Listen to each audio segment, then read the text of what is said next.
All right. Did we just lose John? Oh, today's the 9th.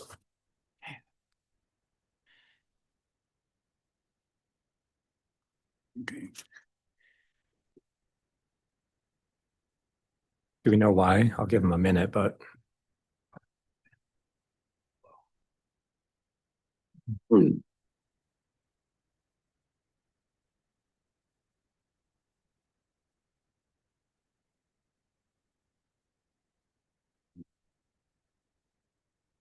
Thinking both of them. Did it? Yeah. Impressive. All right. Do we know how long John's going to be gone? Oh, here we go. Never know. All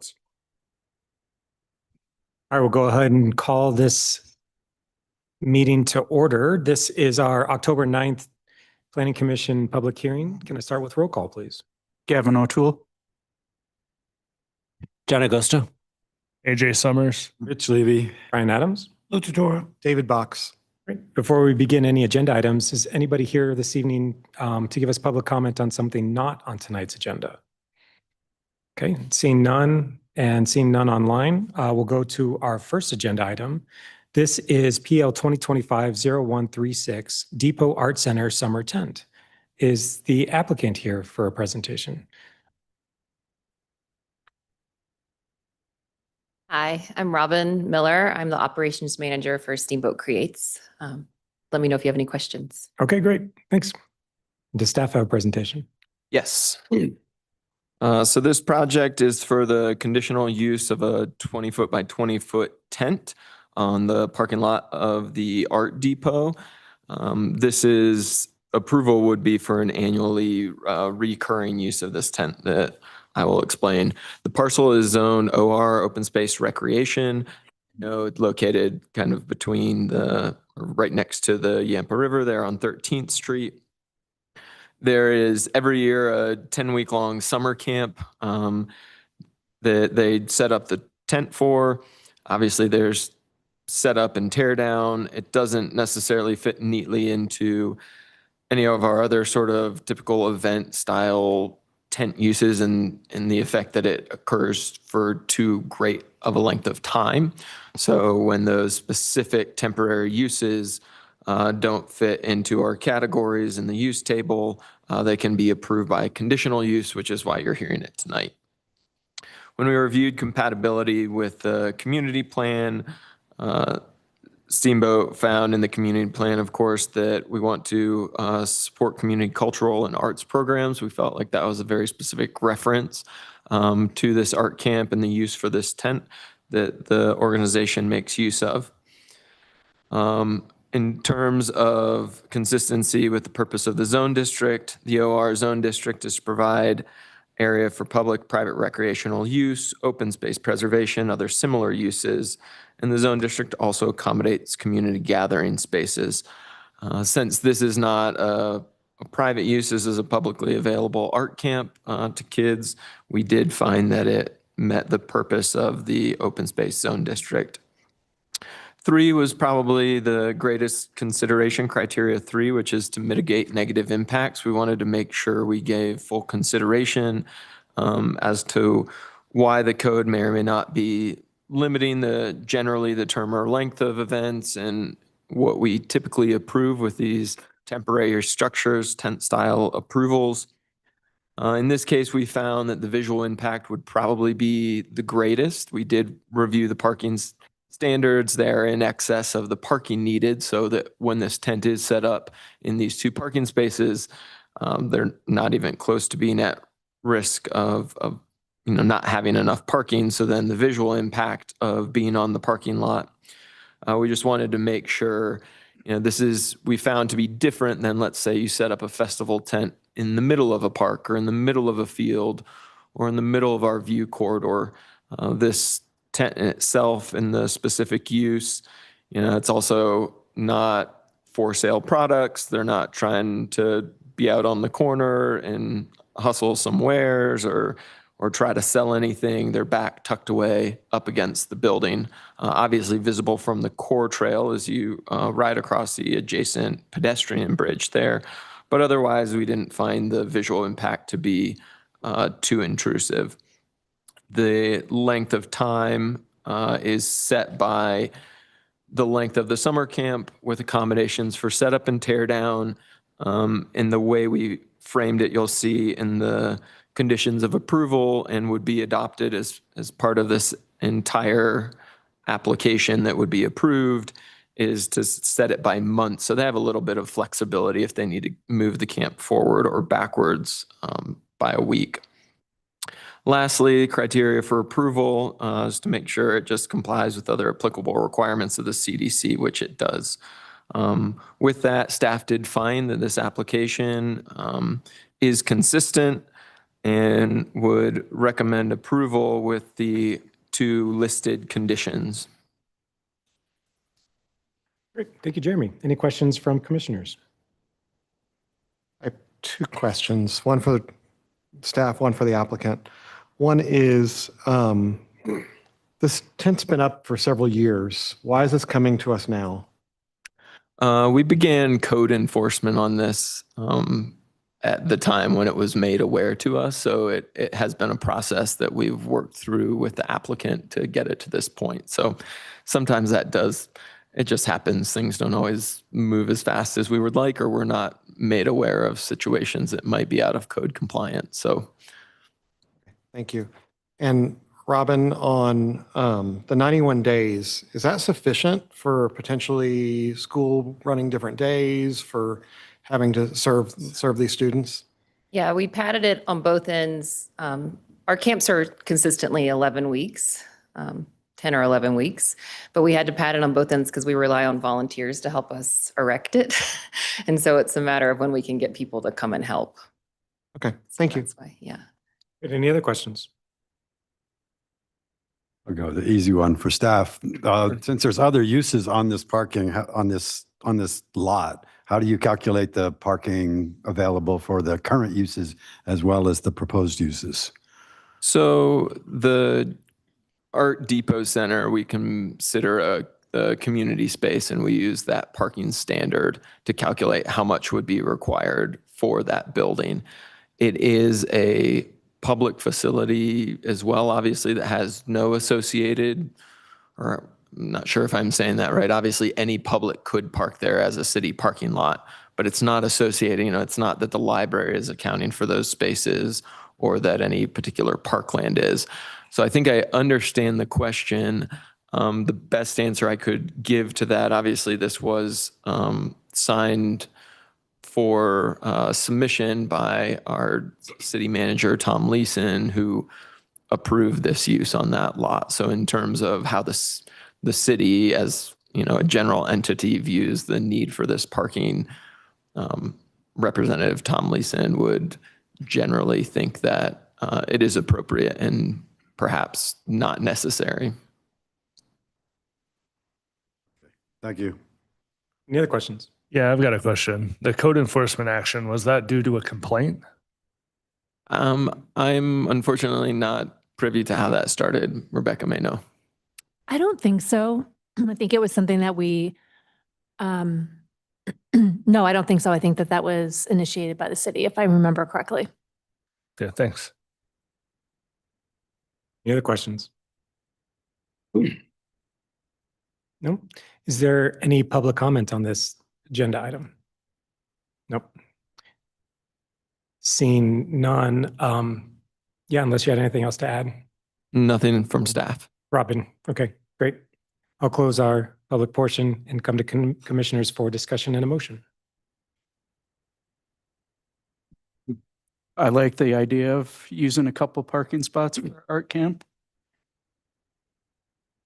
Yeah, I think we should be doing everything we can to be supporting our local nonprofits. I'm totally good with this. Yeah, I mean, there may be some concerns about parking if the depot is having some event there, but I don't think it's that crowded at this point in time anyway. And since it's been used and this is correcting a code enforcement issue, I'm in favor of it. Great. Yeah, no negative impacts. I think meets all the criteria easily for this conditional use. Yeah. I should have asked staff this question, but, or maybe so when you guys may understand, it says annually subject to the following annually reviewing or recurring temporary use of the tent. So what does that mean? Does that mean it has to be reviewed every year for approval or? So erected between the months of May and August each year in perpetuity for a length not to exceed 13 weeks or 91 days. Does that help? Okay, good. Yep. Want to make a motion, anybody? Sure. I recommend Planning Commission recommends approval of PL 20250136 conditional use applications with 2 conditions. Perfect. Although I think in this case, we don't recommend approval. We are the approving body. Yes, so maybe we would reword that. Say that one more time, sorry. This is something that we would approve with our own resolution. Therefore, we're not recommending approval. Correct. Yes, this is a resolution tonight. Want me to modify my motion? No. Do you agree with that, though? I do, yes. Okay, great. Sarah, second. Great. Any final discussion? Okay, well, we'll just go one by one. Aye. Aye. Aye. Aye. Aye. Aye. Great. That passes unanimously. Thank you for your time.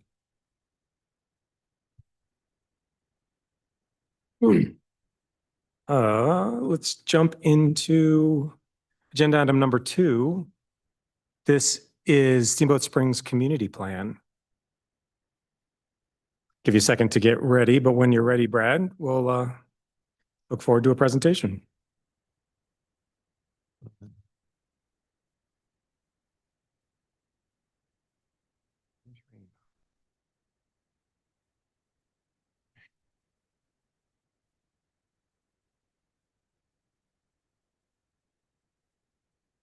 I'm going to go ahead and plug this thing in because it did not want to charge for the last 30 minutes. And I get very nervous with this machine and Zoom unplugged. So bear with me one more second.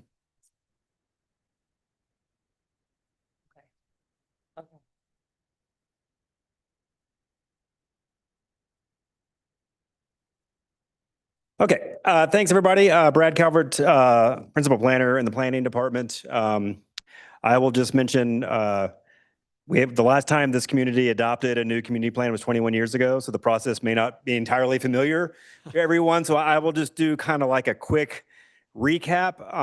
Most of this is probably laid out in your memo, but just so that folks have a sense of this.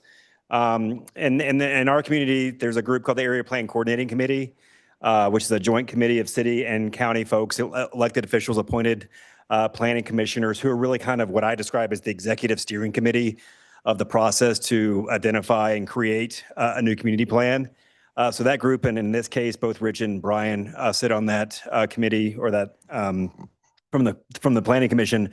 They've been meeting on this project since May of 23, I believe, to really kind of start the scoping process. Released an RFP where we hired Gabby Voller and her team over at SE Group at the end of 2023 and really started the process in January of 2024. Where we are kind of obviously in the process is the way I described it this morning, and you'll understand, is sort of a tragedy of the calendars. The Area Plan Coordinating Committee had a meeting this morning with essentially a similar action to what we're putting in front of Planning Commission tonight. Is are you at a place where you can recommend to the adopting bodies the community plan that's in front of you this evening? And really, the version that was included in your packet is essentially a version that was put out for public comment in mid-August. I was here, Gabby was here to present to City Council to sort of kick off the process. We accepted comments for, let's call it, a month, 5 weeks or so, and really over the last 10 days have been trying to essentially respond to those comments. So that's what you have in your packet is the original version that was released, marked up to show the comments and how they were addressed. And for better or worse, every single comment that was received. And Gabby will sort of talk to you a little bit about that as well. The one way that your action is different tonight than it was this morning with the Area Plan Coordinating Committee is they were making a recommendation to both City Council and the Routt County Board of County Commissioners. This plan historically has been jointly adopted by both of those bodies. Your recommendation, should you choose to do that tonight, is really just a Steamboat Springs City Council. It just would be an odd thing for you to recommend something to the Board of County Commissioners. That's really kind of the role of APCC is that joint body. The other thing that I think is just important for folks to know, because I could be standing here a year from now and you would be looking at me like, why are you back? In the midst of this project, the state of Colorado actually introduced new requirements for comprehensive plans.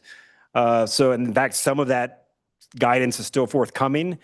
So even if we tried to adjust, we actually wouldn't be able to fully adjust. So we as the city by the end of next year are going to have to adopt an amended version of this plan that at minimum brings in 2 required elements from the state of Colorado. So just a heads up. The one thing that I can guarantee is if we end up in a place where this plan is adopted by City Council in the next month or so, it won't be 21 years before we adopt a new version. That will likely happen by the end of next year, again, to generally sort of satisfy state requirements. Just so you know, I mean, our sense is that our plan is consistent with the intent of that statute, but you really do want to obviously tick off all the boxes that the state is looking for. So that is something that's actually funded. We were successful getting a grant from the state to pursue that work. So mostly just a heads up, maybe more so than anything else.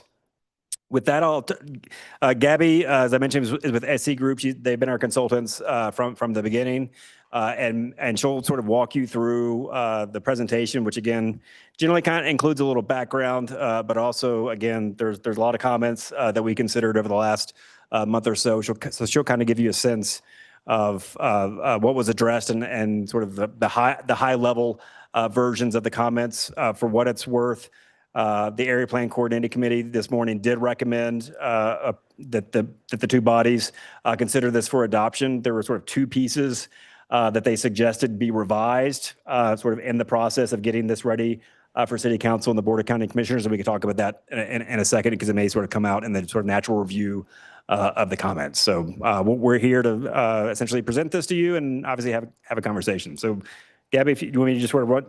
Yeah, go next Yep. line. So this is the timeline that we've been working with, and we keep on editing it, but we're very close to the finish line should tonight go well. So let's get into the comments.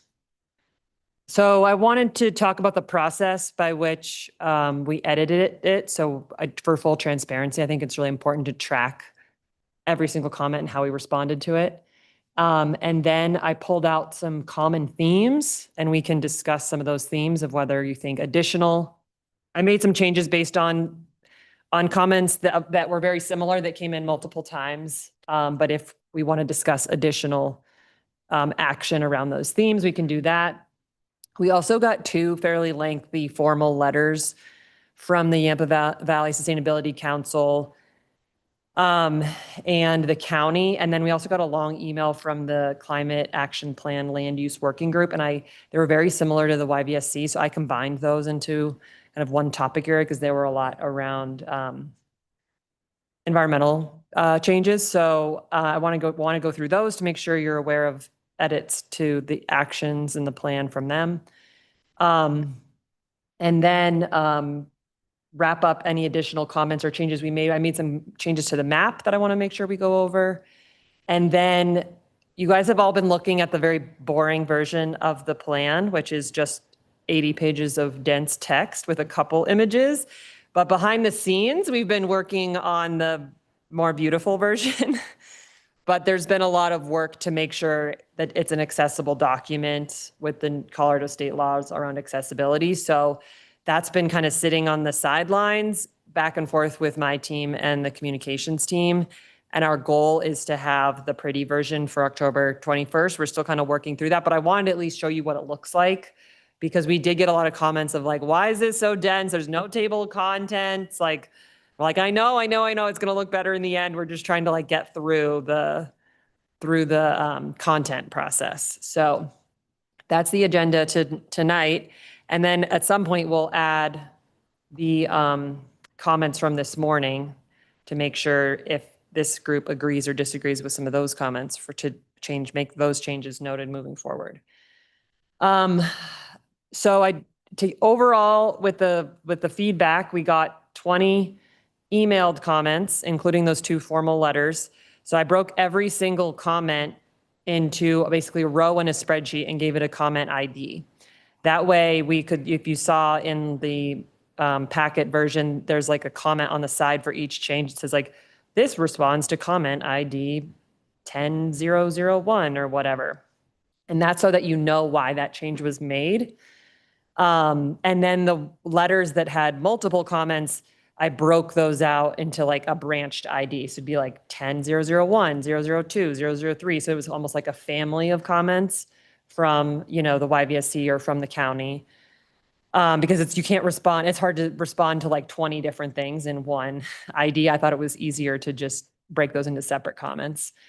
And then there's another column in that spreadsheet that says like, we changed this and this is why we changed it, or we didn't change this because staff made a different decision, or we as a project team made a different decision, or we had overwhelming engagement that actually said the opposite, or we have data or something that says the opposite.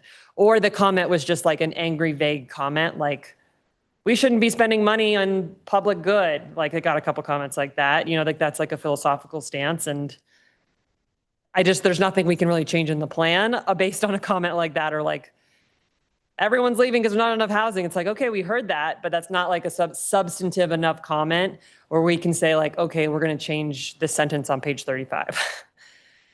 So you'll note that there's a lot of comments that are like, okay, thanks for the comment. We didn't really make a change based on this. The survey, we had 43 survey responses from the online survey.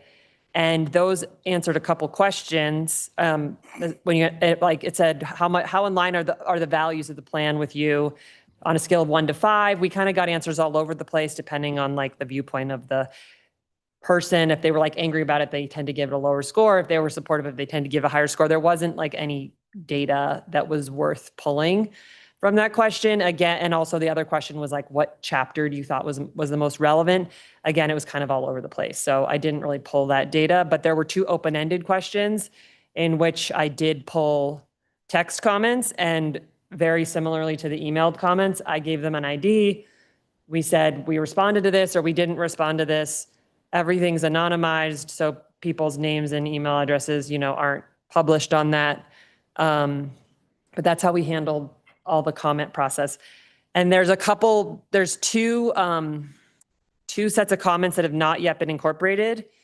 There was a desire to update some of the housing statistics based on the updated Yampa Valley Housing Authority, demand study, is that what it's called? Market and demand study. Market and demand study. So there's a couple statistics that may or may not change, like our 3-year target is this, or our 5-year target is this, or we have this many households of this income bracket that need this type of housing. Like those numbers might change, but I don't think it's actually going to change any of the action items or the initiatives themselves. And then we got a very late letter from the water resource planner as I was like finishing up the comments and trying to get to a conference. So I look, they're fairly minor. Yeah. I'd like to incorporate them. And I think they're kind of on the similar theme of some of the YVSC comments around water protection and water resources. Or do you want to add? No, I would agree with both of that on the former version. I think a lot of the comments were essentially, well, what happens when you draft a plan, 9 months, 10 months, as you get to adoption, some of the stuff doesn't feel as current and as fresh as you wrote in. So in particular for initiatives that have actually had some progress, making sure we're sort of benchmarking it to like where it is today. Those are some of the things we'll make sure and handle in this last round of edits.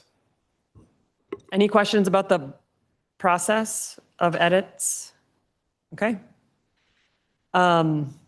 So going up a level, these are the list of, I would say, where I got at least more than one comment, if not 3 or more comments about these different topics. So we can just go through them one by one, but these are definitely items for discussion. I can tell you they're in the spreadsheet and in the edited draft, I did address these somewhat, but we can talk through addressing these more.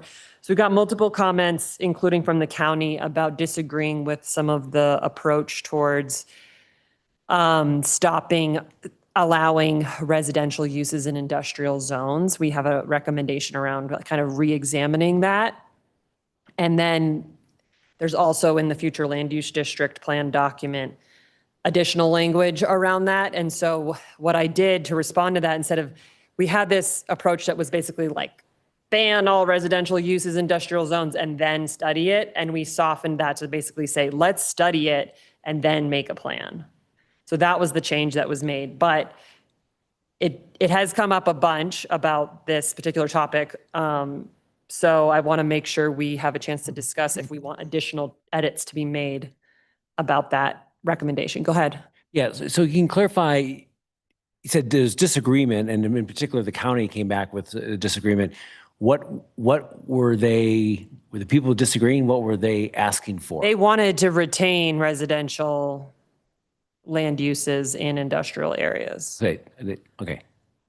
rather than decrease. And like a lot of the research and engagement, was basically, our theory was that it was artificially increasing the price of industrial lands because people were just using those lands for housing and not actually using them for industrial space. So we wanted to separate the uses a little bit more so that if someone wanted to have a warehouse or some kind of light industrial use, they're not actually paying like a price for housing.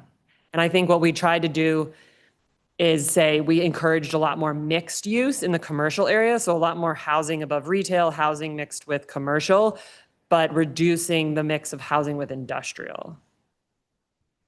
Gabby, for each one of these, it would probably be helpful to add what you heard this morning as well from APCC as they responded to these responses. Lots of You might have to help me with the nuances of the conversation. I mean, it was only Happy 6 to, hours but ago, so I can will remember. be relevant as just as much as the Right, original Right. comments. as to how- APCC talked about this a little bit and they were fine with the edit as is and did not want additional edits around this. Edit as is. Was basically that softening of the language around not saying pause and then study. It's like, let's study it. Yeah. And we can pull up the exact, and if there's any like, if we want to go to any specific page that shows an edit, do you have the plan pulled up so we can do that if we need to? We can do that if we need to. Okay, okay. Anybody else have thoughts on Yeah, the so- residential? I don't have the answer. I was, lead with that. And that is, I want to make sure that we are not reactionary into today's market of housing shortages when we say that we want to allow residential in industrial zone.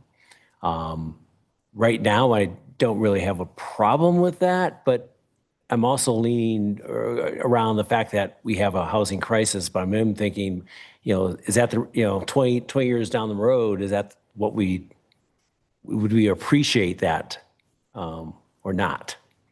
As I said, I don't have an answer, but that's I'm running through my mind. Yeah. An interesting topic to push back against that. I'm curious your thoughts on it, but it resonated with me when I heard it this morning was that the concern is that as residential tries to push too far into industrial, not only is it becoming almost the priority in industrial, but it's also inflating the cost of building an industrial so that nobody can do industrial at all at that point. And are we really shooting ourselves in the foot to try and plan for the future instead of just today's immediate trend within the industrial zone district? Does that make sense? Kind of tripping over that at the end, but I'm not sure what the end. just that I think I interpret that as including residential in there is not only taking over too much because it's the current trend, but it's also stopping industrial from kind of ever being successful there at that point. And so kind of leaving it out there's an argument for leaving it out at that point. Not to say I don't want to find housing, but is that probably not the place? Yeah, I mean, we do need to, as you're pointing out, there's economics, there's economic impacts upon these decisions. And as I said, today, I'm happy with mixed use in industrial zone, but I don't know if that's the right answer 20 to 30. As I said, I haven't thought it totally through, but so I guess the going back to the language that you proposed of we need more study kind of gets us out of that. But Well, yeah. but also it also I feel like we have too much wiggle room. I honestly, I don't mind the wiggle room. What I have a concern about, this is both industrial and commercial, by the way. There seems to be a chicken and egg thing going here. Why do industries leave here? I haven't seen any answers. No housing for staff. Well, No that's housing for their one of the- employees. one of the reasons. How expensive it is to operate How expensive is it to industrial operate? companies. It's an industrial company.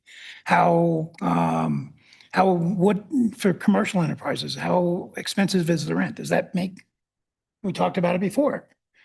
Does that make retail operations leave? Well, the answer to that is not making more commercial property, or maybe it is, or in more industrial property, because that'll reduce the land costs. I don't know.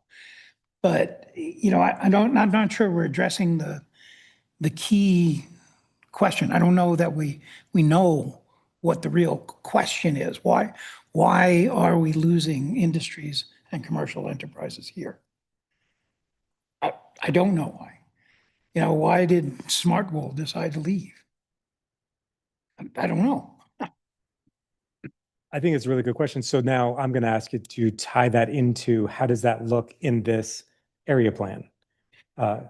Community canvas, does that look like, let's get rid of residential as a, it's not an initiative in the plan, but An action. it's an action, or does it look like, hey, this needs to be actively studied, and right now we don't need to suggest any action except that we should study it? Like what does that look like? I think it needs to be studied. I think it needs to be studied from the origins of why people leave and what makes people stay. Do we want more industry? Yes, I would like to see us have a much more diversified industrial base. And I don't see how that can possibly happen today. Presentation's over, I'm sorry. Yeah. I mean, so No, move that's to great. the And I next think- bullet, right? And I think that's kind of, Gabby, would you say that the language is kind of reflecting Lou's direction? I think. Yeah, to study it. So there was, in the beginning of the project, we did an existing conditions analysis for each topic area. So we have a housing and economic memo that basically we looked at the price per square foot of industrial and commercial space in the entire region, and also how much it's changed over the last 10, 20 years. And, Steamboat has barely built any new industrial space, whereas Hayden, I can't remember the exact number, has built a ton. And the price per square foot in Steamboat has gone significantly up, and the price per square foot in surrounding communities has not. And so I think there is kind of this bigger economic thing happening regionally where, if there's more affordable housing in Hayden and there's also cheaper industrial space, it's kind of a no-brainer. But then there's also other companies that are getting bought by larger conglomerates. And that's not something that the city of Steamboat Springs necessarily has control over, of the outdoor industry consolidating a lot in the last 10 years with the Smartwools and of the world. So that's not something you can control as a city government. So I don't know. But we tried to do enough research to at least give our recommendations have weight with based on data and trends that we were seeing. But you say, you need to study it more. But goes back to when. I mean, you say that, but how many things are in there that you say need study more? Is that, there's there's things that we've been sitting on that we wanted to be working on Right. for 5 years. And I think what I mean by study it more, and if we need to be more specific, we can be, is like, rather the original language was basically like, stop allowing residential industrial immediately, you know? So like basically a change in the land use code that would be effective as soon as, you know, you as a planning commission and council would approve something like that.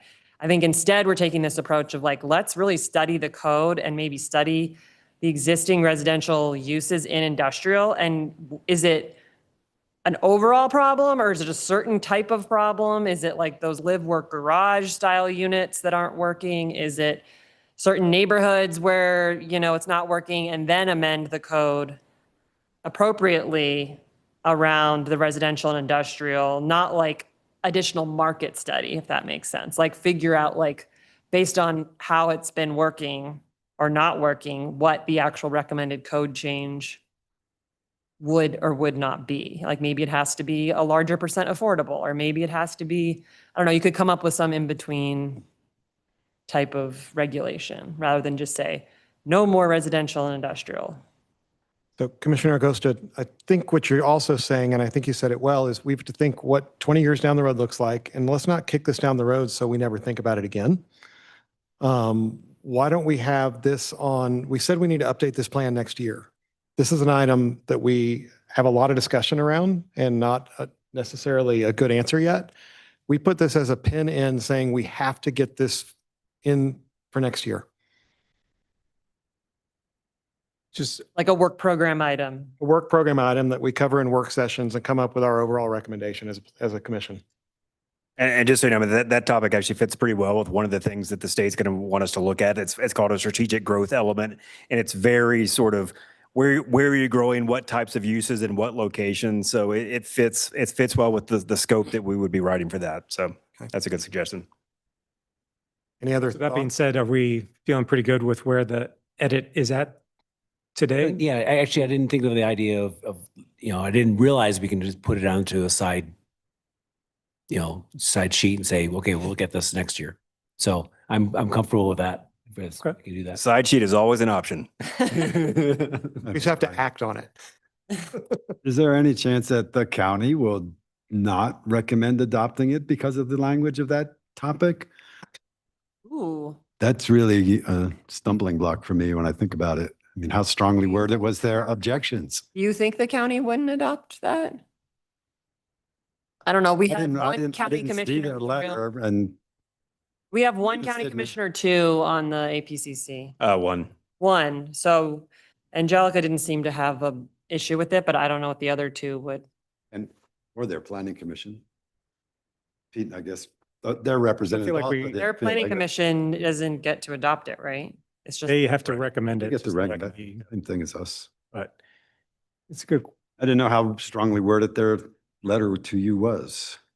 If it was a major concern. for It them. wasn't extremely, it wasn't like, we will not pass this if you don't change this. Rich, I would just describe, there were a lot of their comments that were essentially, this was the conversation. We need to be in a housing first ecosystem right now. And if that is one way to deliver housing, why Yeah. prohibit that? I mean, I think that was generally where the tenor of their conversation was coming from. Yeah, and anybody watching my candidacy, I'm pushing for more proactive and less reactive, even though I'm very pro on housing. And so I'll make sure we understand what's happening down the road. So if they ask you, you can say, hey, I was one of the people who was pushing for that we think about, you know, changes that we're making today and how they impact us 20 years from now. Okay, well, the next one is not as controversial until we get to another controversial one, which is about parking. So there were a couple comments about, in the Manage the Destination chapter, there were two initiatives around water. Initiative number 4, initiative number 9, and one was more about water conservation, storm water, kind of natural ways to manage water, and one was more about the like water infrastructure system. And so I added some clarifying language in the introduction of those key initiatives to further separate them. The other option was to just combine and have one longer key initiative around water, I kept them separate and just added some clarifying language. So I don't think that's that controversial, but I did want to put it on this list. Any discussion about that one? I personally really like the two initiatives and see them separately, so Okay. I had no issues. Okay.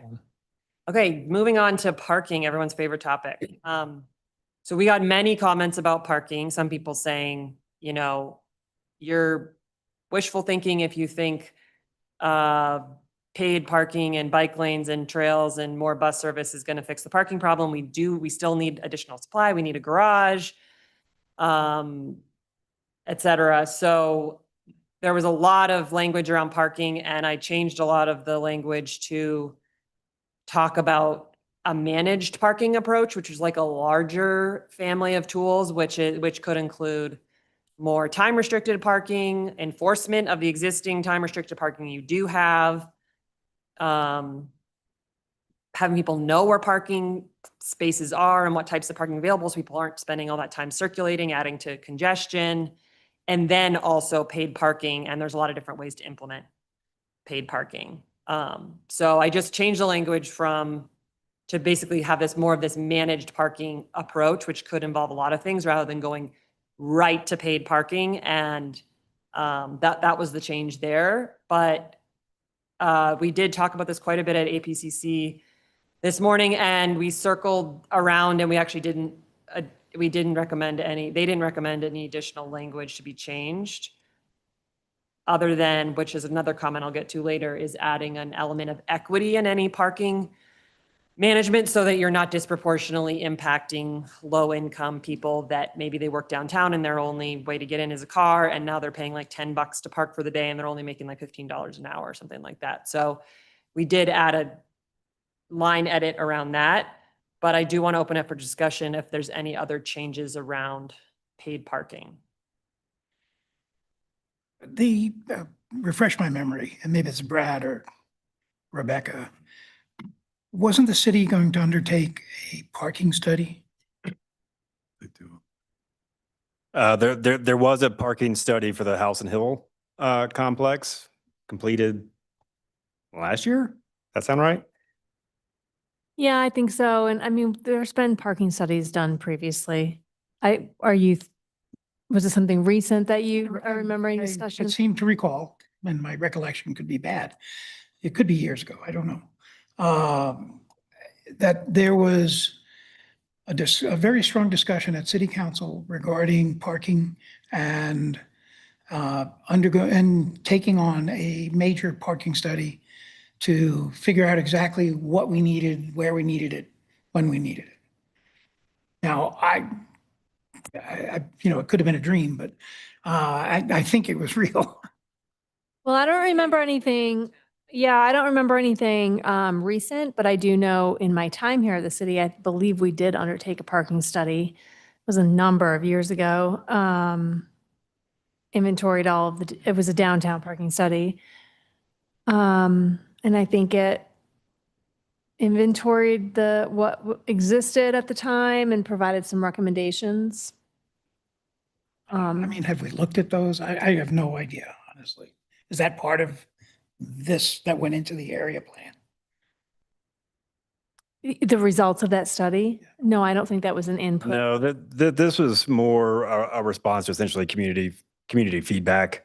And frankly, a bit of an observation that we have 2 locations in this community that have very intensive parking demand issues, and that's likely not going to change in the future. And so how we manage those assets from a arrival and parking perspective is something that we need to continue to give some thought to, even if some of the solutions are not particularly popular. Yeah, there was also an element where I think at the APCC, we talked a lot about peer communities, and pretty much every peer community that has paid parking, whether that's at the resort or downtown or both. And I think that has contributed to being a funding stream to pay for alternative modes, and also creates somewhat of a mode shift. Obviously, it's not an overall, but you do tend to get higher bus ridership if you have good bus service and parking is expensive, you kind of do that time money calculation of, maybe I'll take the bus so I don't have to pay the parking fee. Whereas like if it was free, and as long as you know you might get a spot a couple blocks from your destination, you might just hop in the car. So I think we were trying to look at it both from that sustainability perspective of trying to encourage more use of other modes to deter because people don't want to pay, but also having a funding stream. And then we talk a lot about the ski resort and downtown kind of doing it together because it's so important to have that as like a joint approach, especially kind of get the pain of implementing a very unpopular policy at the same time.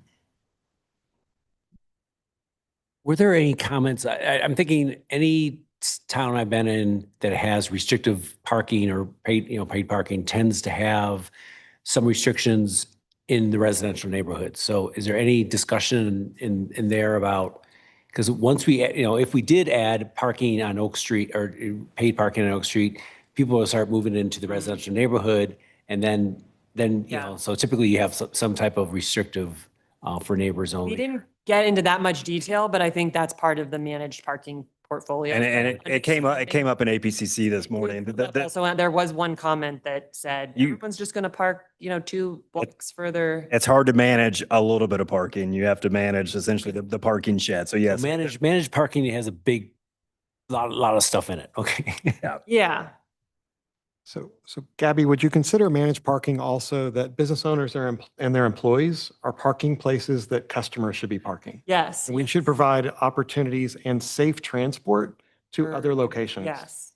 Yep. Okay. Totally. Okay. My favorite parking study, I can't believe I'm saying that out loud, is the Breckenridge parking study when they were implementing paid parking. I just think they did a really good job of understanding that dynamic of like employees were parking right in front of businesses.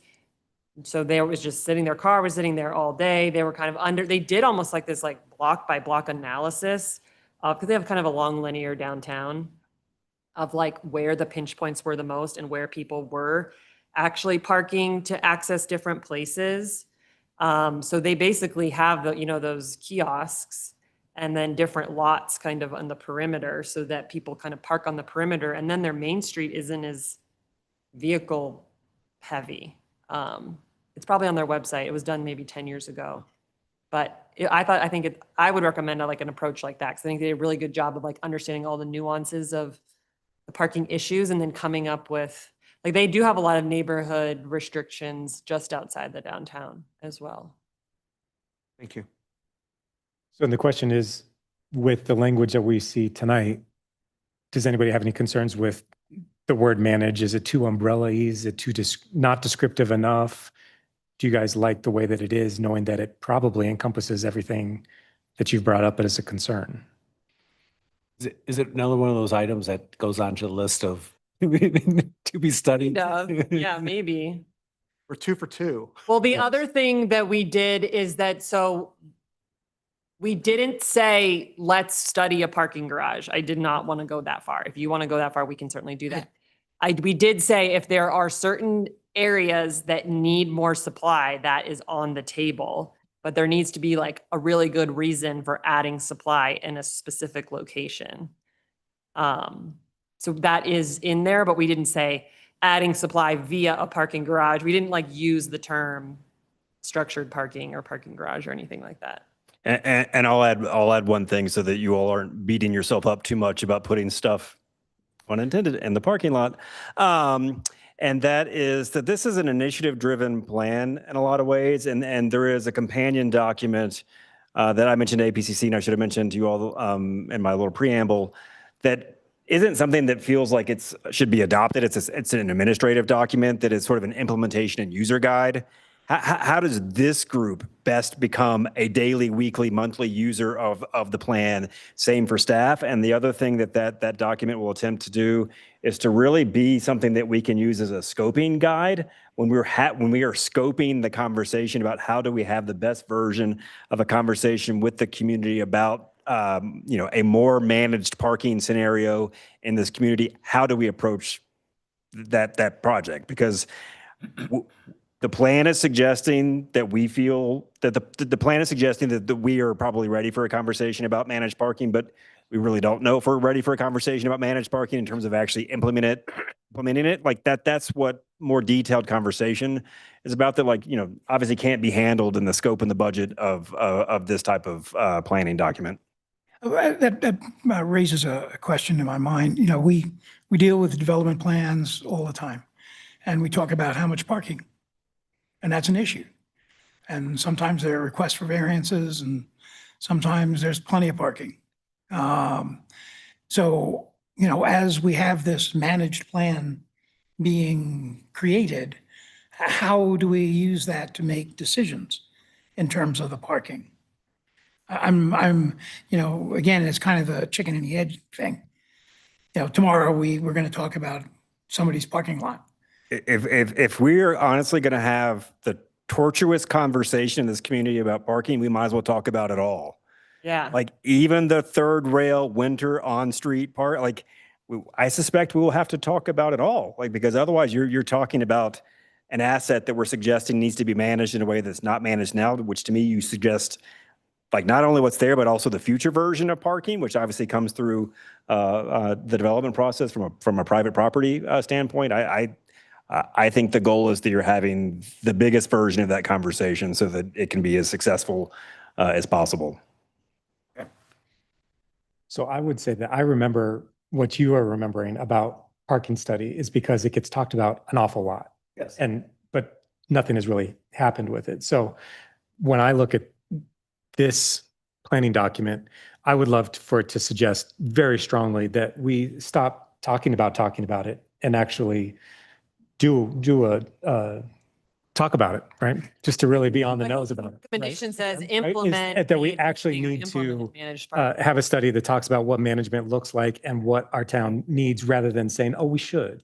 And I think that the language in this plan is pushing us to do that, to actually get it started, but it's not really suggesting a solution out of that, just that we should. And I think that's great. To me, that sounds successful for today. Throwing it out there to hear, disagreement, because I'd love to, but that's kind of where I feel that it's at. I think we are past the point of, talking about it. We're on Zoom. You just got a thumbs up. Okay, yeah, there we go. Exactly. I've got one thing I wanted to talk about the managed parking. I don't see how you can extricate parking garages and park and rides and so forth from the conversation. If you think of any other mountain town that has a transit system, they have park and rides. There is a known space where that's where you go and you park and you catch the bus 4 blocks or 40 miles or whatever it is. If we're going to try to manage parking, I think we have to have that piece in there. Agree. I agree. Good point. Very much. That's part of managed parking, right? Perfect. So in terms of Feedback on that, or should we keep talking about and parking? ownership, who would actually own that study for managed parking? Is that the planning department or is that planning commission or? Who's got to tell you to do it? There's going to be, Say it into the, there's going to be what, 20, 30 initiatives that'll be recommended in here. And just like our current plan, somebody's going to pick and choose which ones they want to do. Yeah. Either because they're most valuable, they're going to go after low hanging fruit, and whether parking happens, we've had the discussion, paid parking's in the current area plan. And it comes up, they talk about it for 10 minutes every 3 or 4 years, and that's it. Yeah. So, but it was still in the plan that says we need to have, this is a eventual outcome, and it hasn't happened. But who? So this is still that same kind of plan. So It doesn't force you to do anything. It's going to take a public uprising to say we want public parking to make is it it happen. That's city council that says we need this done? Is it ultimately, and then you were there at the budget meeting on Tuesday. It takes prioritization, yeah, right. right? That's good.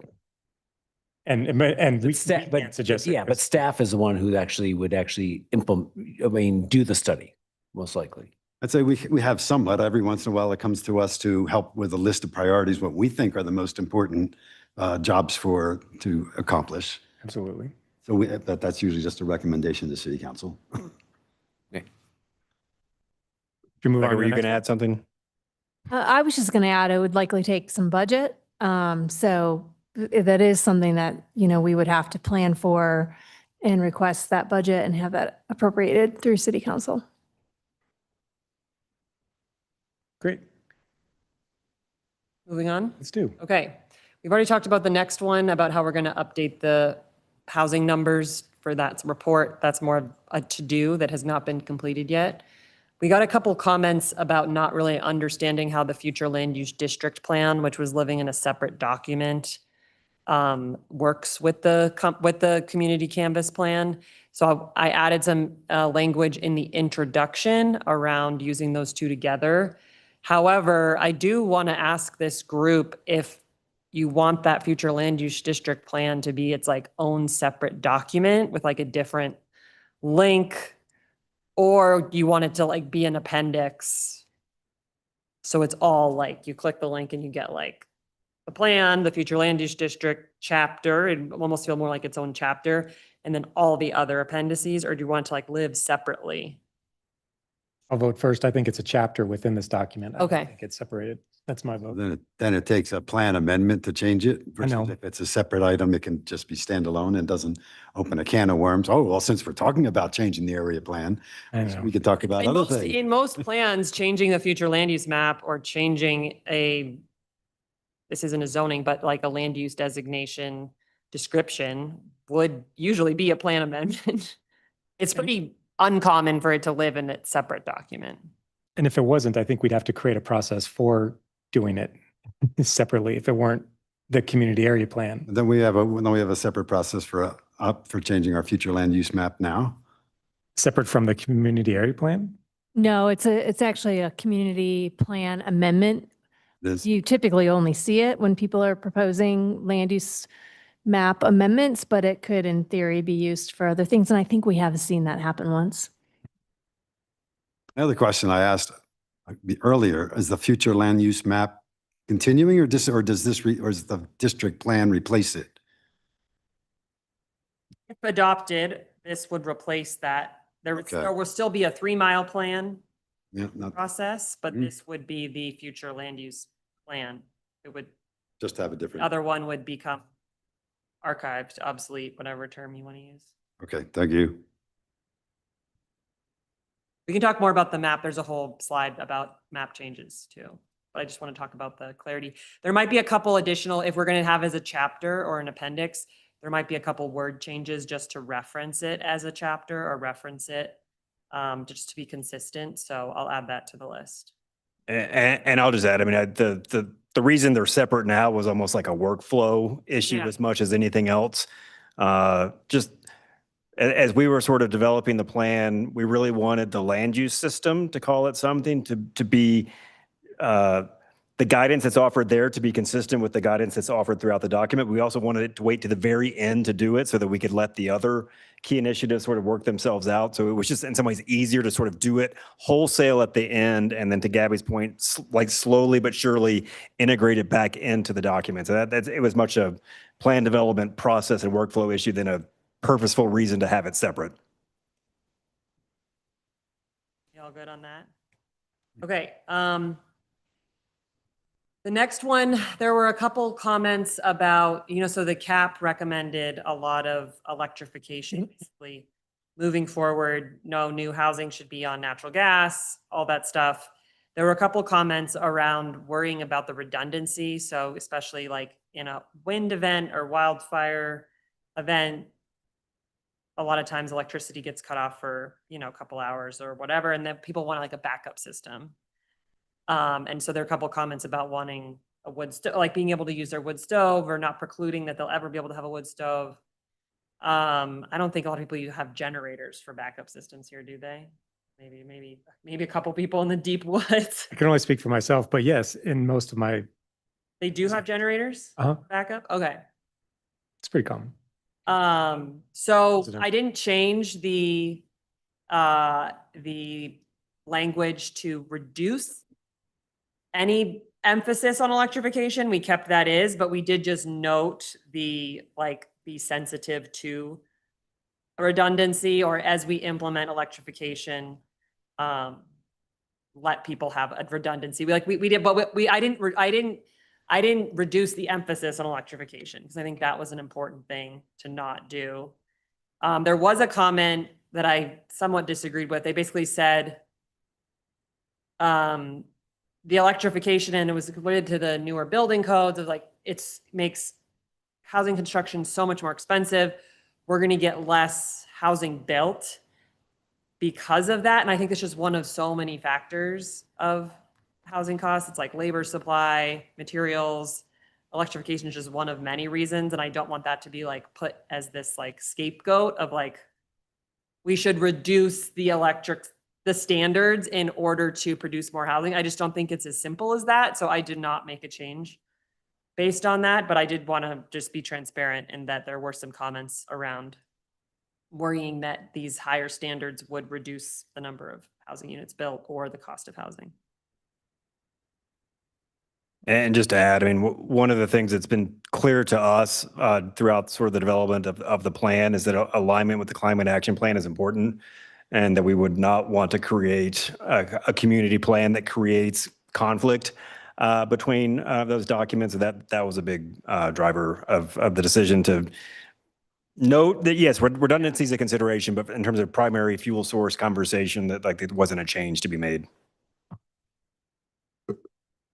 The next two are kind of friends with each other. There was a lot of, I mean, we heard overwhelmingly the desire for indoor recreation. And then we got a lot of comments that support it or exploring it. And then a lot of comments that either said, we don't need this, or, you know, it's too expensive, or a rec district is a terrible idea, or like criticisms about like the way to do it. Or like saying like, we have Hot Springs Park, and then people saying, well, it's too expensive and too crowded, it's really not meeting the need. So we got comments on all sides. I didn't actually make any changes based on this because I think we just had so much engagement feedback that this was such a strong desire for the community, and then tying the rec center to that sense of community that is really a big part of the plan. And like having a place where like a rec center, yeah, visitors use it sometimes, but it's 90% locals. Like you run into your neighbor at the pool and you like you meet up for basketball, and like it just becomes this like community galvanizing thing that it felt like from so much of our outreach, like that's what people really want, is some place to gather away from tourists potentially, to have all those indoor recreation opportunities. So I just left it as is because of that value of like wanting to have more community cohesiveness and just the overwhelming engagement feedback about wanting a rec center of some kind. And Gabby alluded to this. I mean, just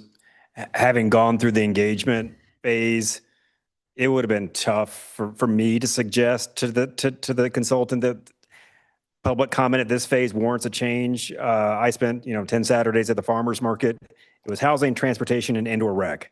Like that was the third thing. That was a thing that people really wanted to talk about and felt was an important piece for all the things that Gabby just mentioned. It's got an additive sort of community experience to it that's beyond just sort of like what you think of just the building and the way it's programmed. And so people were very supportive of that.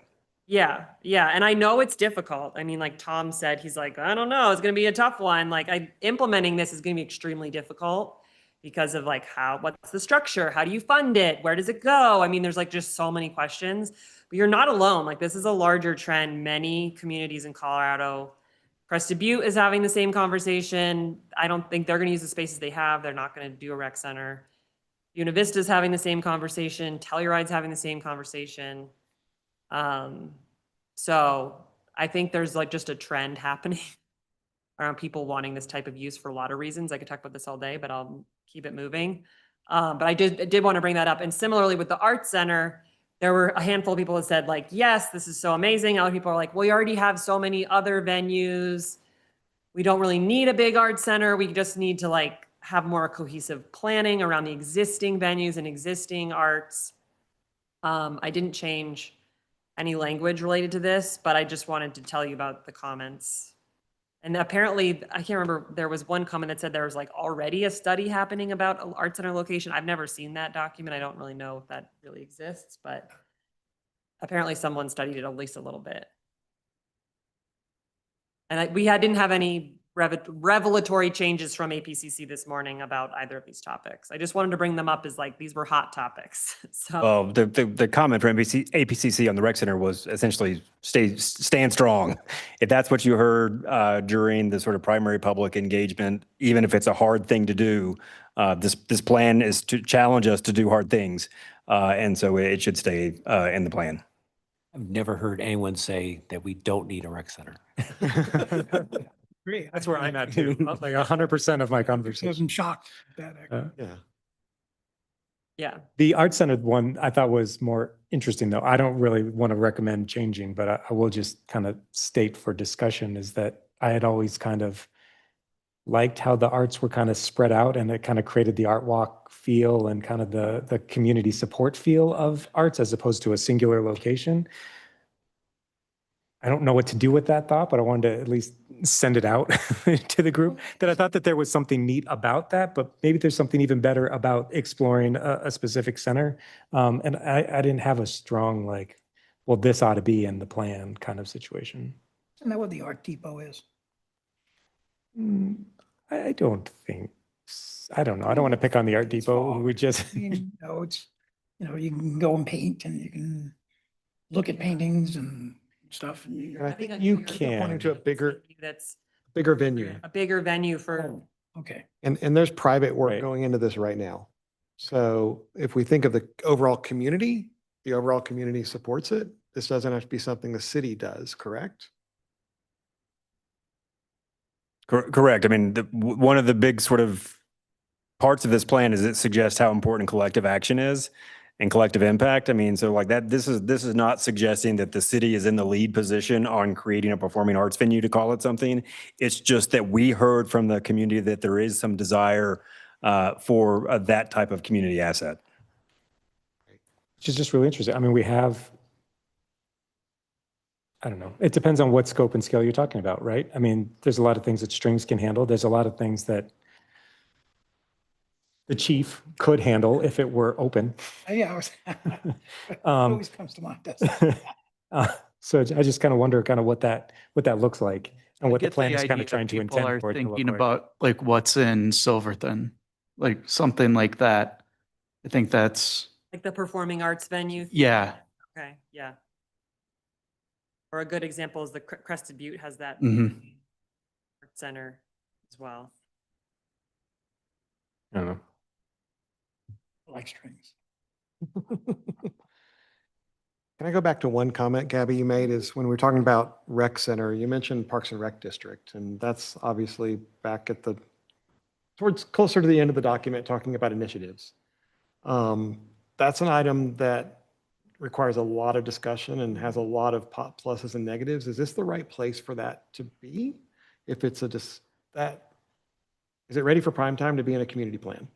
The discussion of exploring a rec district.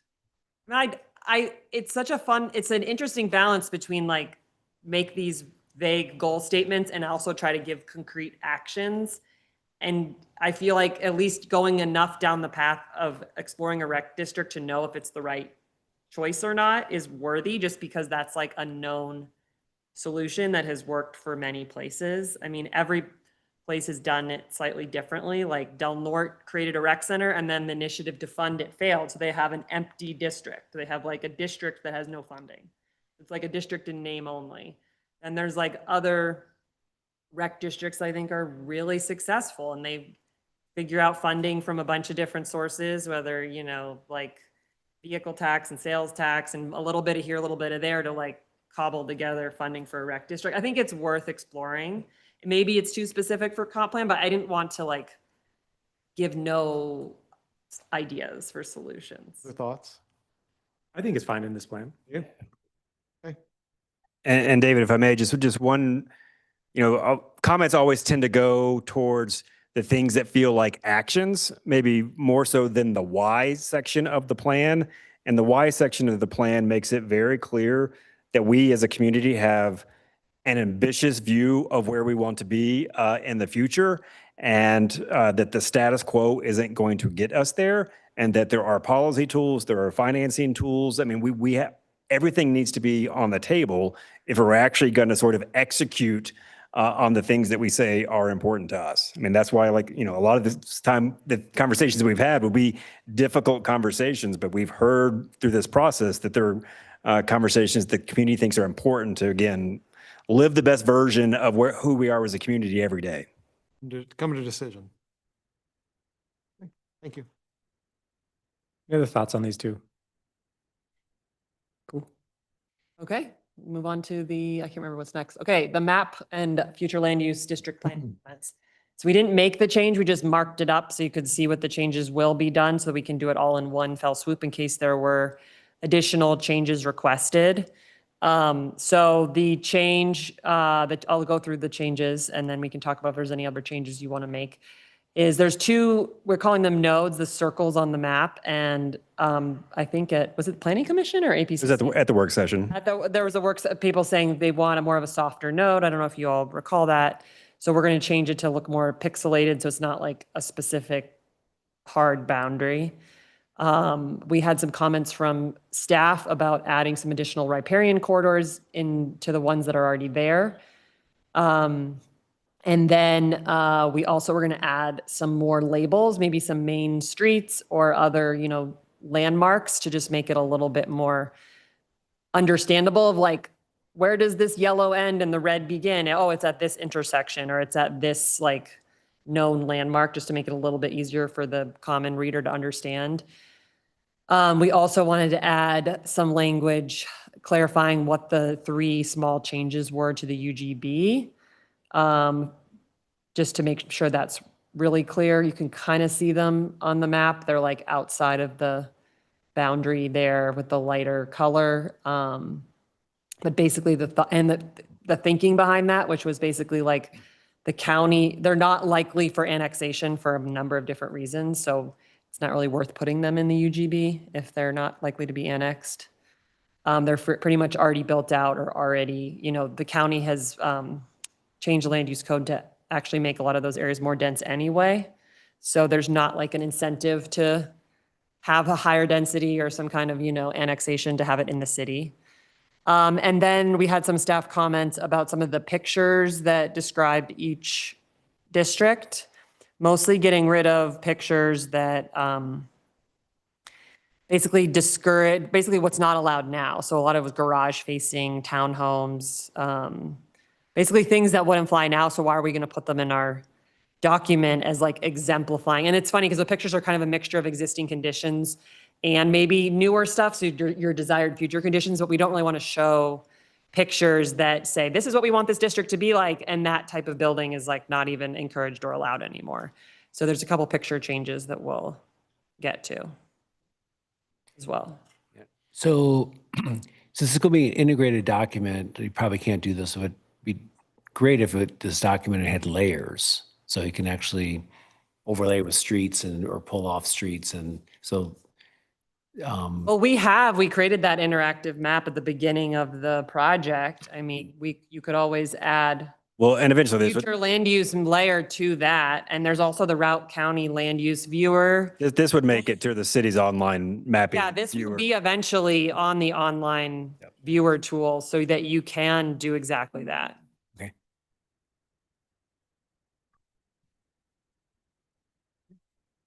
Any other questions about that? Any other changes for that part? Nothing to report from APCC. I feel like there was nothing. Okay. I think so either. Yeah, I thought there was maybe some better mountain core images and maybe some better mountain residential images than the 4 that were shown for each of those. I don't know what to do with that thought.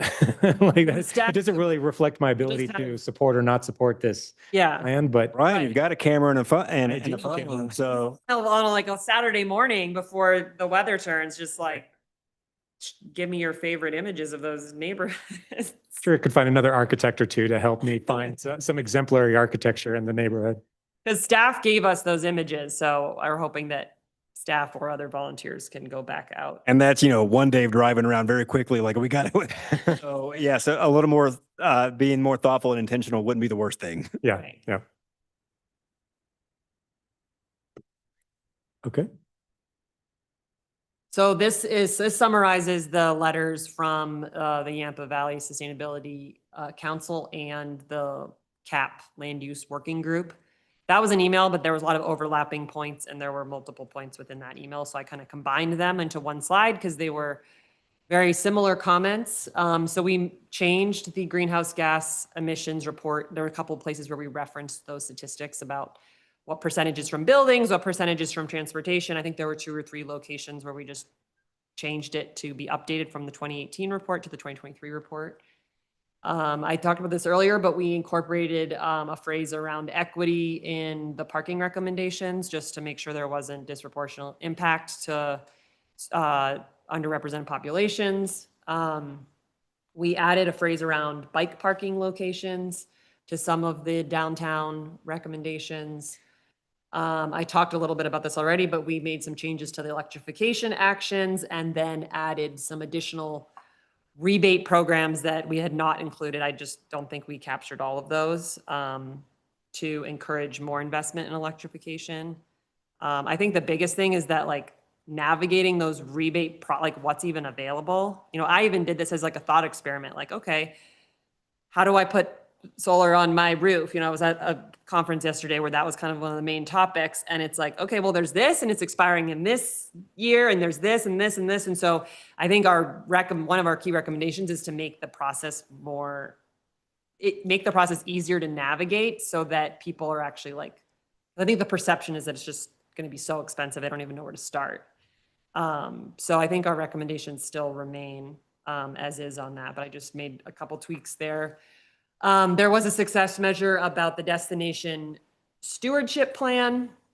There already is one, so we changed the success measure to implement the actions from that rather than create one because that's already been done. We added a phrase or two about urban tree cover preservation as a way to keep temperatures cooler in the city. I think that was in reaction to some recommendations around defensible space and cutting down trees in certain neighborhoods for wildfire protection. But on the corollary, preserving the urban tree canopy is really important, so I added that. Next one, Brian, you want to give some flavor? So I got a couple, well, I'll set the stage and then you can maybe recap the discussion. We got a couple comments that they thought the title of the chapter, Manage the Destination, was misleading in that it was too tourism focused because so many of the key initiatives and recommendations in the Manage the Destination chapter are about just like making this place better, whether that's environmentally, socially, you know, preserving the water, preserving the environment, making less traffic, like all of these things that are very quality of life, but there is a tourism impact. But they felt like the Manage the Destination title made it seem like we're just managing for tourists. And I reread the introduction of that chapter multiple times, and we say that it's not just for tourists, but I just wonder if that title is like so out there that it just like rubs people the wrong way. So Brian, I'll let you maybe recap the conversation from this morning. I wanted to bust out a thesaurus and really come up with the exact right word, which we didn't, but. I did. You did, yeah, that's right. You mentioned place, I think manage the place. Is there something that doesn't suggest something that as non-local as the word destination, or does it even matter? I think is kind of where the APCC kind of landed. Is that really going to change the plan effectively? I do like the idea of seeing if we can come up with something better though. There was also, we wouldn't need to manage it if it wasn't such a destination. Yeah, right. That was a good point brought up.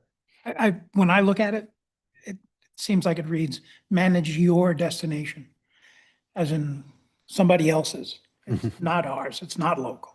Right. So you do buy it. You do think it's misleading. I do. Okay. Yeah, I agree. When you read it at first, you're like, it feels like, oh, we're managing the tourist destination. Yes. As you read through further, you start to pick out that, okay, we're not talking about that. We're sort of, maybe the destination is the future, but, just right off the top line, it looks like, okay, so we're managing, for the people that are coming here. Right. And that's what I mean is like substantively, right? Because the real body of the work is not that. And so it's like the plan isn't failing. It's just, are we creating a negative tone that the plan shouldn't be? I think it Do you have a could be better improved. word than place? Just Future? manage the future. I don't know. We'll fund the future. I think I got caught up. Oh yeah, in we this can't do that because we have fun the future. Sketchy 3-chapter, but we can change it. Yeah. Place is kind of boring, but it's more accurate. What did you find in the thesaurus? My phone. Yeah, exactly. ChatGPT gave me like 25 other options. Did any of them sound good? Not really. Yeah.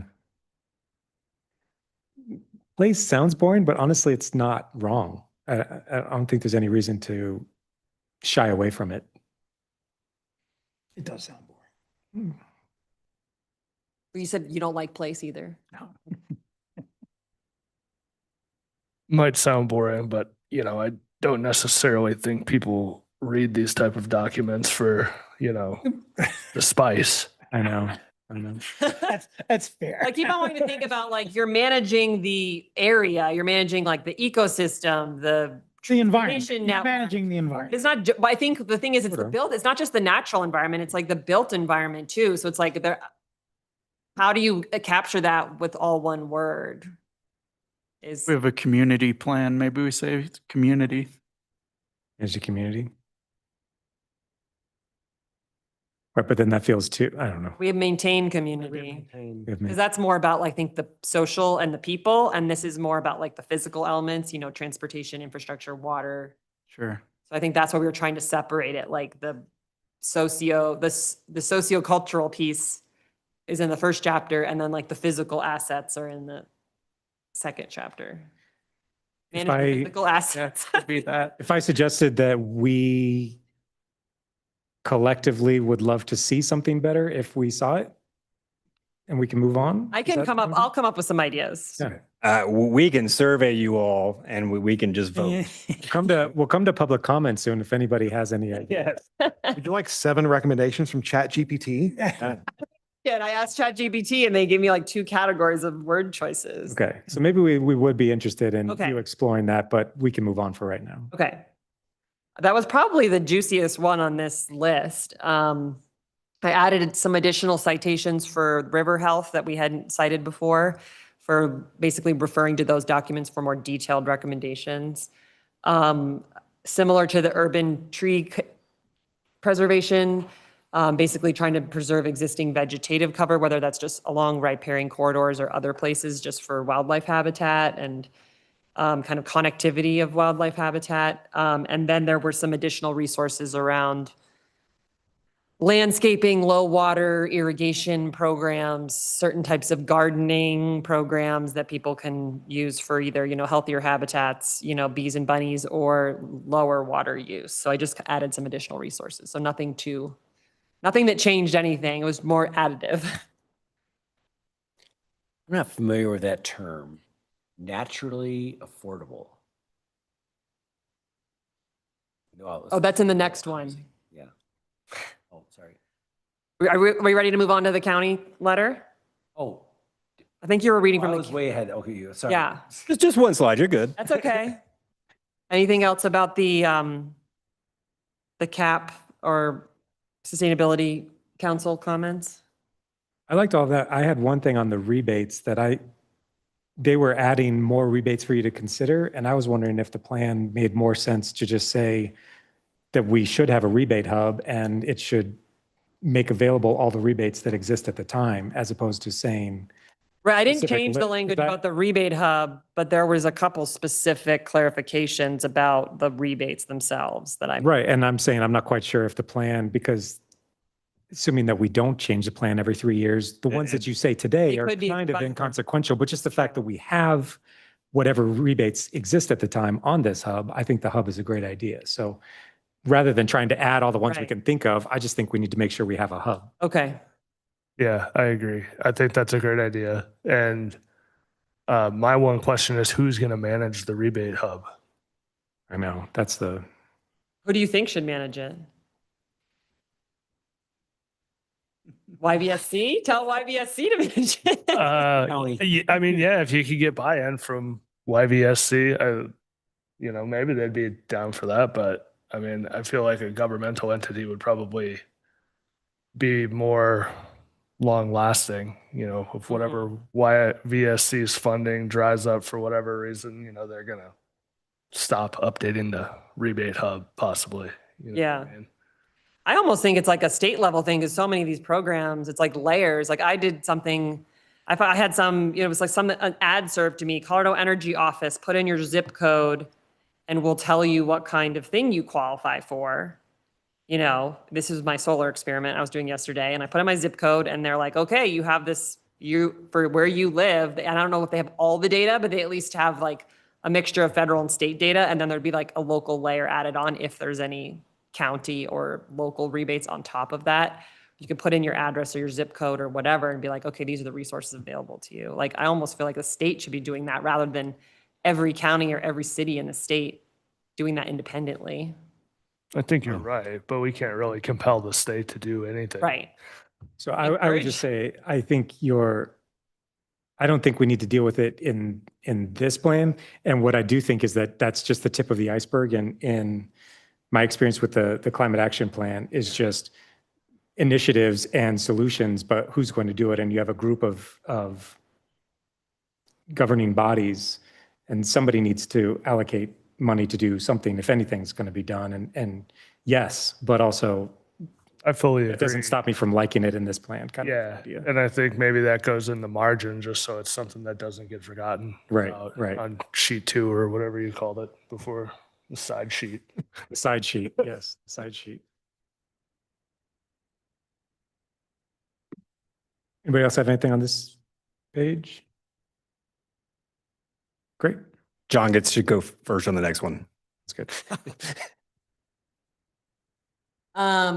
So the county sent a very thoughtful letter and I broke it into, 15 or 16 separate comments, many of which were super supportive and they, referenced areas of their master plan where they have similar recommendations. So I really focused here on some of the ones where there were either critiques or things we wanted to resolve. So they were critical of some of the engagement thoroughness of reaching mostly older, wealthier, whiter populations. I mean, that's a fair critique. This is a very typical problem. I think we did a fairly good job in our engagement. And when we couldn't reach certain groups that weren't showing up on their own, we were doing, targeted focus groups. So like we had a young professionals focus group aimed at like people in that like 25 to 40 range. We did other focus groups that like are people that work with specific populations. So even if those people weren't showing up at the events themselves or answering the surveys, like I feel like we did a good job of kind of understanding the needs of the whole community. But I did want to put that, because the county put that in their letter, so I didn't want to shy away from putting that here. They had a comment about wanting more naturally affordable housing, or there's like this dumb planning acronym, NOAT, naturally occurring affordable housing. And it's like kind of a code word for either mobile homes, manufactured homes, or like things that are dilapidated and falling apart, therefore they're not as valuable. And so I think it was good that Christy was at our meeting this morning because she clarified she was really specifically talking about manufactured homes and mobile home parks and kind of preserving the ones that you have currently and not just like encouraging redevelopment of those, because that is your kind of one source of not deed restricted, not regulated, quote unquote, affordable housing. And so I actually did change a couple things, basically allowing or encouraging manufactured homes in a couple of the districts of the future land use plan to respond to that, but I didn't make any edits other than that. So I guess the other thing that Brad and I talked about was that like the market is just so broken that if you're going to build naturally occurring affordable units, like if they're not regulated in some other way, like who's to say that any person that doesn't live here or is going to turn into someone's micro second home or it's just going to get snapped up. So like I feel like it's just not worth encouraging that type of housing free market, and it's better to focus it on these more deed restricted units or other different programs to ensure that the people that are in those homes are, you know, living and working and members of the community. I don't disagree with that, but, sorry, I don't disagree with that. The big issues associated with mobile home parks that I've seen are they don't own their own property. They own the building on top. And now that building on top is 50 years old. And the infrastructure is going to hell. And it has to be replaced. And the cost of replacement is more than the building on top. And that is an incredibly difficult situation to be in. So there has to be some careful thought going into that. Part of that may be who owns the properties. Should the renters own their properties or the mobile home park themselves own their own properties? Because that's where all of the economics go and come from in those situations. Right, right. I totally agree with you. I just don't know if like we could add more language about advocacy of mobile home. There's a term for it, like where they basically buy the owner out and it's owned by the people that live there. There's a couple really good examples, I think. Milner is one now. What? Milner. Owner here. Okay. So we don't really talk about that a lot, is like encouraging that. But then there are all those other issues. It's naturally occurring affordable, but there's also super vulnerable because there's nothing stopping the land rent from And that is a going real up. And problem. there's, you know, usually a lot of water and waste issues, and they're really energy inefficient buildings because they're old. And so I'm not, I totally agree with you. I just don't, I guess I'm asking you how we want to, this is what the county said. I didn't make a lot of changes based on that comment, but, you know, we have the ability to discuss that here and want additional changes. I would think something about the ownership. The mobile homes parks owning their own properties. I think that's the source of a lot of economic problems and issues associated with it. That's just my comment. Which is an interesting solution, but I don't think it's part of Is it part of a plan? That's what I worry about, right? I don't know. But you're gonna. No, I was just agreeing with what you finally summarized as what the end point really is. Well, the one thing I was going to say is make sure if there is a nod to that, it's make sure we're not creating obstacles to these types of things. Like we've turned down one request for a mobile home park in Copper Ridge, but no obstacles, and especially no obstacles to modular homes.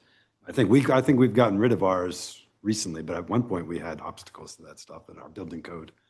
And I think that would be a way how you recognize that wish, is to make sure we're not creating obstacles to those types of alternatives. I don't know how we do pessimistically. I mean, you already heard my argument this morning, but I'll expand on that, except for somewhere that doesn't allow residential use and therefore the land is a little bit more devalued, like your example you just brought up. I'm not quite sure that I believe pessimistically that naturally occurring affordable housing can exist in our free market in Steamboat today. And so I'm not quite sure that there is a barrier that if only it was removed. I just don't know that it's something that can be a solution for us. That was my pessimistic pushback this morning, and I'll push back again right now.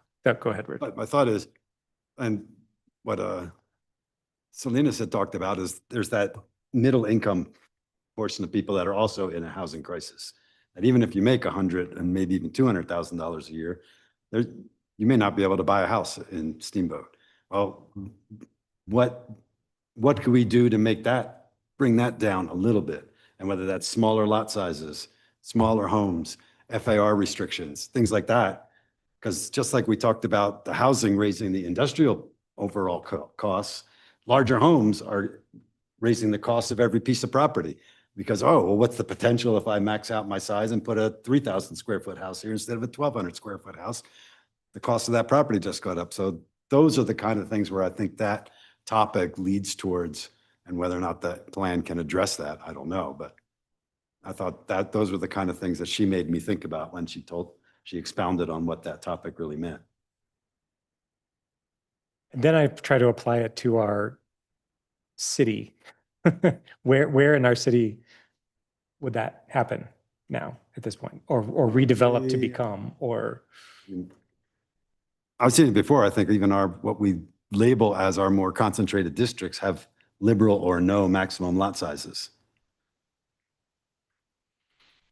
You know, when you We'll talk about that at the last bullet because that's something that came up this morning that we basically want to add as a recommendation. But it still addresses that Yeah. too, but yeah. That's how I would address it to the city, which is what you asked.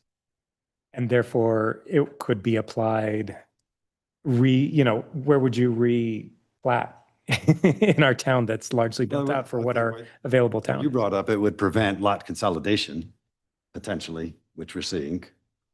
Yeah, which is great. In a way, what we talked about when we were talking about water body setbacks, we talked about allowing people to build a bigger home into the water body setback because their neighbor already has.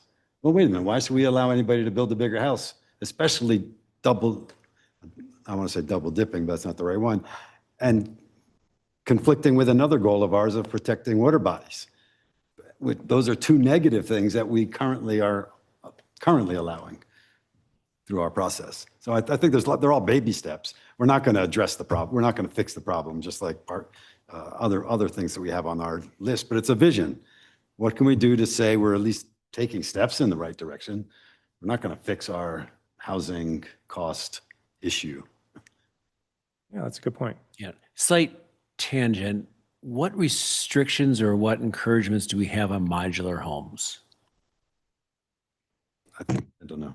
You have to ask someone that knows the building code. Yeah, modular homes we don't have any restrictions or encouragements. They're treated the same as any other home. So they just meet the applicable building code. Any sort of factory built home is allowed. And the only thing that you do restrict, though, is a mobile home park as a use, right? That's only available in a couple of places. That's correct. Our current code restricts manufactured homes in most of our residential districts. However, there's been a change in the state law. So we are bringing forward, I think Toby's working on some amendments to the code that will include eliminating that prohibition. So you could have just to be clear, like modular is something different than manufactured. So when we're talking about manufactured, we're talking about like a HUD home that's built to the HUD standards. So they would moving forward, once we amend the code, be allowed in any residential zone district that allows other types of single family homes. So pretty much everywhere. And then you're correct, mobile home parks as a use. So that use where you have the land owned by a landowner and renting lots to individual homeowners, that type of a use is only allowed in our manufactured home park zone district. And we don't have any vacant land currently zoned MHP. Do we have any changes or suggestions based on this slide? Well, I mean, I like Rich's comment about removing prohibitions. I think that does belong in a plan. I agree. How does that tie into what Rebecca just told you as far as what manufactured homes can already do? What barrier should be removed? That's where I'm the most hung up on. Like, how do we change this code to state what your guys' collective goals are? I like the collective goals. I'm just not quite sure that there's something in our regulations that is in the way. That's in the way. To change. Well, something is changing, That's what I'm wondering. Well, yeah, right. so it will be changed. You think? Yeah, I just wonder how we make that successful in this code, especially as we're trying to decide how to Do recommend. we want to acknowledge the work that's already being done in implementing that state law? I mean, that's the first I heard about that, so I think it'd be good to acknowledge that that change is kind of happening at the state level and that Steamboat's changing some code things to comply with that. Be a pretty simple change to make.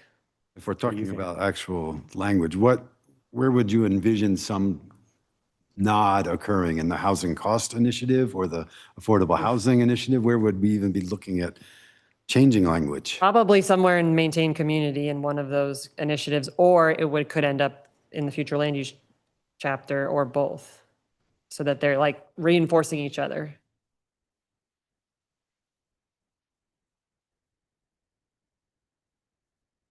I would support that. I think that's an interesting I think that's. suggestion. Does that sound good to you? Agree. Yeah, to the group in general? Sure. Your point about lot size, I think we're getting to, right? Which is why I've largely Yeah. ignored that as a, But we can get there now, because the second to last one we pretty much already covered. I just wanted to acknowledge that the county also had some comments about the residential and industrial. But no really new discussion items on that one. So Rich brought up, in addition to encouraging smaller lot sizes, so I made a change to the compact residential district.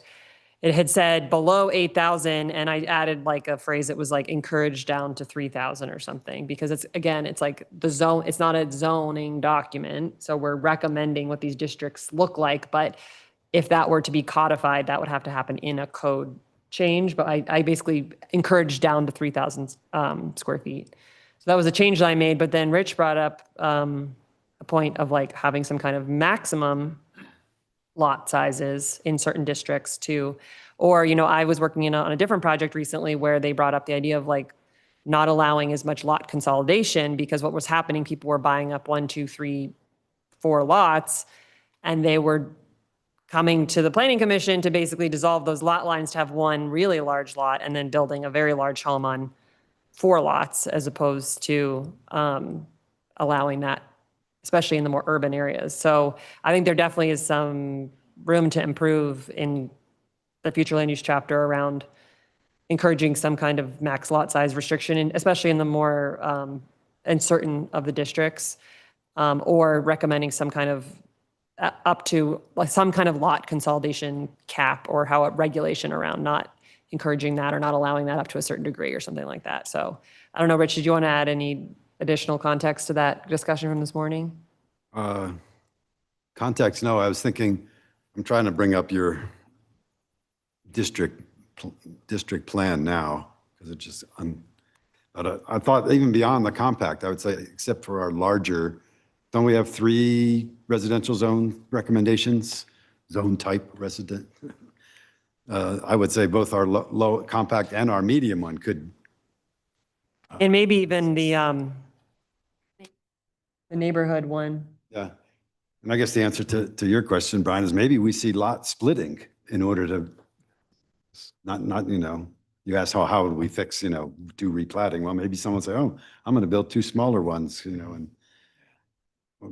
right, and removing some of the FAR requirements or lot coverage requirements that we have would start to allow that, assuming it didn't create any negative impacts. Yeah, no, I like where you're going with that. And just to close the loop, I mean, this was discussed during APCC this morning. They agreed to the change. They thought both of those made sense. And so we are assuming those revisions will be made and presented to council. So I must have zoned out or something. What provision are you saying would be made? Basically adding in the future land use district plan in the most urban residential categories, a maximum lot size. And then maybe have somewhere, I have to figure out where it would be, to have some land use recommendation around encouraging, regulating lot consolidations or something like that. I'm not sure where that one would live, but. In addition to the one that's on In the slide addition to the that's small already made. size. So in terms of small lot size, I agree with that. What I'm trying to reconcile is there was a large segment of the community that rejected Brown Ranch because it was compact residential. So, I mean, yeah, but as I said, I support this. I just don't know how to reconcile the contingents that want to see larger lot sizes in that area. I would offer as a potential solution, way to think about that is that putting that in this code, that there should exist the potential for compact residential zoning that has a maximum lot size in order to encourage some of these solutions that we're talking about is totally okay. And whether or not that gets applied to Brown Ranch or not is a completely separate discussion that we don't have to rely on for this to work. Does that sound good? Yeah. Oh. Commissioner Levy, you made a comment around potentially splitting lots. Do we want to include something around that opportunity in the language? Splitting one lot into two to meet the smaller lot? I don't see how, and who's going, except for the housing authority, I was trying to think of who would actually want to split it into smaller lots. I think It's a good question. the housing authority, if they could get a piece of property, they would be certainly a entity that would be heading down that road for sure. If somebody Other owns than a that, lot, they want to put their kids next door. How we can encourage that to happen. We had one case before us, I think back in November, where they split a lot up over by, it was that area below Sunlight, the older neighborhood below Sunlight. Right. But it's few and far between. We actually see a lot of lot splits. Yeah. They're typically approved administratively. That's why you're not familiar with them. But there's a lot of oversized lots in town where people own more land, whether it's one lot or they own multiple lots already and they've just been historically using them as a single lot. And then they replat those or split the single lot to create an additional buildable lot. We see that quite often. Okay. It'd be good to add language in making it clear that's something that is not a no-no, I'll call it, is something that the city would consider and we as a body and hopefully council would consider as well, and is done already.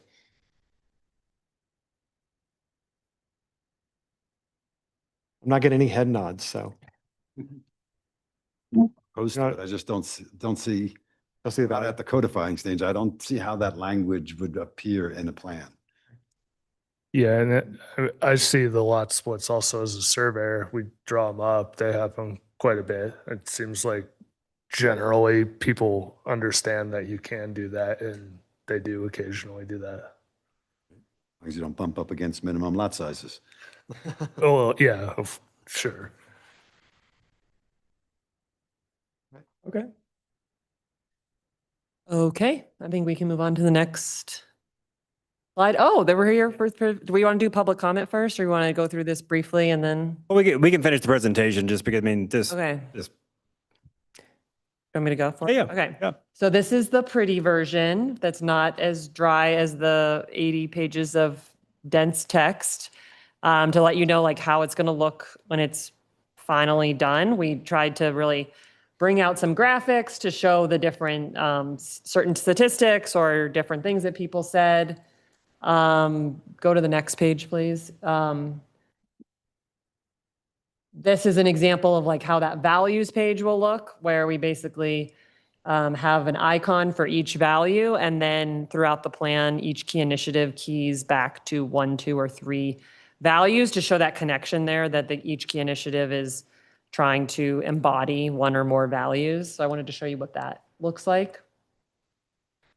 And then we added a couple more of these like hiker wayfinding, where we said, you know, values are this way, the negative trends are this way, we're kind of headed in the wrong direction, like let's go back in the right direction, you know. So there were a couple graphics embedded in the plan that had that, but we added some more elements to that.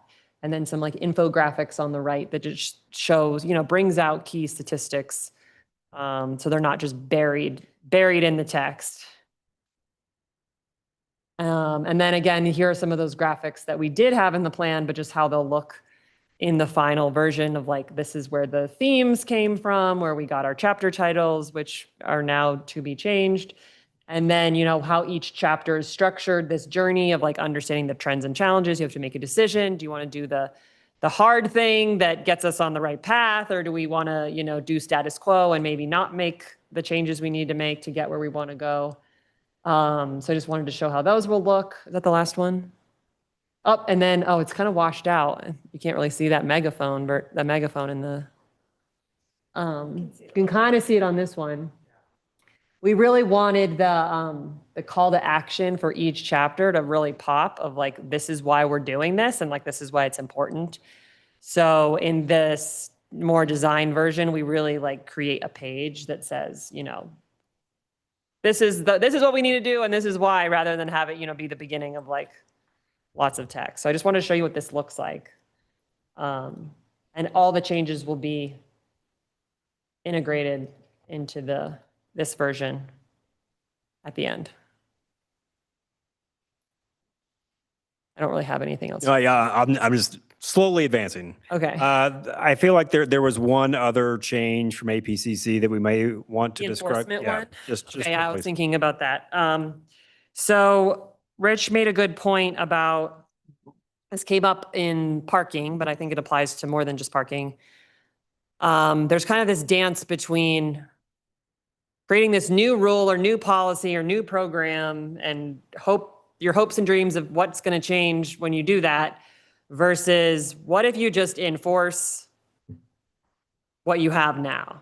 So for example, like the parking, the time restricted parking you do have, or certain code regulations that you do have. Like how far does just enforcing what you do have get you towards where you want to go versus creating all these new additional policies and rules? And so APC, Well, and the other, like, if you're going to go through the steps of creating, let's call it a new regulatory Yeah. environment, enforce on that, or otherwise you maybe not have not accomplished. You're not going to see the outcomes that you thought you were going to accomplish through that change. right, there was another example of like drive around one of those live work neighborhoods, like who's actually living there, who's actually working there, is anybody actually live working there? You know, like any of that kind of stuff to just like see, are the existing rules doing what they're supposed to be doing before creating a whole set of new rules. What I thought was a really good point. People, I would say the whole group generally agreed. And it was brought up that was in alignment with the Routt County Master Plan. There is an emphasis on enforcement. They very Yes. clearly state that that's a priority in terms of implementation of the plan. So it made sense to reflect it here as well. So I don't know exactly where that lives, but we did agree to adding language, maybe in a few locations around enforcement as a strategy. Probably in parking, maybe in some of the land use sections. I don't know where else it would apply, but I'm just curious what this group thinks about that addition. I was just remember Gabby pushing against that, though. Did I? No, I'm sorry, not Gabby. Oh. I don't know why you didn't. Joella did. She was like, oh, well, that's a cost, and we might have to remove cost from actual programs to do enforcement. Oh, yeah, Joella did make that point. Joella said, I don't know why I said. No, I think you guys won her over, I think, maybe. I don't know. That's Brian or Brad. I didn't see her change her mind about it. But she was the only dissenting voice, but she's a relatively strong dissenting voice. But Does the group have any thoughts? I mean, that's a really good thing to bring up, but what is this? Yeah, I think enforcement is always important. If you're going to have rules, you also have to have a method to make sure that those rules are being followed, or there's no point in having the rules. Just as a general mentality. Yeah.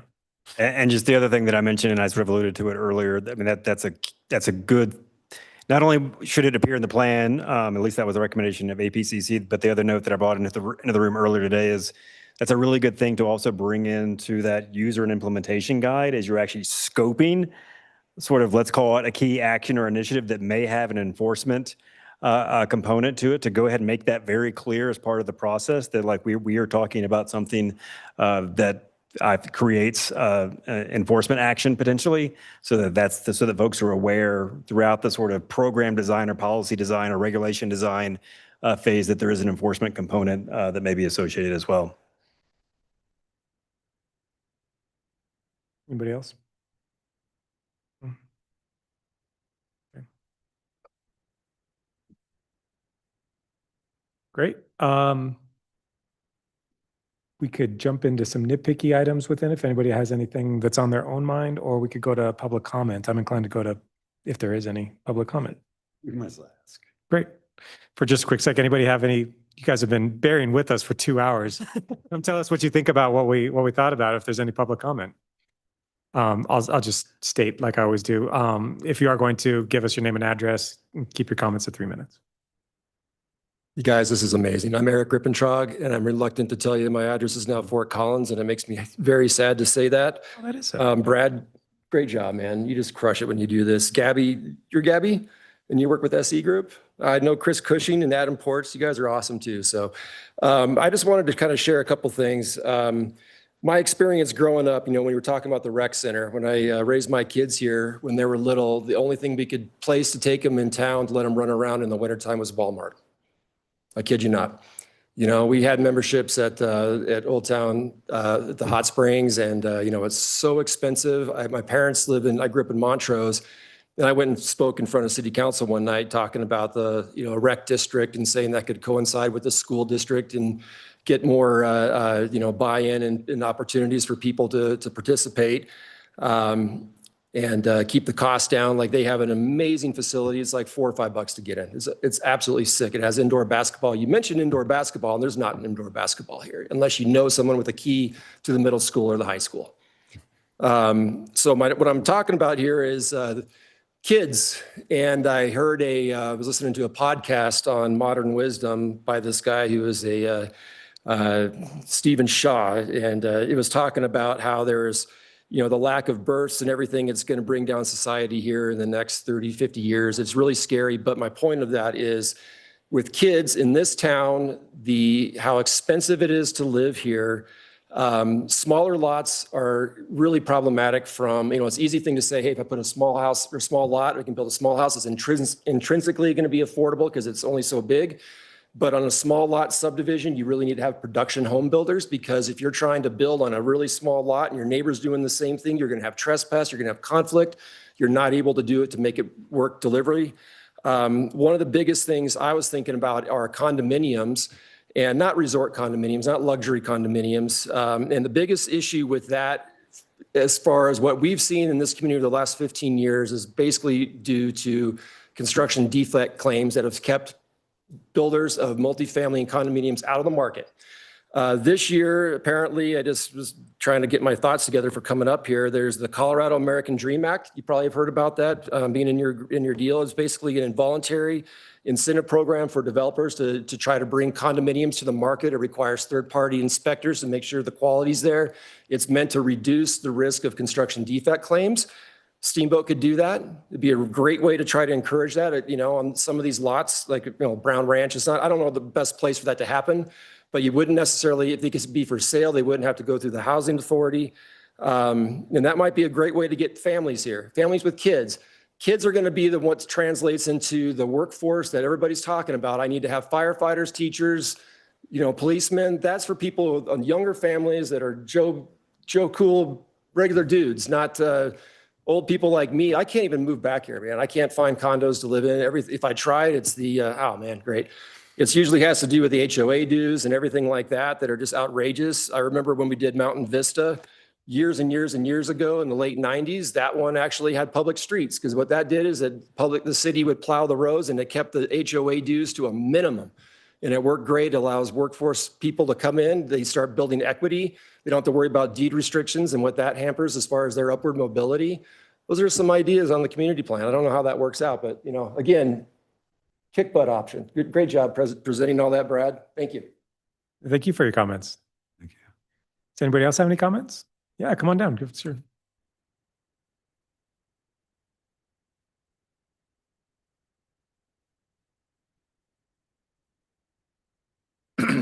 My name is Bill Rankich from 1081 Thornburg. I wasn't planning on speaking on this one, but when I heard the comment about some of the graphics, don't take pictures of existing stuff around town. And we've had too many clients and friends that have had pictures of their homes on the things that work and don't work.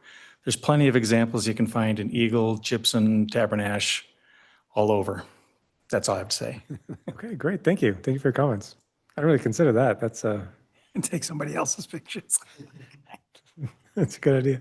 Is there any other public comment? Okay, great. Is there any online? No, because Kevin's There shouldn't be any online. We'll close public comment. Those are both really great. I appreciate those two comments. I'm not sure if there's too much to react to. We've kind of talked about the rec center, and I think the public comment, you tell me where I'm wrong, I think supports how important that is and what has been missing.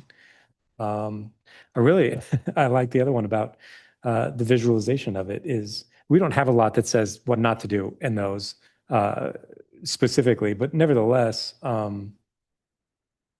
we could just find imagery that's kind of exemplary of our goals rather than stating seriously, this one over here on Val d'Isere, that's the one that there's something to that, something to think about. We'll come back. So that was kind of the end of your presentation. We need to have internal discussion and look to make a recommendation to council one way or the other. I had a couple of small items I'd like to bring up and kind of get feedback on. That weren't really high-level policy, but just in kind of reading through the stricken out sections. One was talking specifically about adopting the IECC building code. I wrote down that was on page 40. Similar to my argument about removing specific rebates, is removing specific codes to be adopted. I think as this lives over time past when I'm sure our building department will adopt that code anyway. I'm not quite sure that it necessarily needed to live here. That was just kind of a cleaning up recommendation that I would like to see changed. If anybody has any thoughts or if there's any pushback from those who wrote it. How you think it should be incorporated into the plan? Well, it's talking more about electrification and I'll go more directly to it. Does that help? Wait, I'm on the wrong one now. It has more to do with the 2024 IECC starts to speak more about building electrification over time. And I think that the rest of the language that we have in this document is already talking about that. And its initiative is saying we should adopt specifically that plan in order to further the goal. And I'm saying that that's a very... It's a reference that could get outdated very quickly. It's an outdated, reference. And I'm not sure that I think it's necessary in the code, just like I think the rebates are an outdated reference very quickly. Pretty small nonetheless, but that was one item that I thought we could clean up as we recommend. I wouldn't oppose that. Otherwise, generally, it's a little bit over my head. Like you said, it's a little bit of wordsmithing. It is wordsmithing on that one. Yep. Because we really talked about the high level ones. One that I thought was maybe a little bit more kind of pushing the plan in a direction or not is on page 6 when we're kind of still in high level introduction of the code. So let me go to that real quick and kind of give you the context. We talk about Steamboat Springs has failed to leverage development, and then we start talking about that the city relies on restricted revenue sources funded primarily by visitors to fund municipal operations. I kind of push back on that it's taking, I think, a little bit too much weight off of the impact that it has on locals and how much funding we're doing, especially as we talk about different funding sources in the future. And I'm not quite sure that language is setting the right tone for this document. I would agree. I wrote that down as well. I think it also sets the tone that we live here, don't pay any taxes, and we pay a significant amount of taxes to help fund the city. And I'm pretty sure that a study was done that proved that we are the primary Sales tax generators. So we could just change visitors to funded primarily by sales tax. I think we made a couple. Which is great, yeah, and just kind of sets, I think, a better kind of how it's Sales happening tax, and not who necessarily. Yeah. So again, another small one. And anybody coming off, I just had a few like these.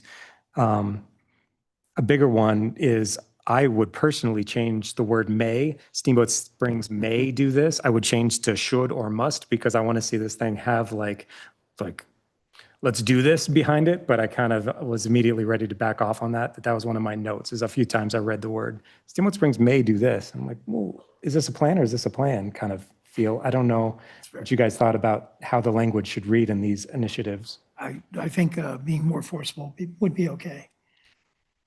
Honestly, I think it is a plan. So you want more shoulds? Yes. Okay, I feel like shall gets into like legal territory, so. Right, gets a little tricky, yeah. I think should over must. Should over must, yes, yeah. Okay. Great.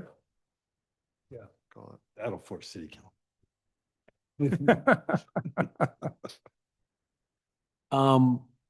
We got one late public comment about the hot springs.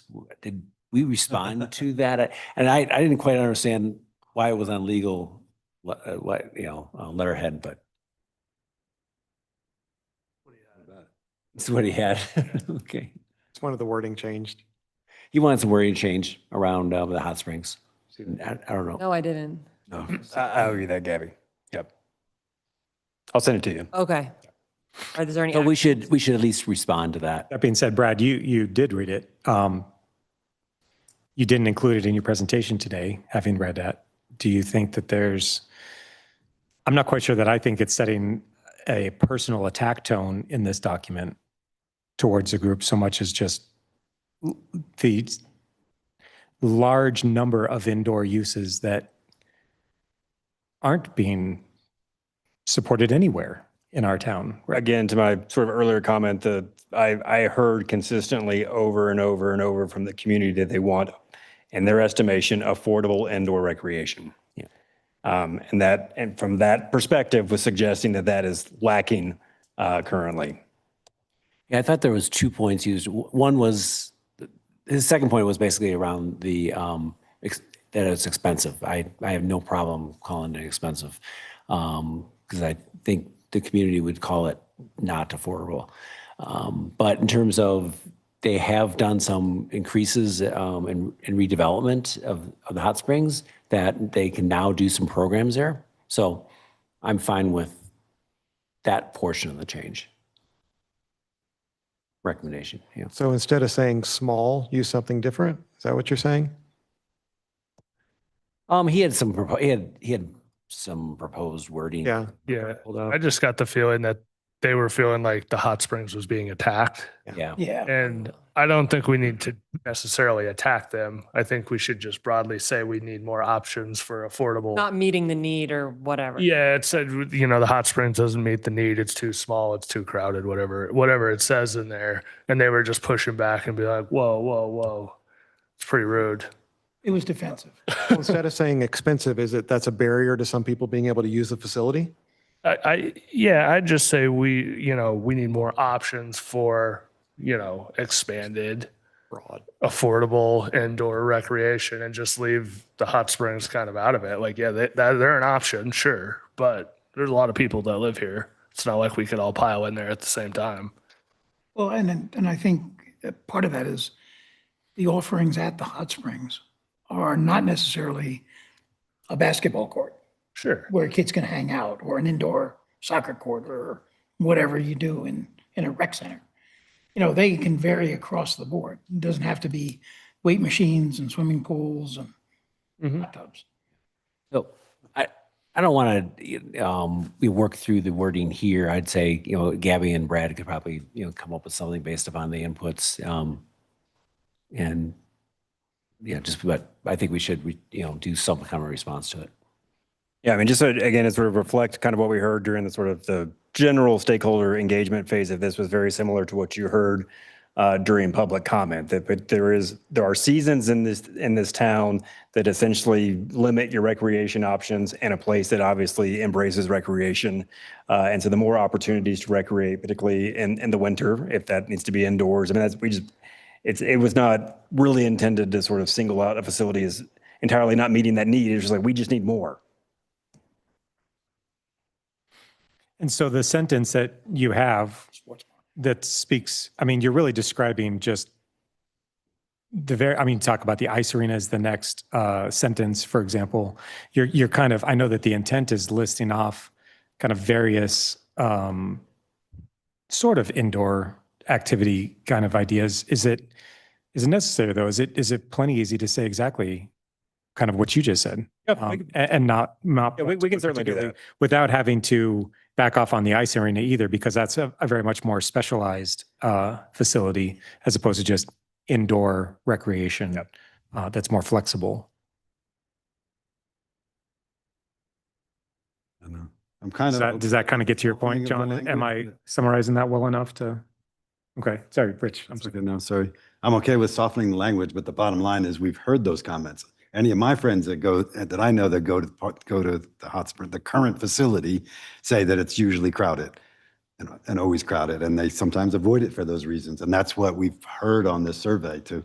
So I'm kinda hesitant to I'm fine with that. discount I that- I think I was giving them credit that, okay, they can do some programs now.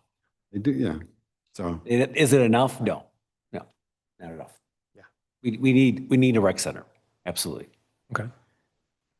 Is that that's full feedback for you? Yes, I think we're good. I had a nitpick and then a question for Brad. Please. So your preamble, I think is what you called it earlier. Yep. You made a comment around things have changed, obviously, since this was originally drafted and has been drafted through. There are two items in here that council one council's make a decision on. The other, I thought it was unfortunately not moving forward. One is the vacancy tax. Are you planning to strike that? Or what's the plan with that since council already voiced? I actually had the same question.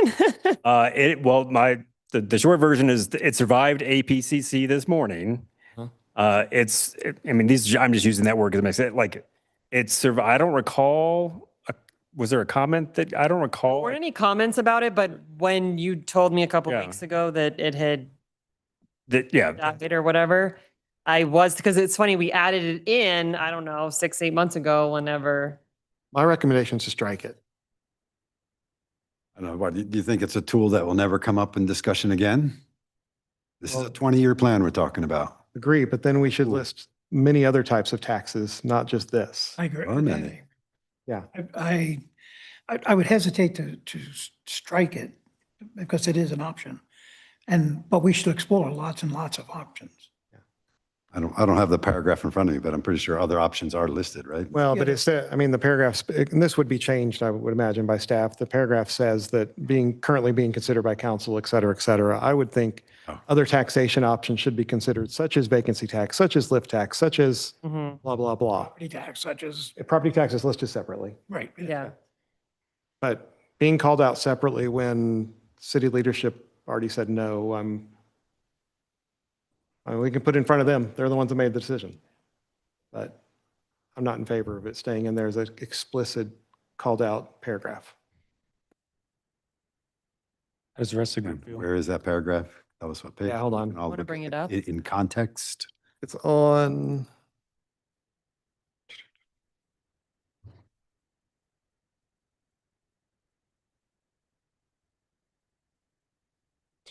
I guess I could find it.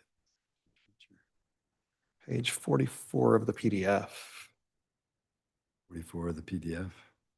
which is Oh, I said 44.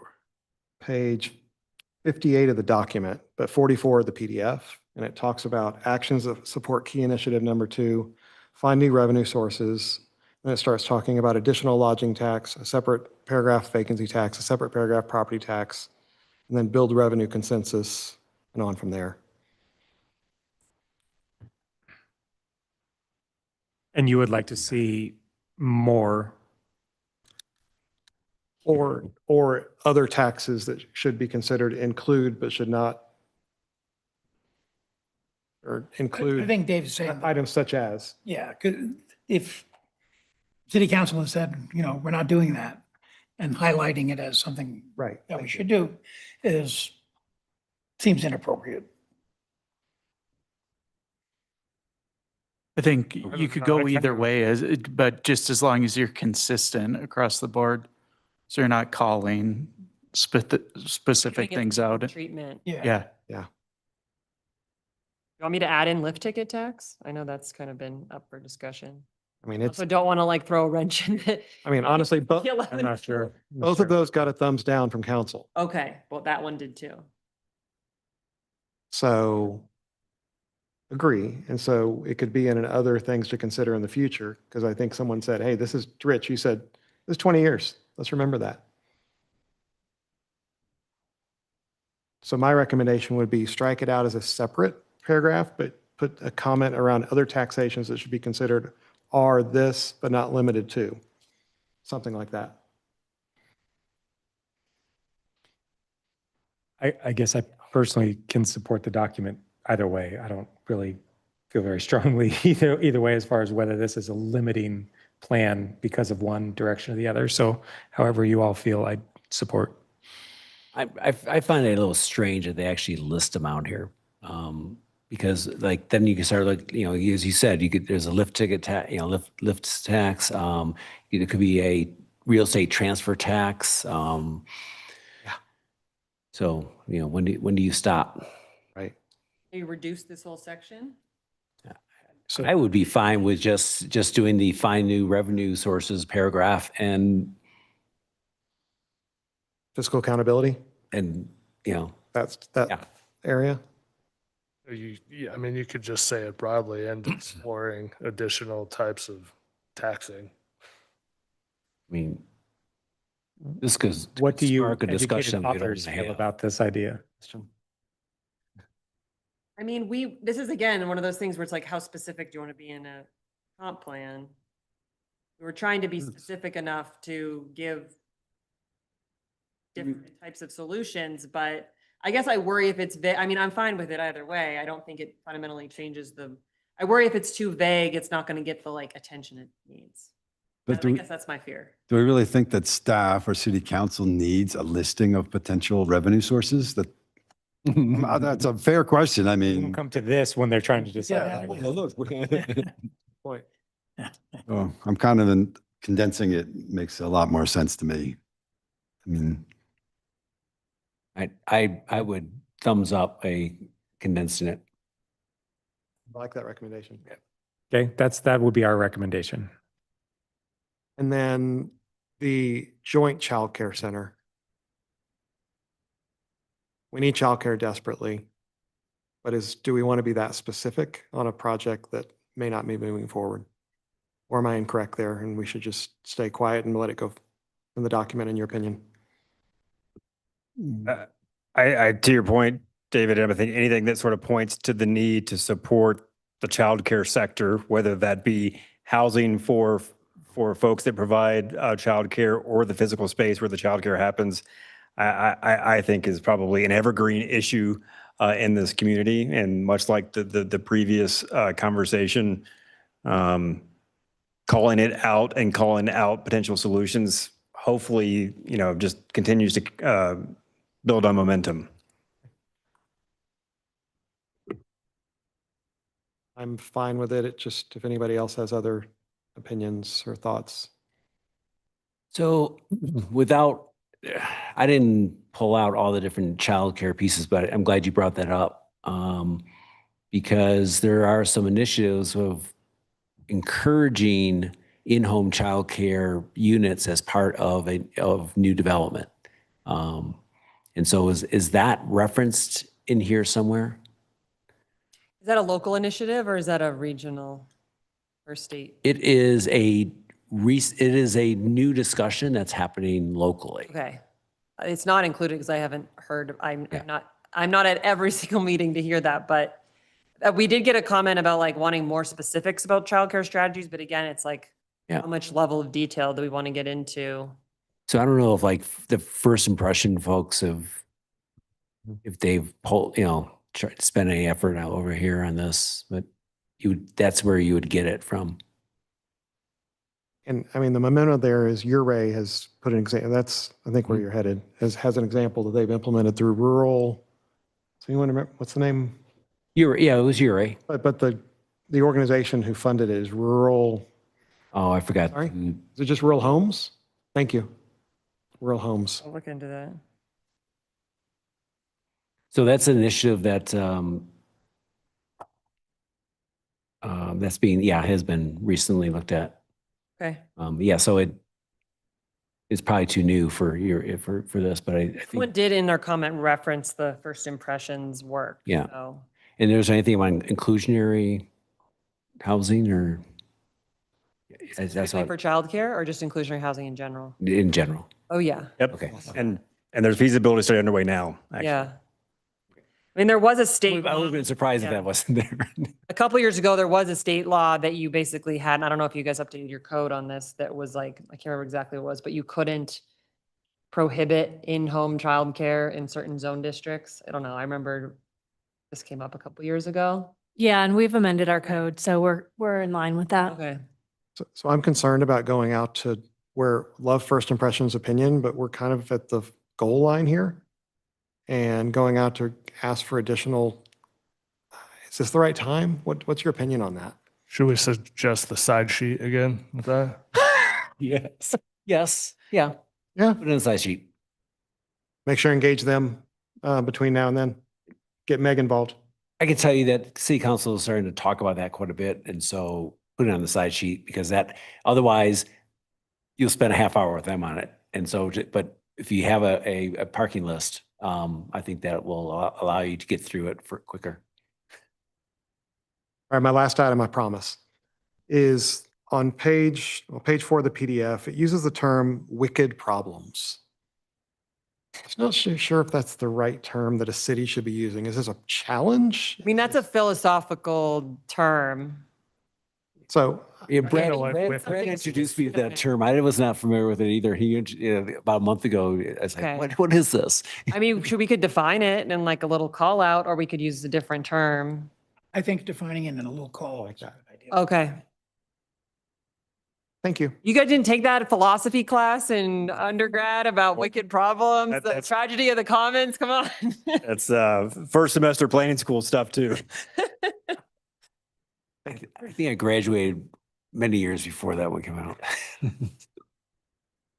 I have another one I'll jump into real quick. On page 38 of the listed plan, we talk about filling in missing sidewalks. One thing that I thought was like the language, if I'm understanding it correctly, was talking a lot more about what the city's responsibility should be regarding trying to fill in, creating the master plan, actually implementing the master plan, how to do all that. The public comment that we've received several times here at Planning Commission by a specific engineer talking about specific development plans and whether or not that is helping solve the problem or creating new pockets of sidewalks.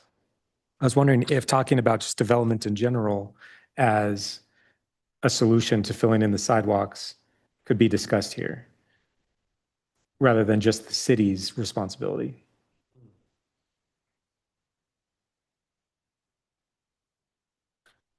Are you saying, the strategy, isn't that what our strategy is now?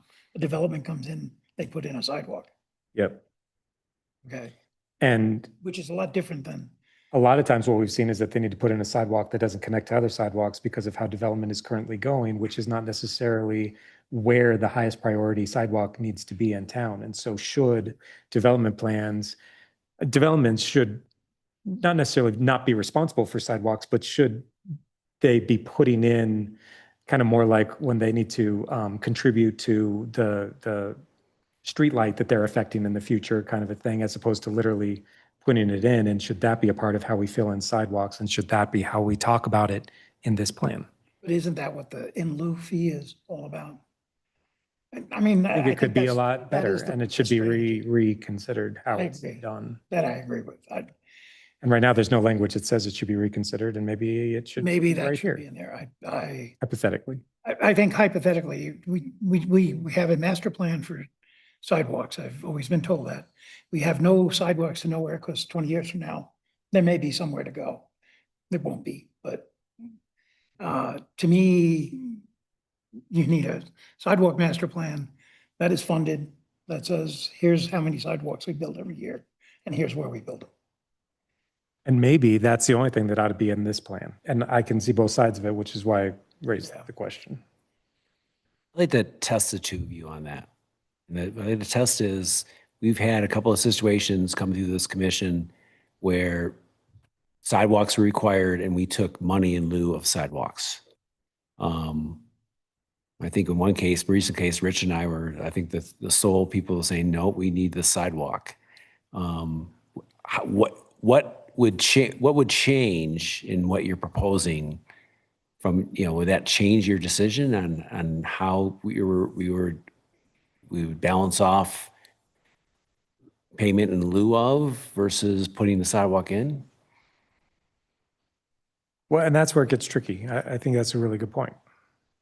How does the fee in lieu of kind of properly support our sidewalk master plan? And I'm not quite sure that I think it does a very good job of that.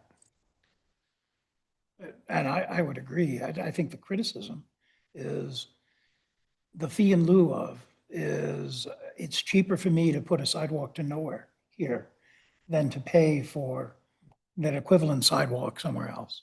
That's a formula problem though, not necessarily the, No, right? I mean, I thought about that too. I mean, look, where they come up with, this is what it would cost and I'll give you that money, when that initial cost estimation seems to be a low ball. mostly because they have equipment on site. I mean, that's the big deal. And I don't know if there's a big difference in the specifications associated with the sidewalks themselves.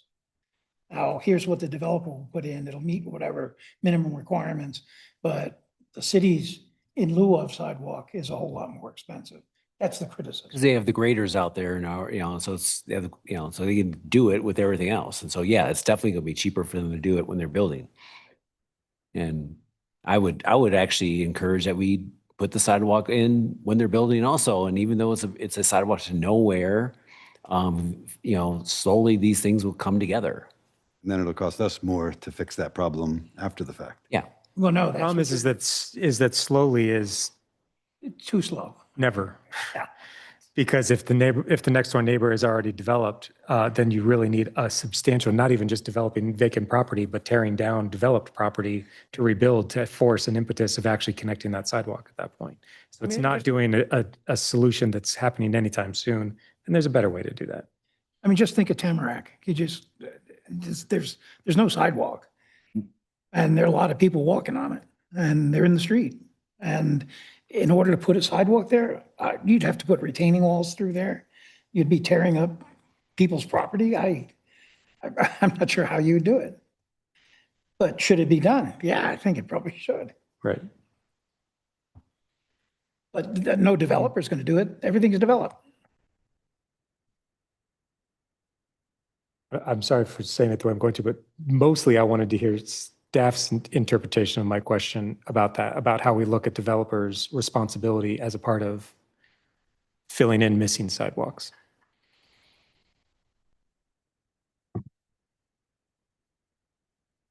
Well, I mean, I think that we have the mechanism in place, and I would agree with Commissioner Levy that I think it's a formula, like, I think perhaps the code, we need to look at the code if we don't feel like it's working well, and have that conversation. Am I understanding the question? It's something we struggle with because, yeah, like the first sidewalk in is always a sidewalk to nowhere. Certainly the last one in might be a sidewalk to nowhere if no one else had the sidewalk first, which is, sort of that scenario that we see often here as well, because, we have older parts of town that were developed before we had the sidewalk standards. So I don't know that there's like a perfect code. And I think having some alternative compliance options, which is what we have in our code now, can work well. I think maybe we just need to evaluate how are they working? Do we want to prioritize one over the other? Does it depend on the location, certain criteria, that kind of thing?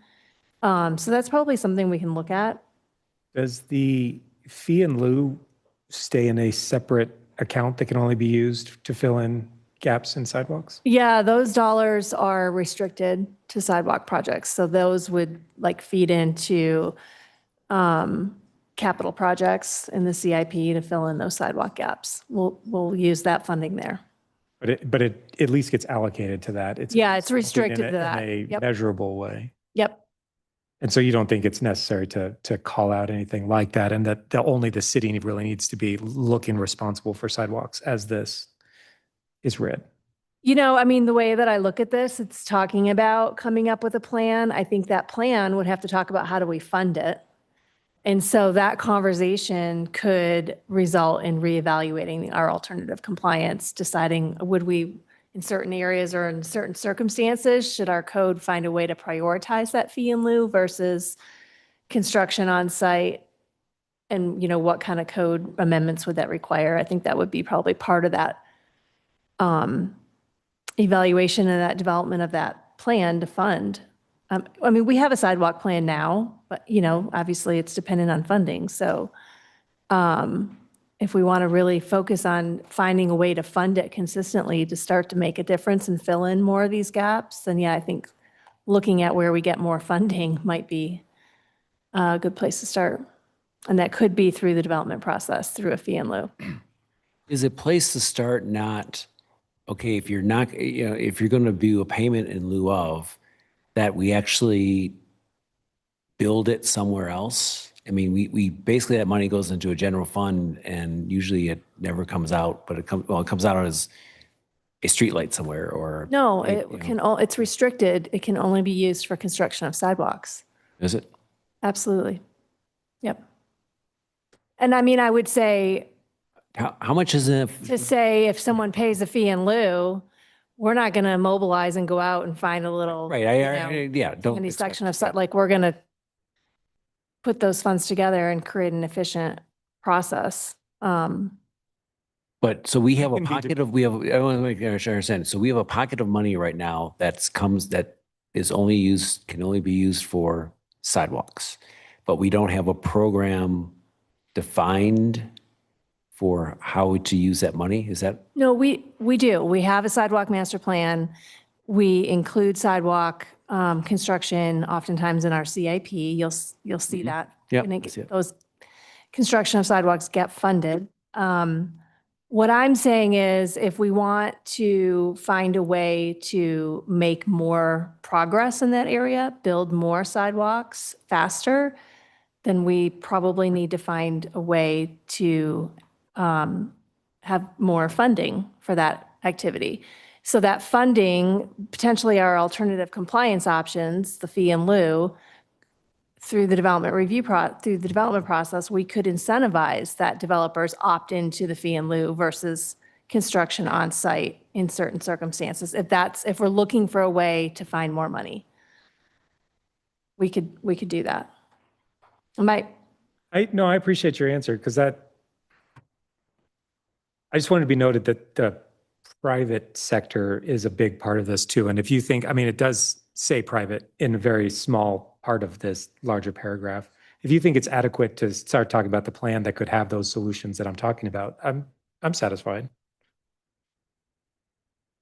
Yeah, I mean, I think the sentence that talks about creating a phasing plan and integrating into the CIP and outline when and how we're going to fill in those missing sidewalk gaps, I think that works. Oh, terrific. I'm going to keep going just because my next one is also on this page. At the very bottom, you have an insert number 6. As we go to the side there, you talk about insert sentence. It should be noted that the electrification of building may add to short-term construction costs. To me, that stood out as the only place that I really felt like in this plan that we were talking about something that needs to change that will have costs associated, like more costs than not doing it. And why single out this in particular? I'm not quite sure it needs to be added. I think that was in response to that comment about, but if we can take that out and just keep the redundancy and equity pieces in. Right, because the goal is the electrification. The goal is Right, okay. Ongoing cost versus upfront costs. I mean, we can argue about that. Well, amending the Relevant comment, all day long, but- amending the amendment based on the comment. But I'm not quite sure that needs to be in there in order Okay. to further the code. And I'll be done. Does anybody else have anything else they want to talk about within this before we? I had a big one. Yeah, great, please. With our calls to action, are they in any way prioritized?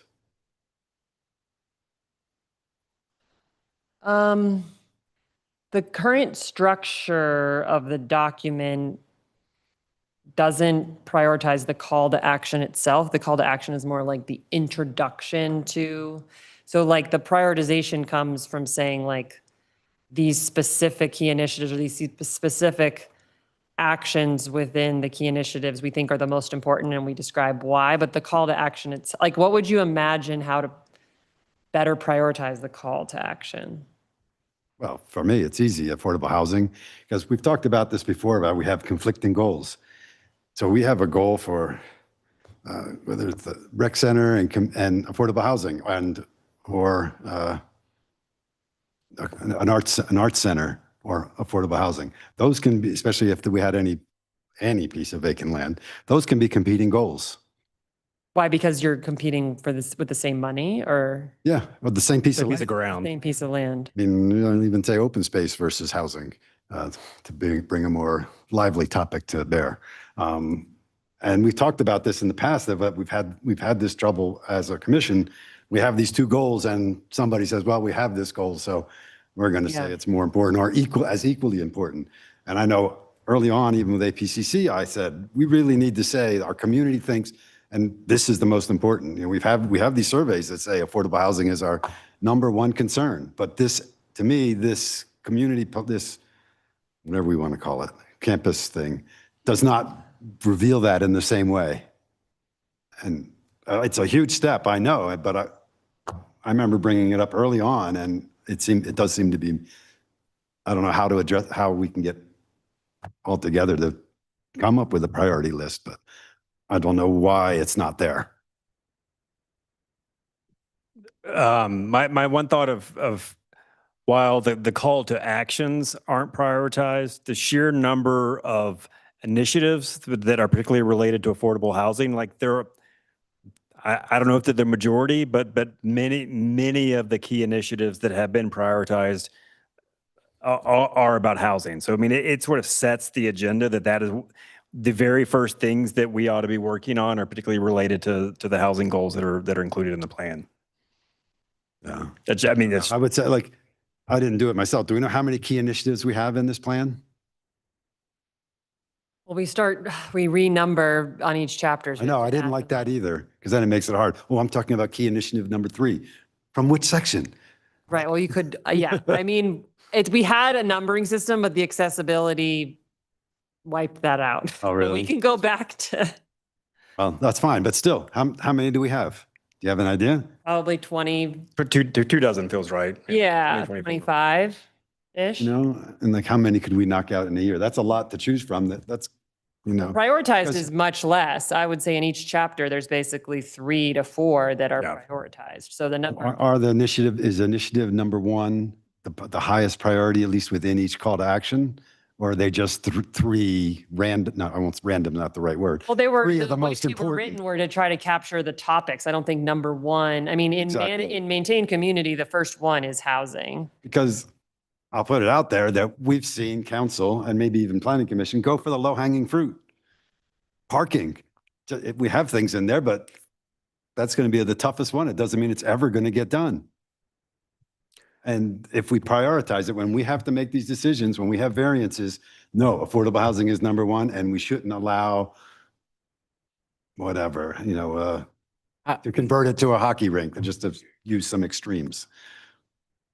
How difficult would it be to create a priority list that, yeah, so I think that's the general question. How difficult would it be to create it? And I think that's where like the version that you're looking at now, like it loses some of that. I mean, as sort of Gabby was walking through what the sort of fully designed version are, those priority items will pop a little bit more visually, and it'll be much more clear which items are the priority. And to Rich's comment, I can tell you, as we thought through like which of these made sense to identify as priority, low-hanging fruit was really not part of it. It was like impact, how important it is that we take on this issue, even if it is a hard conversation. That is just in the plan. I can't get you past the plan, Rich, in terms of what gets taken up, what gets resourced in the future.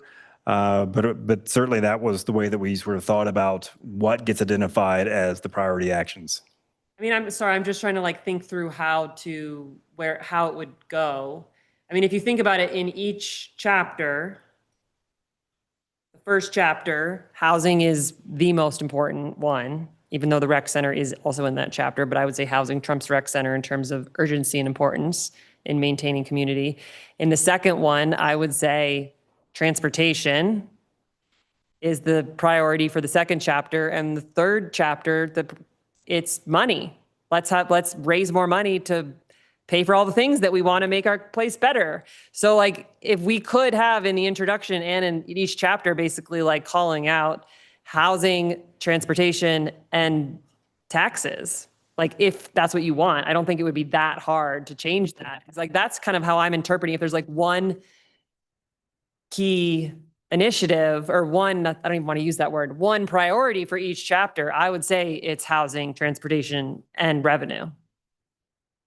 I leave it to my other commissioners to. So It's a big topic, I understand. yeah, no, it's a big structural topic, but I'm just trying to think of like how to do it in an elegant way without too much rewriting or reshuffling or what have you.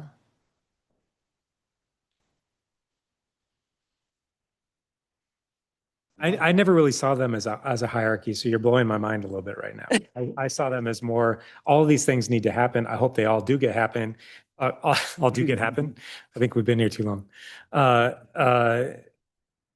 However, the plan is not what creates a hierarchy. It's the council who's ready to fund budget to implement the plan is what creates hierarchy. But I think what he's saying, so I don't want to put words in your mouth. I help me don't want to put words in your mouth, but basically, it's easy to pick off the low-hanging fruit amongst the big list. But if you have if you have a prioritized list and you say this is the most important thing, just like when they go into the CIP process every year for funding, these are the top priorities that we want fixed on. This is providing to council the guidance that these are the most important things for the community. I mean, I understand the funding process, and it's always going to come down to council. I know, Yeah. But I think even for us, like when we go into variances, additional uses, that's the only time we open up our plan book. Because where is the guidance to decide where we're going to vary from the rules? And if we say affordable housing is far more important than, I'm going to use some extremes, open space, we need to say it. Because we get those kind of conflicts all the time, and it just becomes a straw poll thing, or whatever staff recommends. And to me, we need a plan.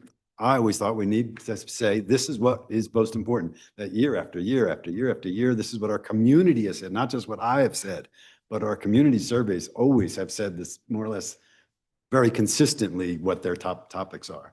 And I think that needs to be in this plan. Should the hierarchy reflect city council's priority list? City council has a pretty short list of priorities. City council changes every 2 years. Well, I understand, but this is a plan. So this is a chance to memorialize something. Yeah, I think you want to have a balance. This is a document. I think a reason why you have public bodies is because you use judgment and rationale. And if you just had a plan, you just plug it into the computer and you wouldn't need people. I think different things ebb and flow, and there's broader considerations. So this is guidance, but I don't think we need or maybe want a mandate. I think everyone knows what the priorities are. I think you make hard choices along the way. Fair comment. I just want to make note. I think I want to win my over. I know, and I appreciate you guys being very patient. I regret that we went with the long one before getting to our other agenda items. Thanks for sticking with us. This is a really good point that you're bringing up, though. I think if you thought that a recommendation to council from this code or plan could easily talk about which one you thought was hierarchically the most important. I'd support that. I'm not sure I think it's necessary, but I'd definitely support it. So you're saying no change to the actual plan, but a verbal priority list of? No, either. If you want to put it in the plan, I don't think there's anything wrong with that. I don't think that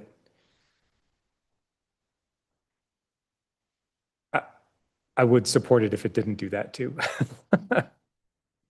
So I don't really have much other than that. I think it's a really interesting idea. You mentioned, Gabby, that you thought that would not be difficult to do. I mean, I was proposing a specific way to do it, but Yeah. without like a ton of rewriting of basically having like one. I feel like there's two ways. You could have like a priority per chapter, and then that could all be also talked about in the introduction somewhere. So it's kind of like set up for that. Or you could have like multiple priorities or that are just talked about in the introduction and then like expect those to unfold. Or another way is to like in the success measures at the end of each chapter. It's like the purpose of the success measures, it was like that was the hardest thing to write because we were trying to say like what are measurable things that actually get at multiple actions. Like if you're acting on one or more of these housing things, these are the types of trends we want to be seeing. We want to see these many units built or these many people staying in the community or these types of demographics because they're able to find housing. Regardless of which action you choose, we like want some kind of success measure that's like trending in the right direction. So another place could be like, okay, we have these 5 or 6 success measures, but we really want to put all our eggs in the housing basket and put as much energy as we can towards like all the arrows. Sorry, I'm getting mixing metaphors here, like arrows in your quiver of like every housing policy to get at that success measure. That is the most important success measure. So that's just another option I was thinking of like how to demonstrate that that's a priority within the current structure of the plan. I don't know. Do you like any of those options? I like any of them. Okay. I like, Because they're all not present. we have, I mean, there's so many different plans out throughout the, like, mobility plan. It has prioritization in there. So basically it does all this work, makes all these suggestions, and then it has these items that they prioritize. I think that would be a good, this plan would benefit from that. Basically, it would allow us, I think, be, more workable. I mean, it's interesting you brought up the mobility plan. If you look at the mobility plan, top items there are bypassing 12th and 13th Street congestion issues. And what's on that high priority list is not ever, it's the probability of any one of the 3 recommended solutions isn't going to be built. And mostly for political reasons. Then it's, well. So you have a plan, and it's got a I don't want to go down that furry line rat hole, as we call it. I would also just note that plan, I think, is a little bit like it's offering very specific project. Yeah. The plans are both similar in that they're intended to be long range guides for the city's actions, but I think they're set up very differently. So I'm not sure that that is a good model. I agree. I agree. What about Gabby's most recent suggestion? Do we like that as a group? But the success measure one or the one priority per chapter, which one? Per chapter? Yeah, per chapter, I think is the best one. Take whatever I can get. Thumbs up, thumbs up. Thumbs up. Thank you. Okay. Let's keep this moving. Any other thoughts on this plan? No? Are we getting pretty close? Close. We've got a lot of good conversation, almost 3 hours worth of it. I'm not sure how that might, we've got a lot of suggestions, minor changes, I think, not major changes to it. If we were to make a recommendation that tried to suggest what we were recommending, how would you propose that? And I mentioned it to ABCC this morning. I'll mention it to this group as well. You gave recommendations that I think we generally understand how to reflect. Can I guarantee you that we'll get it exactly right? No. But we will do our level best. Most of them are, what I heard, and Gabby can of course correct if she didn't hear it this way.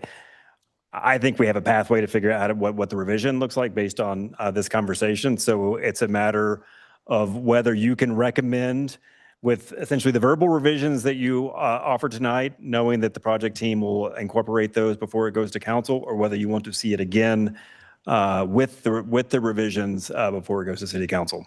That is, I mean, there are other options, obviously, but those are the two that come to mind for me. And what I like better about that is I don't want to see a condition of approval on a recommendation that tries to list off 35 minute things that. That's what I thought you were going to that are say. very, I would really I was like, like to avoid that. If somebody took really great notes, we could, but I I don't think would mine like would to see a show way up where with we these.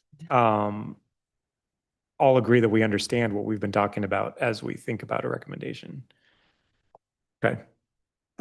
Does anybody want to make one? I guess it's a philosophical problem with it, that we're approving something with a lot of changes to be made. Yeah. And that we've painted ourselves in this corner that, oh, we want to send this to council in 2 weeks. We never do that. Well, we do, but we're usually approving a final product. Well, and to be clear, I'm not standing here suggesting, all I'm saying, and maybe I didn't say it, we have 1021 city council penciled in. If you are not ready to make recommend essentially based on the volume of conversation that was tonight, that you want to see a next version before you want to make that recommendation, that is fully within your purview. I mean, I just want to raise it. And I'll say the same thing I said this morning is, even if all these corrections and even some of my suggestions may not be corrected, everything in this plan is far better than the plan we currently have. And we've talked about, perfection being the obstacle to completion. And I would not do that. I would have been ready to actually to approve it without any of the changes we made today. But it's a big chunk of things that we're leaving up to somebody else to make better. And it's a little bit of an issue for me. And I just want to make sure other people are thinking about that before we say we're going to vote. That's all. I can say I'm comfortable with, given the work they've done thus to date, I have trust that our changes will get incorporated well enough. I concur, and all of our comments are on the record, and I'm sure you guys are going to go listen to this in double time. Correct. That's exactly how I do it. Yeah, this is being recorded, right? Yes. Okay. And minutes would be in the council packet as well. Yeah, we're on TV too. Great. Good times. I agree with you. I would like to see that direction, or even a lengthy condition of approval, rather than trying to see a change to this plan before I could support it. I'd rather see some movement on this personally. I agree. I am ready to entertain discussion till the cows come home, but I'd also love to see a motion if somebody were ready to make one. But yes, this is an agenda item to recommend to council. I'll make a motion. Let me reboot my iPad to see what the number is real quick. Great. You have it? No, mine's black. So I move to recommend We don't have a PL because We it's don't- not a. Steamboat Springs development. Community Plan with the changes in principle that we discussed tonight made by staff. Second. Motion and a second. We have any other discussion on it? No. Great. I think you guys summarized it well. I'm glad we had this good discussion.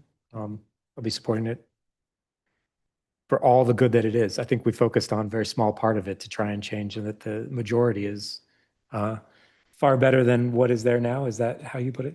Agreed. So Better is the enemy of good. there we go. That's, Great. Unless anybody had anything else? Excellent job. Thank you. Yeah, definitely that deserves to be said. Thank you all. It's an effort. Then I'll call for a vote. Aye. Aye. Aye. Aye. Aye. aye. Aye. Great. Then that passes unanimously. Thank you again for all of your time and effort. Thank you all. And I said this morning, but just so you all, shout out to Brian and Rich. They've been involved with the Area Plan Coordinating Committee, another 25 meetings, most likely over the last 2.5 years. So thank you for all your time on that. So appreciate it. Thank you. very robust and very terrific. I'm very excited to get to our patient additional agenda items, but I think we'll take a quick 5-minute break and get back to you as fast as we can here.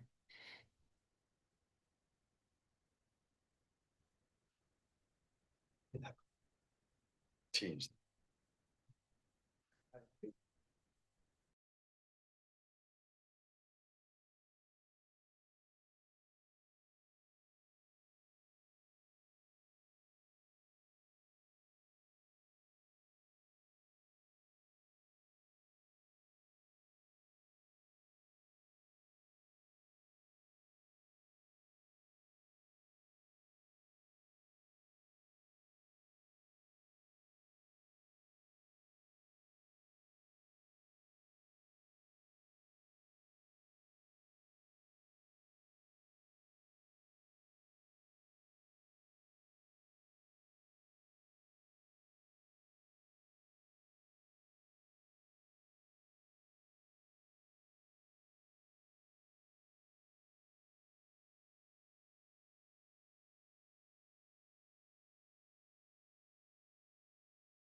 Okay, we are ready and back. We appear to be on air, so we'll jump back into it. Agenda item number 3 this evening is, you okay? Is PL 2025-0101 Storm Peak Plaza preliminary plat. Is the applicant here for a presentation? Brian, Oh, yeah, wait. I need to recuse myself from the next 2 items because my firm's on the design team. Great. Thank you, AJ. Rip, we good? Okay, cool.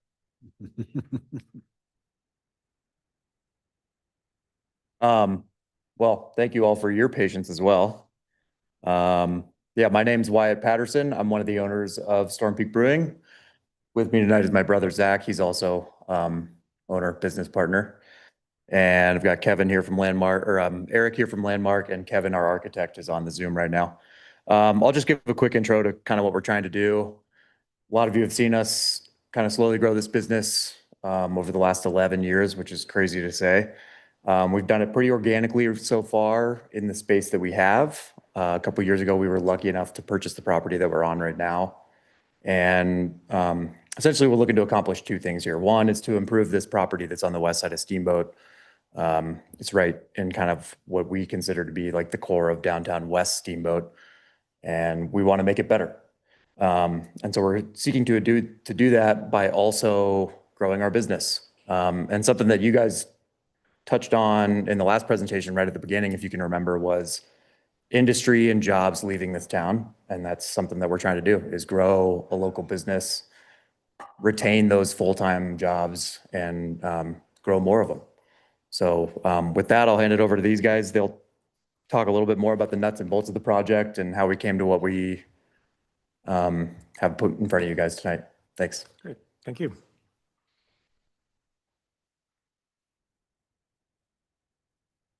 Thank you. I'm Eric Grippentrog with Landmark Consultants. The computer crashed right before I was ready to come up and talk, so I was going to hope to have something.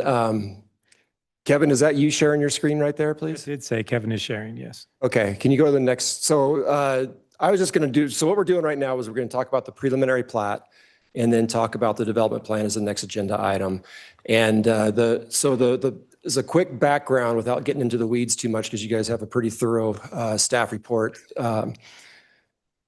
The reason why we're having to go through the plat process initially is simply because the property had never been platted before. It was just a meets and bounds parcel. So one of the criteria, is you guys are very well aware, is that when that happens, you have to bring forward a preliminary plat to make it a legal development, parcel for development. So that was the first step, and that's what the preliminary plat is doing. On the page, on the screen right now is just the existing conditions.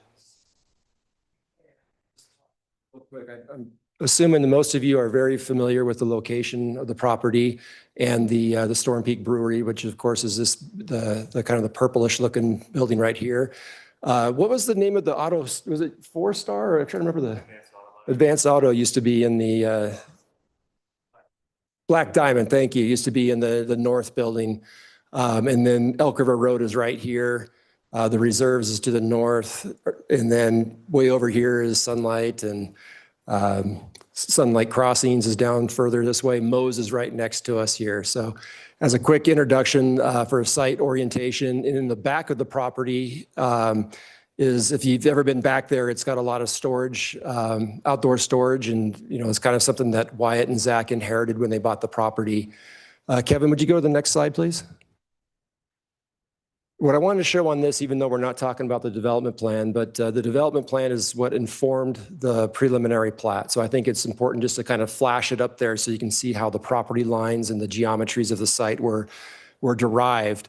And you'll hear about the proposed addition in the next application. But the preliminary plat is basically creating 3 lots. It's creating a lot around the north building here, a lot for the brewery and the expansion, as well as a parking lot in the rear.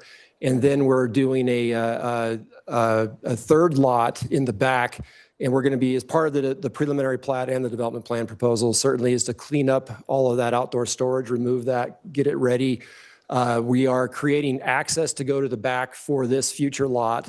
In that future lot right now, there's not a development plan contemplated. It's more of a parcel that they're going to create, as you heard in the last presentation for the community area plan, trying to create a parcel for future use for the community for either housing or whatever the zone district will permit down the road.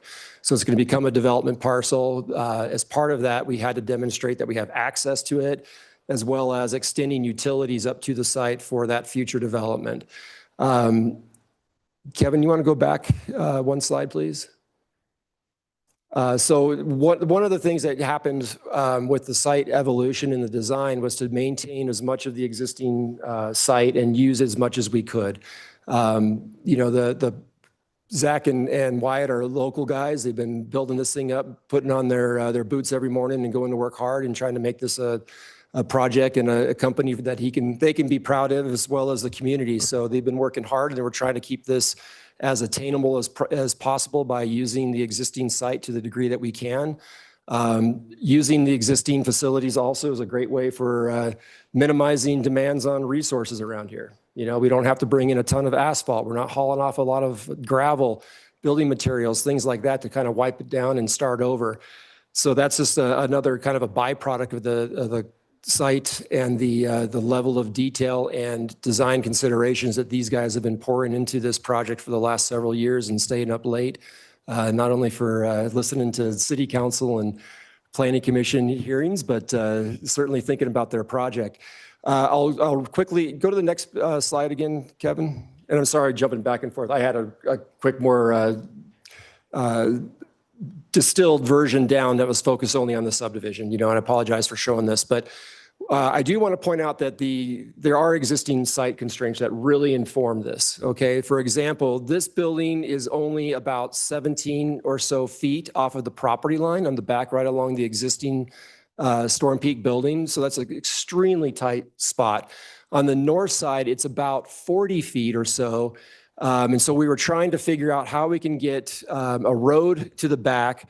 This road right here is coming up, relatively as steep as we can within the city guidelines for fire safety and the engineering standards. Coming it up here and then making sure we can also complete a loop. We have us using this access into the future parking lot. Again, on the preliminary plan or preliminary plat, it doesn't show the parking lot, but it shows how the fire truck could turn around here if it didn't want to try to complete this maneuver. Additionally, we have an access permit access easement that we're providing to make sure that the access and the connectivity that goes on and extends past Moe's and goes all the way down to the road to Highway 40 is going to be in place for improving neighborhood connectivity down the road. This property was identified on the CDOT access control plan. There are some certain criteria that was involved with that. There's existing easements in place for this road that dictate the location. So we weren't able to shift it or move it or doing things like that based on the inability to get permissions to work on different alignments for all the people involved. This used to be an access point here for Elk River Road that was taken out when they did the improvements for Elk River Road and Highway 40s, and that was part of their access control plan. Additionally, as far as the plat goes, we have not only the lots, we are providing an easement along the south side here that goes all the way to the property line, recognizing someday, if and when Moe's or future redevelopment of that site there wants to come in and do something over here, they have the ability to widen this and expand on it for their purposes, which is also going to be a benefit for larger vehicles, emergency response, things like that.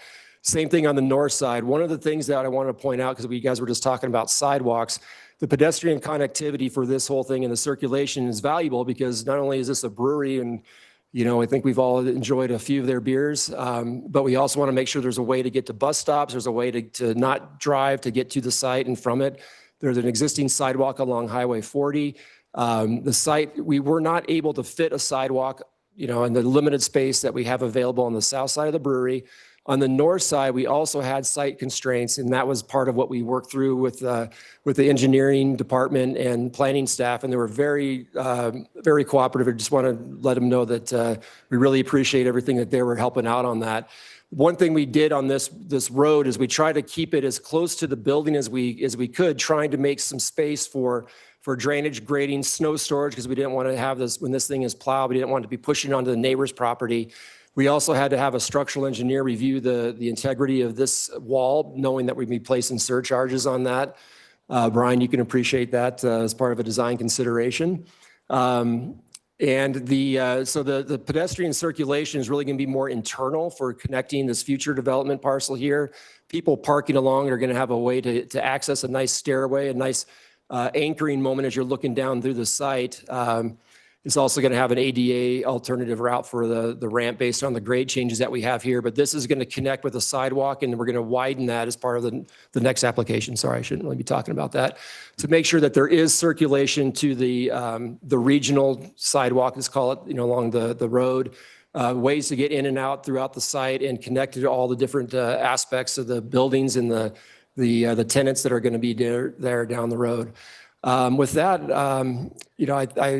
we're available for any questions. We put a lot of thought into the whole thing to make sure it works, and we're excited to be here and show you that we think we nailed it. And Wyatt and Zach are just great clients. We don't always get to say that, and we're here to help them out. And anything we can do to answer your questions, we're going to give it a shot.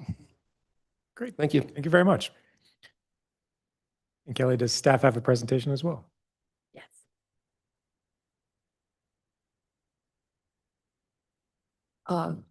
Good evening, Kelly Douglas. I do have a presentation. This is the Storm Peak Plaza preliminary plat and major variance application. The subject site is 7.46 acres, and it's located at the corner of US 40 and Elk River Road. It's zoned commercial services, and it's subject to all of the overlay zones: entry corridor, skyline, airport, all three. It's currently developed with a mix of commercial, such as how you doing, Storm Peak, some auto repair uses, as well as multiple family residential. So there's a good mix over there, existing. And with this application, the applicant proposes to subdivide the existing unplatted parcel into 3 lots.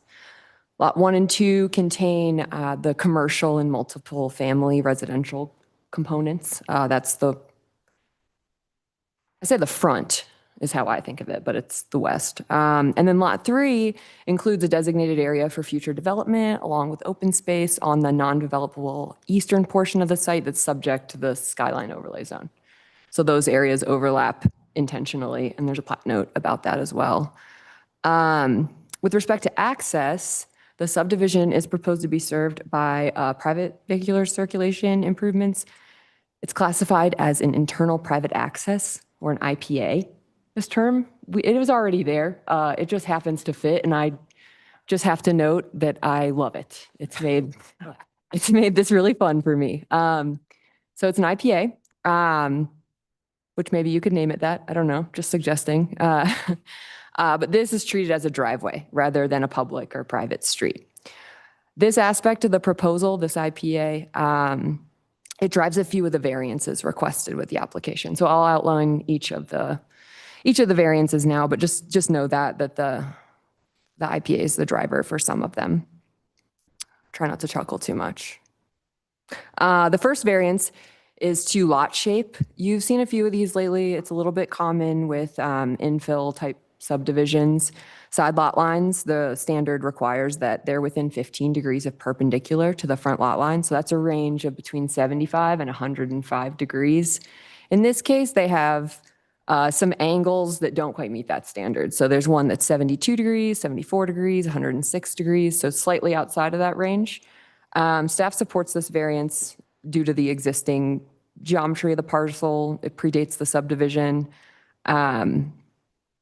It's consistent with the pattern of the surrounding lots, so we find it's an acceptable alternative in this case. Variance number 2, so now we're kind of getting into the variances that are related to the IPA. So variance number 2 is to circulation standards 602F2I. And that standard says that any street serving more than 2 lots must be a public street. So like I said before, the IPA, it's a driveway, and it will serve, it's a very nice driveway. but it is a driveway, and serving 3 lots. So that's the variance. And in this case, staff supports it. It achieves an equal to result. It's appropriate in this case. It's privately maintained. It's through parking areas, lacks the width for a public street or private street. So staff finds this is an acceptable alternative. Variance number 3 is also to subdivision circulation standards 602F2J. And that standard says that access easements shall not serve more than 2 lots or exceed 100 feet in length. In this case, the subdivision has an access easement that's serving 3 lots, and it's more than 100 feet. We support this variance for similar reasons. It maintains access and continuity with existing easements. Site circulation is provided. That's, it's logical. It meets our requirements for fire access and other engineering standards. So it achieves the intent of the code standard in this particular circumstance. And then we get to variance number 4, and that's the commercial subdivision, subdivision standards that are specific to commercial subdivisions and mixed-use subdivisions, which is the case here. And this standard says all commercial lots must abut a public or private street. Lot 3, that back lot that's part open space, part developable, it abuts an IPA instead of a street, so they need a variance. Staff is supporting this for the same reasons as the similar standard above. But we find that it provides a safe and functional circulation pattern that's consistent with our requirements for engineering and fire. Physical constraints are there. So we find this a practical, appropriate, acceptable alternative. That's all the variances. Regarding public comment, we have not received any in support of or opposition to the proposal. I got a couple questions from folks asking, but they got what they needed. Didn't submit anything. So overall, to sum it up, staff were recommending approval with conditions. We find that it's consistent with the criteria for approval for a preliminary plat and major variances. So we recommend that you recommend approval with conditions. Thank you. Great. Thank you, Kelly. Any questions from commissioners?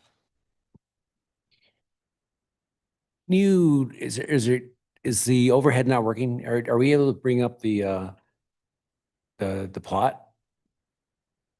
Potentially Kevin online could, is that easiest, or? He's already started sharing, give him a quick second. Unless you have a separate one. Yeah, that's good enough right there. So can you just point out with your, the lot shape variances on that map?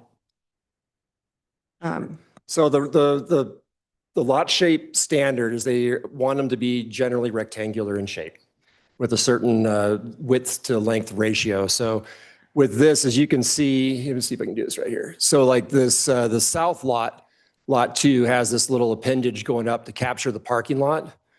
So this is, if this was drawn right to here, that would be more rectangular, but because it has that little appendage like this. The other thing is on the lot 3 in the back, we're only looking at about half of the property. It's 7.5 acres. It goes way up the hillside up to here. So it's, I don't know if you can see where my little red dot's going right there.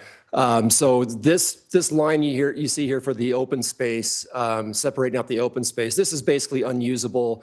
It's unstable. We were really nervous about doing anything that would cut into that hillside. You can see the road challenges that Sunlight's had, Sunlight Drive, for example. So we want to make sure we didn't do anything to make a problem up on that side of the hill. But basically, this lot right here is close to being rectangular. This one, again, that's that little, I don't know, you call it like a little blade, like a little. Oh, or handle, handle to the. Yeah, so that's the shape. Does that help? So is the handle part a part of a lot shape problem, or is it the far, is that north or sorry, south? It's the lot lines that have the angle that exceeds the standard are on the front there. Oh, as far as you're talking about the lot shape? Are you talking about The lot shape, yeah. That's the lot shape variance. Yeah. That standard falls under our lot shape. Right. Oh, the angled one does too? I'm sorry about that, Kelly. So what's going on right now is you can't quite see on the front here. We just highlighted the proposed lot lines. the existing lot line generally follows my shaking hand there because I had some coffee trying to stay up for this, right along there. And so these lot lines is, if you had a line kind of extending out, perpendicular would be coming off like this, and it's got a small rotation or skew. And this is existing boundary again, that's just what they own. They can't change that without having their properties next to them agree to move that line and stuff. But that's all it is. It's just where it interfaces there along Elk River Road. Okay. Yeah, because I was wondering if you just got rid of the triangle on the far right, but that is not, it's the other pieces. Yeah. Perfect. Any other questions? While you're up, can you help me with the topography of it? I know that there's quite a hillside that kind of goes up behind the building right now. Kevin, can you go back to the there's existing two different ones. conditions? There's the one that Eric you were already alluding to, but there's also like a 10 to 12 foot. About 10 to elevation 12 foot. Yeah, right on, Brian. Yeah, exactly. So what's going on, where you see that, right now, the existing parking is the existing parking. This edge of the existing parking basically defines where that grade steps up. So it jumps up about close to 10 to 12 feet. Right on, man. And then it hits like a shelf, and that's where some of this outdoor circulation and the storage and the use of the access to these buildings. These lines right here are like edges of gravel that are up there. So if you're driving around, you could drive around this flatter area, but it is terrace. It's like a step up above that parking. Thank you. And so as you look at then your proposed where the new IPA is going to curve around here like that. Yep. That sounds like a 10-foot climb in elevation on that road. It's or is there a lot of excavation, or like how is all that being mitigated? Let me just see if I had wish I had I had my slide, I could pull up and show you the grading on that. But the grading, so right when this road comes in, Brian, this road will be about 4.5 feet higher than the sidewalk at the bottom of those stairs, for example. Okay. So that is cutting in. We do have a cut slope of sorts down here. It tapers off to nothing on this side. This side up here, the cut slope on that uphill side is there definitely, but it's only like 5 or 6 feet. And the cut slope goes to nothing on the south side? It just, on the south side, this is all blended here. So this is going to be, on this side over here, yeah, that's going to be a really close grade. It's a really mild, gentle slope, like a 5 or 6 to 1 going down. I appreciate all the knowledge. So my concern, and I think you're kind of already answering it, my concern then is that this access drive would not meet the needs of this new eastern property because it's not actually meeting the existing elevation of the majority of the property, causing massive excavation to really be utilizable. That's the worry. That would be that. So there's no overlap grading required. So if you look at the building pad, and again, I had the grading plan all ready to go. I just don't know why it's. To share the. I'm gonna try this. Kevin, do you have a copy of my grading plan, or you don't? I don't think you do. Do you want to share one of them? Help you. Really? So this is going to be a nice flat slope, nice flat pad, more or less flat steamboat flat.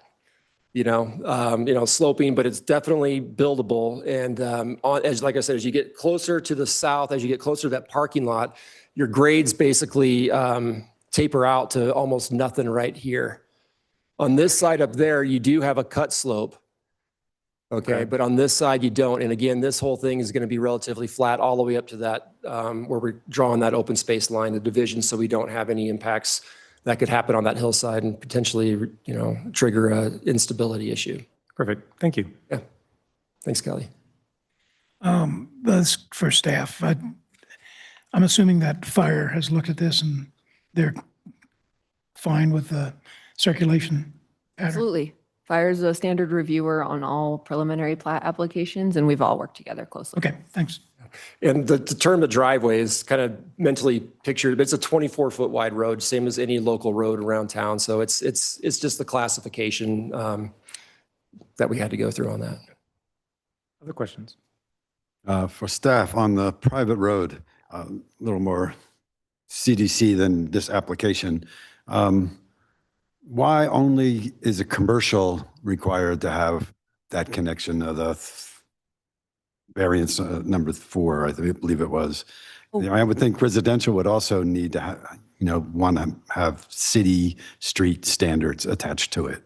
They're slightly different standards. The circulation standards talk about number of lots have to be served by a public or private street. And then the commercial standard says all lots must abut a Oh, public or private street. So they're like very, very similar, okay. but a little bit different. I think it's like directly meant to make sure that all commercial lots front on a street, which in this case it doesn't. And we find that that's okay. But yeah, they're just a little bit different. But they're both covered in, Yeah, Just they're in two different ways. separate variances in this case. okay. And with the street standard, not knowing what it's connecting to, it seems weird that, how do we ensure, let's just say they decide, no, how will the public street, a non-public street affect the development potential of the lot number 3, if I got the number right, the undeveloped parcel? Well, some of that will depend on the development that occurs there. You know, like it will depend on the use, and that will require its own traffic study and its own analysis. So right now, staff finds that it can support, like based on the information we have, Right. and the development that's allowed within that zone district, we're able to make findings that it seems like it will work based on all the information we have. If development came in that required something that exceeds what's there now, that development would be responsible for, you know, maybe improving infrastructure, maybe changing, you know, like there could be changes that come with that. But Okay. what they're proposing at this time sufficiently addresses, you know, foreseeable, like more zone districts, like standard development that would happen in that zone district. Okay. Just to be more specific, then let's just say some multifamily unit went in the end there. Would we be able to require sidewalk connections that don't exist with a private road? I mean, there are some sidewalks concluded, but they don't meet our standard, et cetera, et cetera. Yeah, I mean, all the standards that apply would apply. If multiple family were to come in, you know, what like access improvements to support that would be required would partially depend on how many units, you know? So like one multiple family unit, I know that kind of sounds like a oxymoron, but one multiple family unit on top of a, you know, a garage, like that might not trigger the same thing than if 12 units wanted to come in. So, but on top of that, so that would be figured out. But on top of that, like any multiple family development is required to comply with our internal circulation, like our internal sidewalk standards. So, I mean, I'm a little bit out on a limb, but I think additional pedestrian connections would be required for residential development anywhere, and in this circumstance too. And specifically, even though it's a private road. Yeah. Okay, that's really what I was didn't know what exemptions that was actually going to create. Thank you. Any other questions? Nope. All right. Is there any public comment on this agenda item? Okay. Seeing none online either. Unless the applicant had anything they wanted to add to follow up? No? Or Kelly, anything from staff to follow up? No, nothing to add. Thank you. Close our public portion of this agenda item, come to commissioners for discussion and a motion. I'm in favor. I have no problem with the private road or drive or whatever it is we call it, the IPA. And the 4 variances, you know, the shape one, it's an angle, and that doesn't bother me. And everything is associated with, you know, the fact that it's a private road. I don't think it inhibits the development of Lot 3, at least at this point. So I'm fine with it. Honestly, I think most private roads and even drives are served multiple lots, or there's a lot of that in our community. I think I used to live on one. So like I said, I'm very supportive of this. I think the important thing, right, is to make sure that what the differences are between those types of roads and the delineation of them is Right. mitigated properly, right?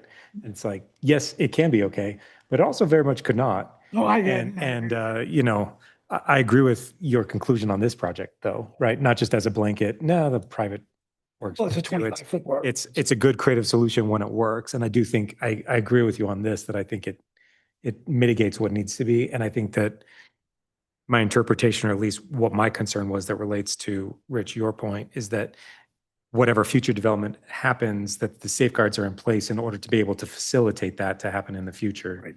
I do think exists there as well. Fair enough. Yeah. I agree. It'll be interesting to see when a new development plan comes forward for that new lot that we're creating. And because it's infill and reuse of, expanding the use of an existing property, older property, I think there's lots of reasons to allow for variances. And these are all minor picayune things. I don't have any problem with any of them.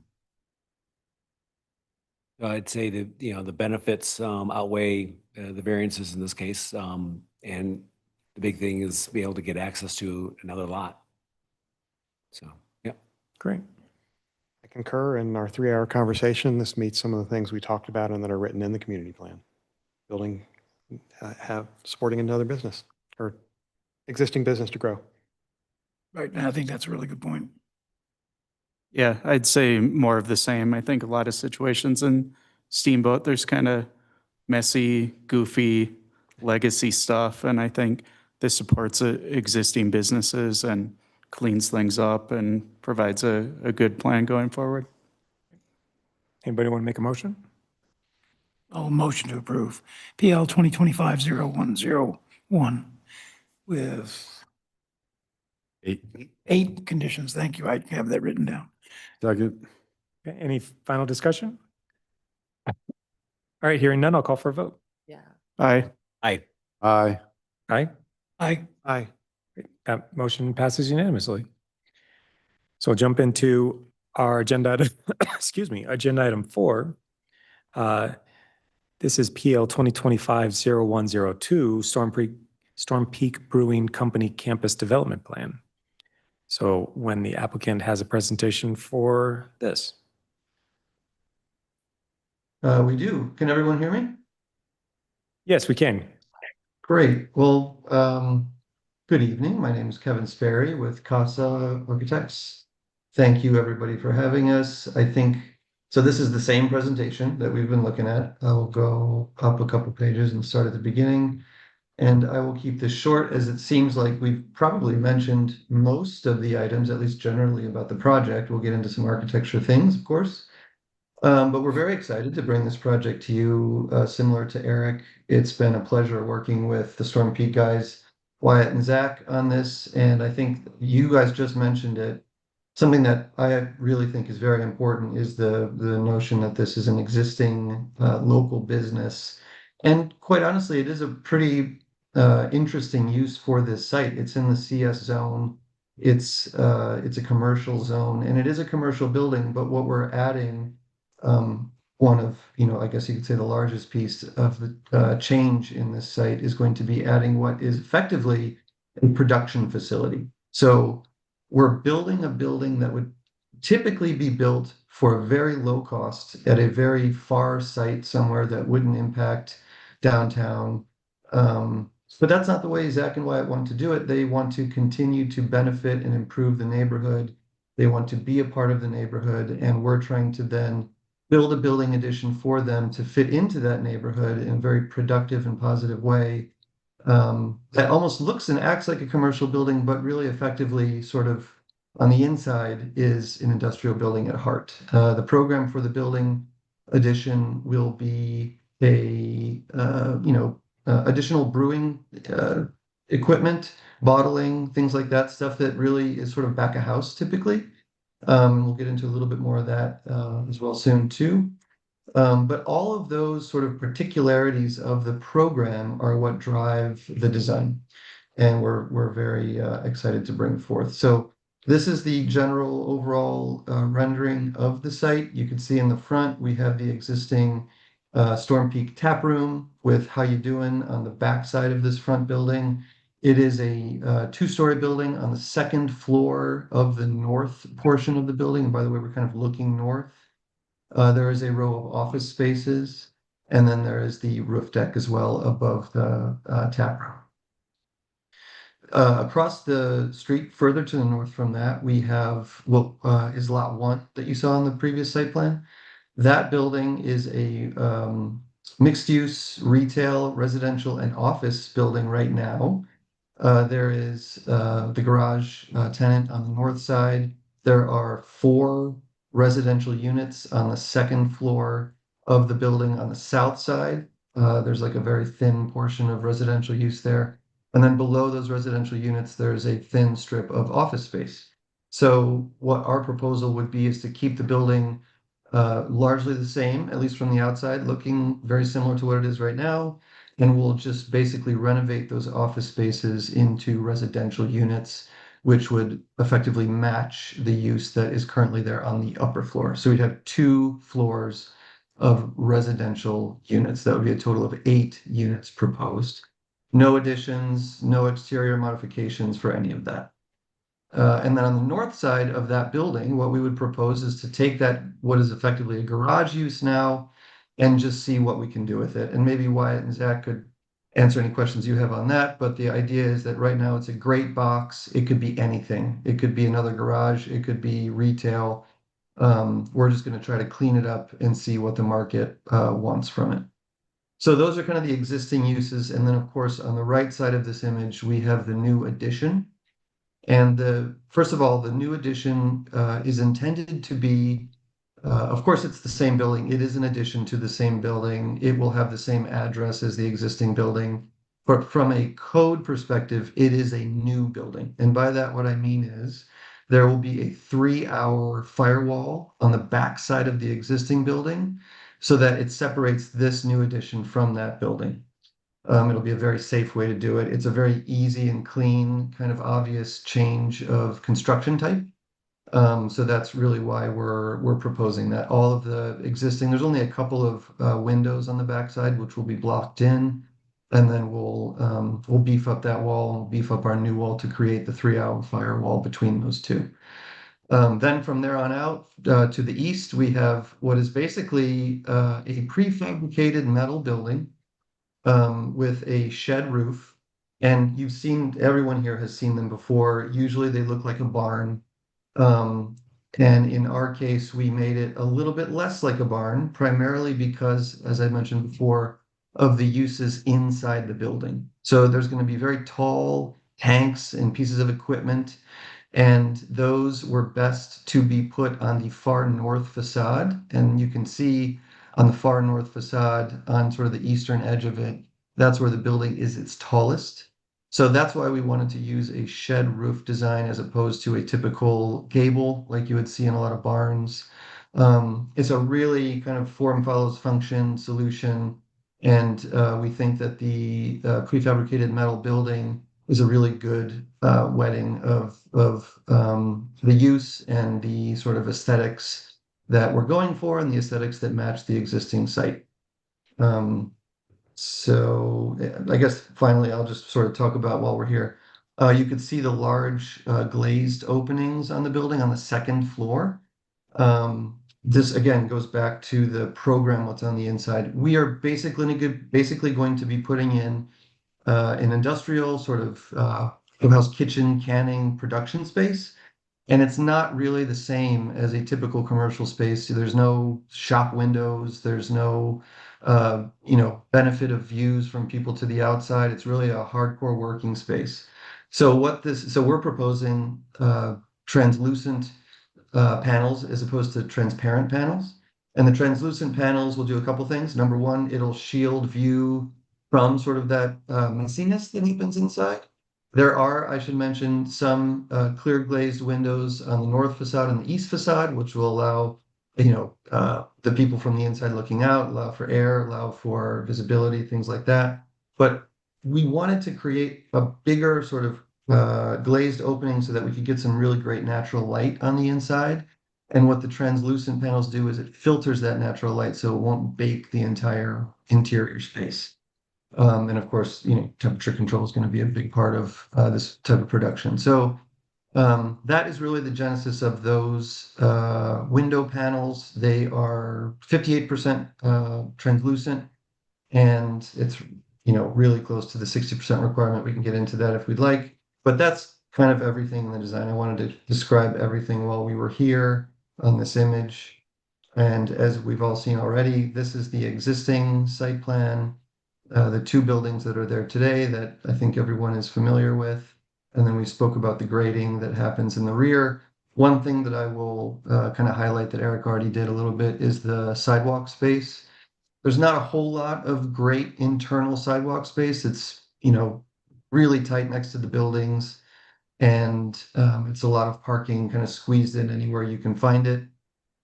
So one of the goals that we had was to improve the pedestrian user experience from a safety perspective and a usability perspective. And we think that we've really done that. We've widened the sidewalks on the northern building. We have some areas for like at the residential portion of the building, we have some areas where we can put some small walkout terraces there, some fences so that we can keep them safe and private. And then we have some expanded sidewalks for the retail use, whatever it becomes, on the east and west facades there as well. And then, as of course you're familiar, the addition of the Storm Peak building is effectively in the back. So all of the public spaces towards the front at, the exterior area where there's seating and things, that's not going to change too much. It's really just trying to do a better job connecting parking spaces to those front doors in the front for the pedestrians and the walkers. So we've actually kind of lost a little bit of parking sort of in the middle of the plan, and then we've gained additional parking towards the rear. We've tried to keep as much as we could towards the front so people could find a great spot and go right in. But we're thinking about safety as well, curb and gutters, all that kind of good stuff. So we really are excited about how the plan has evolved. I have a few more renderings here. This is from the south. You could see the existing building on the left side of this image. There's some CMU walls, there's some wood panels, there's some masonry, metal roofs, and we really we love the vibe. And, I think everybody in the neighborhood's been there before, and we didn't want to completely change the feeling of the place. So the building in the back is sort of an extension of that. And we think that the glazing, if you can kind of imagine it at night, we have a nighttime view there. It can be kind of interesting with how the light sort of plays off from the interior to the exterior, and then from the exterior to the interior. So we think it's like just enough interest in terms of the building massing. It actually plays really well with the existing building massing, because you can see that in the front here, there are two existing roof lines that are both sheds that are both also below the 3 to 12 roof requirement. And we tried to kind of use that sort of waviness single pitch roof and mimic that as you go towards the rear and the extension. So we really just wanted to kind of keep the feel of the existing buildings as you move to the back. The materiality is the same. It's really just an opportunity to celebrate what we've already got and make it a little bit better and expand upon it. So you can see that's the other side where you can see the offices up above. How You Doing is down below. Some of this parking on the interior, and then the new addition in the back. This is what we just looked at. This is sort of from lot 1 looking south to lot 2 to the Storm Peak addition. You can see these couple tanks that we're proposing on the exterior, which will be very cool. There'll be features for the site. If you go back here, as you imagine, it's not like rendered all that well, but as you imagine looking towards the back, you're going to have the new building addition. You're going to have the two pieces of equipment outside. You're going to have that monumental stair. And also to the left, what I'm really excited about is we're maintaining that sort of step up in grade, and it's going to be all landscaped. Right now, it's kind of a little bit too steep, and you can't plant anything on it, so it just kind of gets messy. But it's going to be softened a bit, so you can landscape it. There's trees proposed planting, and it's going to be a really nice view as you look back towards the rear of the site. And I think that's probably it. I have all the plans for all the buildings. I have the elevations. If anybody wants to go over anything, I'm happy to answer any questions, and I'll turn it over to you guys. Thank you. All right, thank you very much. Kelly, do you have a presentation for this one? I do. Thank you. This is a development plan, major variance, and conditional use application. It's the same subject site as before, so same zoning. With this application, the applicant proposes an 8,625 square foot addition to the Storm Peak building to expand the production facilities, as well as conversion of 4 existing office spaces to residential in the adjacent northern building for a total of 8 residential units. That's kind of an overview of the proposal. Now I'll take you through the application's parts. So regarding use, the conditional use approval is required to expand the multiple family residential use in the CS zone district. That's just a conditional use. It's not attributed to a use modification. Sometimes you see it like that. Regarding site development, access remains unchanged via Elk River Plaza from Elk River Road. Parking is being reconfigured. There's the internal circulation.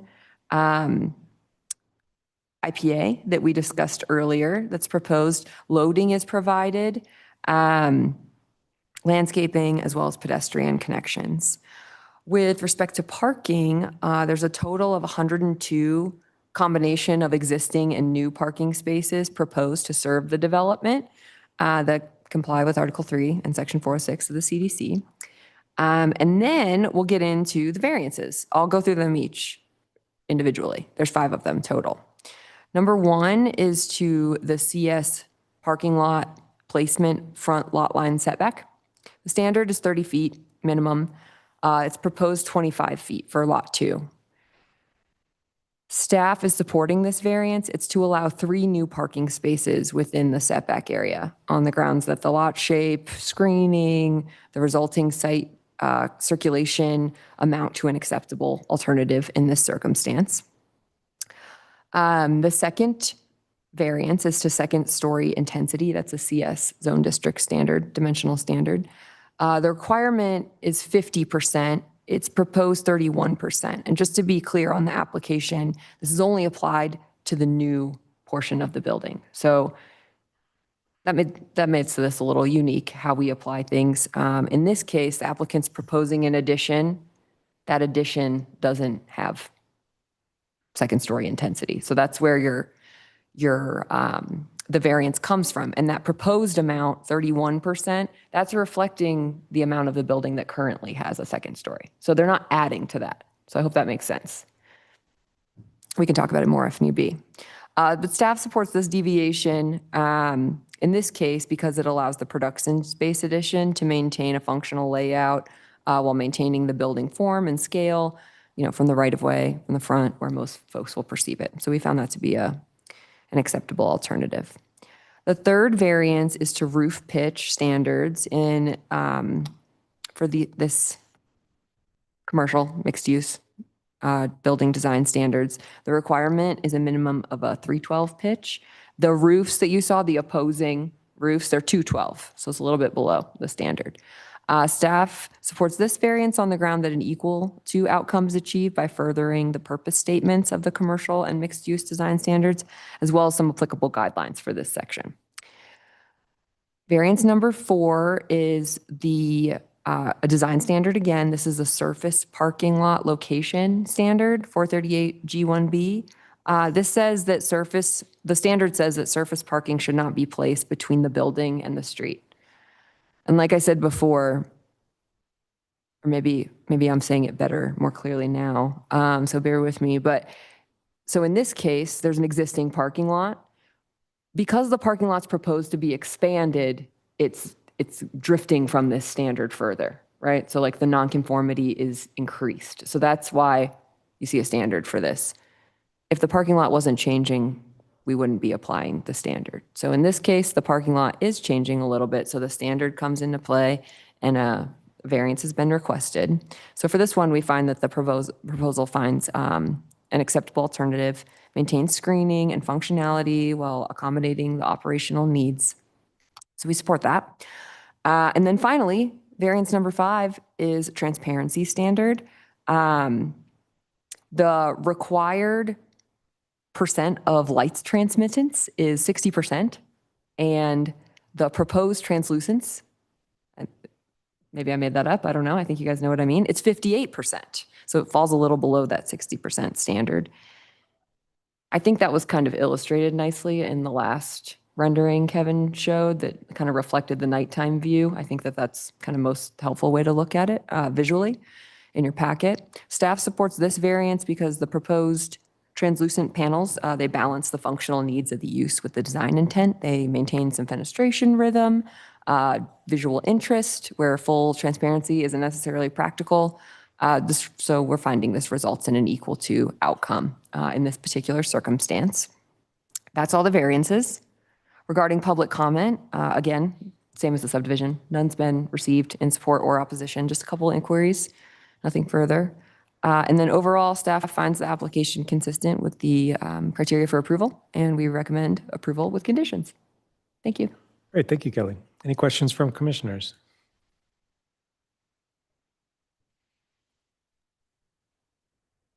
There you go. Great.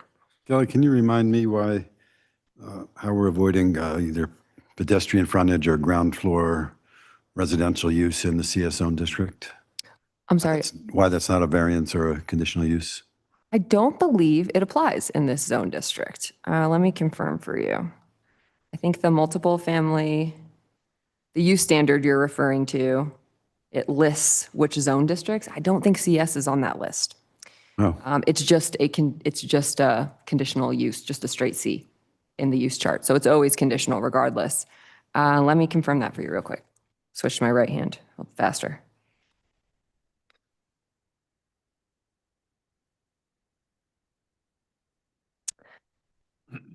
Yes. Okay. I'm going to read you.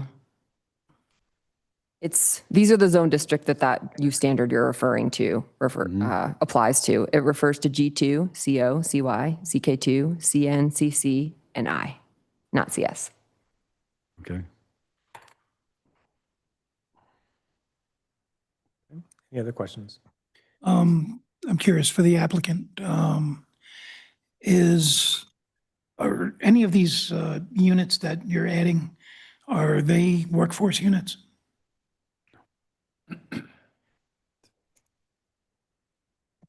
At this time, that was not in our plan, no. Okay. I mean, they ultimately, that is their current use, but they're not designated as such. Is that a reasonable thing to ask? It's not. Maybe. I'd have to think about that. Obviously, I mean, our goal is to use these units for workforce housing. They currently are. They're all locals living there who work in town. And that would be our continued use for sure. Thank you. Thanks. Other questions? I always have to have one educational question. What is intensity? Second floor intensity? It's a standard in our in Article 2. It applies in some zone districts, and it refers to the let's see, it's a defined term in Article 8, so I won't speculate. I'll read it to you. Second story intensity, so it's in Article 8, and second story intensity is the ratio of gross floor area of the second story to the gross floor area of the ground story. It's conveyed as a %.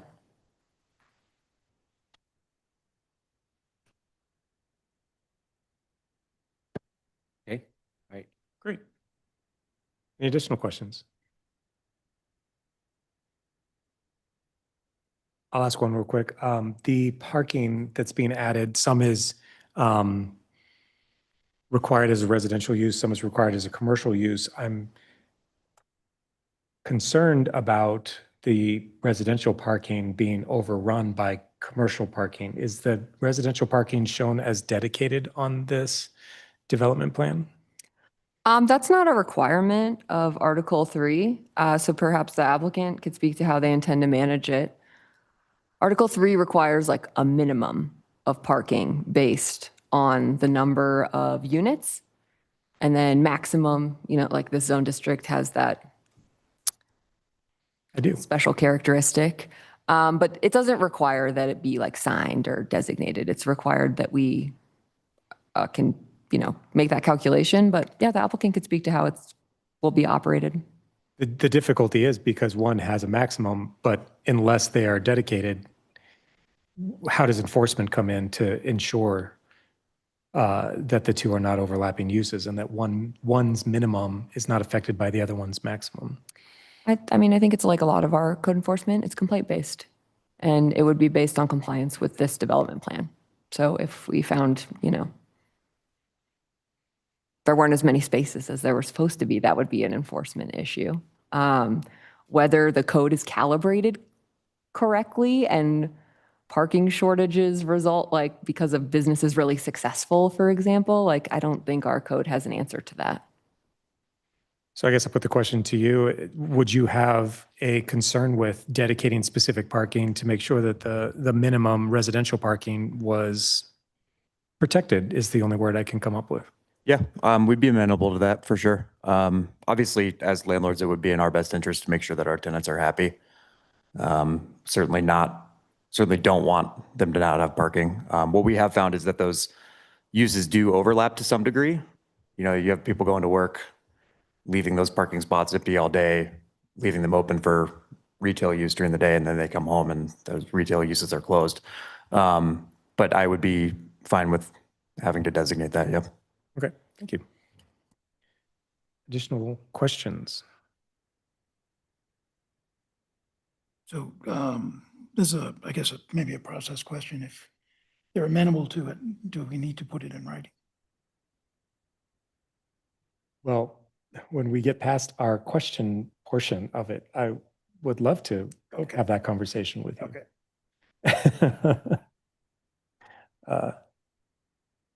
Yeah. Any other questions in the meantime, though?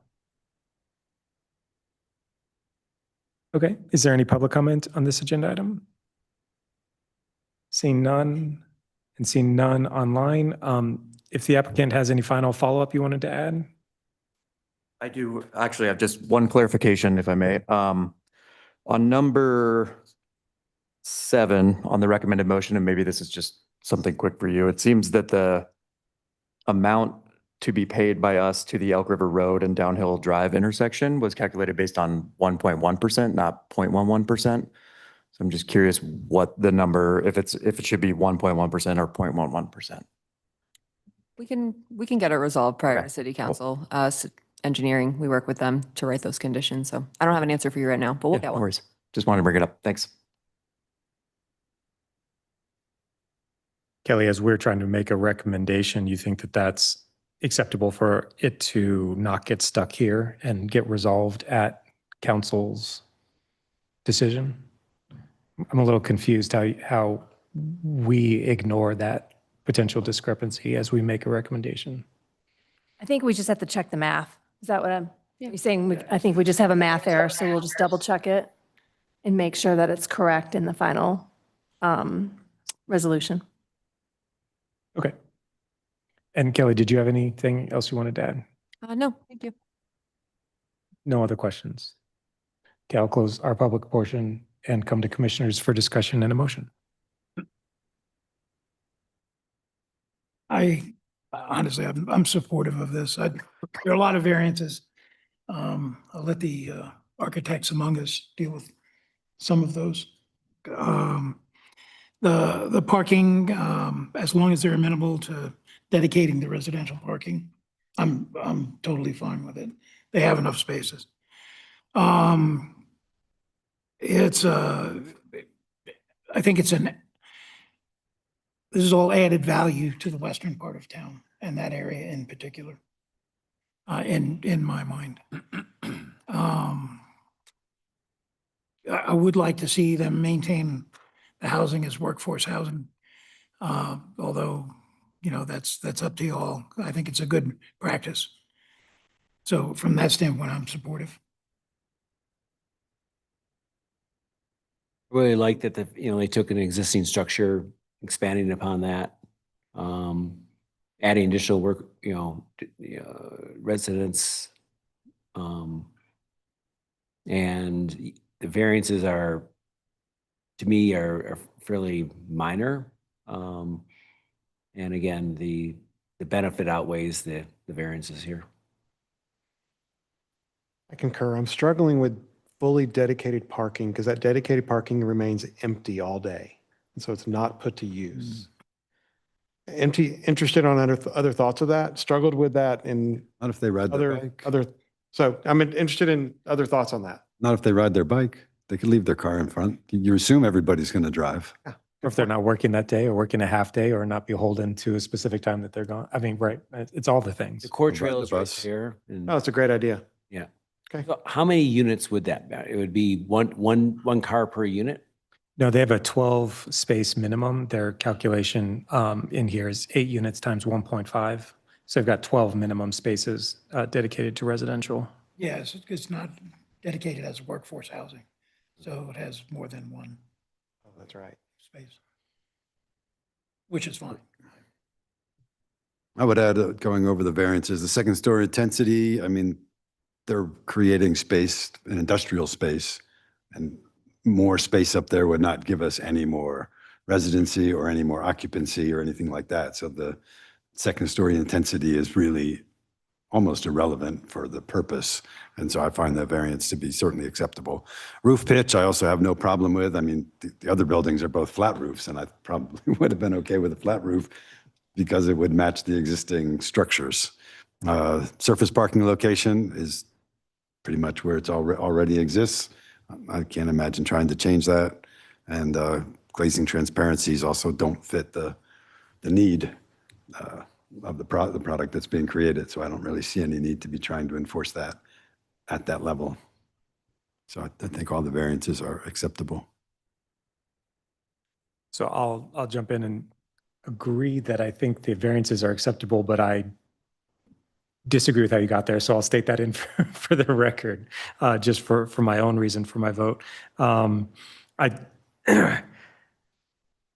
do think that it's important that we differentiate our massing in our commercial spaces that are outside of the downtown area, and that the reason that we have this minimum roof slope is important. At the same time, I think that they came up with an equal to or better than solution with not just a simple shed roof, massive, ugly commercial structure, but doing some architectural movement within the way that they came up with their 212 solution that minimizes overall height while still providing that needed differentiation in building form. So I do think that they're meeting that the intent of the code that way and reach that equal to or better than. The transparency is really interesting because I do think it's important that we have buildings that are fronting the highway in these CC and CS zone districts to have minimum glazing standards. We talked about that on other projects.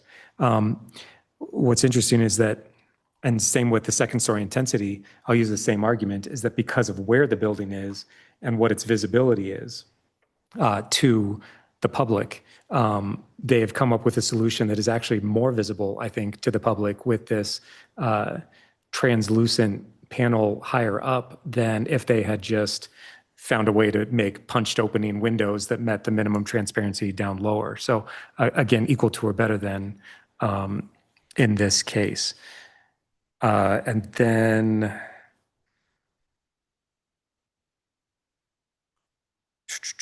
that was all I had. No, the dedicated parking, I would implore my fellow commissioners to see a new condition that adds at least, not at least, just a minimum 12 spaces dedicated for the residential parking, as I'm worried about overlap.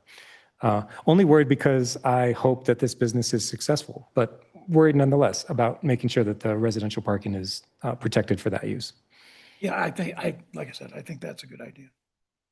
And they seem amenable to it. So I don't know how we do that process-wise.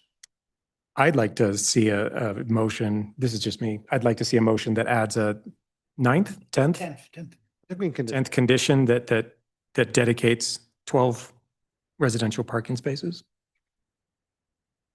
I'm assuming they're amenable to that, or do we have to do something? I kind of verbally asked and verbally, or if you understood my question, but I would like to make sure that you agree. Yes. Okay. Amenable to that, I take the feedback and support that. Other discussion or a motion? Make a motion. Motion to recommend approval of PL 20250102 as recommended by staff with a 10th condition to require, should we state that? Signage dedication of Yeah. 12 residential. Signage for the 12 dedicated spots for the living units. We have a motion. Do we have a second? Second. Okay, great. Motion and a second. Any other final discussion? I'll call for a vote. Aye. Aye.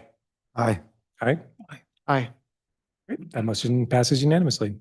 Thanks again for all your time tonight. Thank you.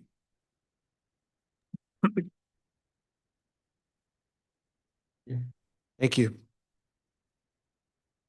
Best of luck. Look forward to seeing it.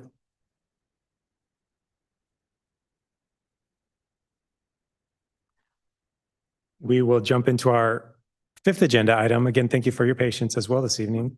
Fifth agenda item tonight is PL 2025-0210, The Vantage at Village Drive. Is the applicant here for presentation?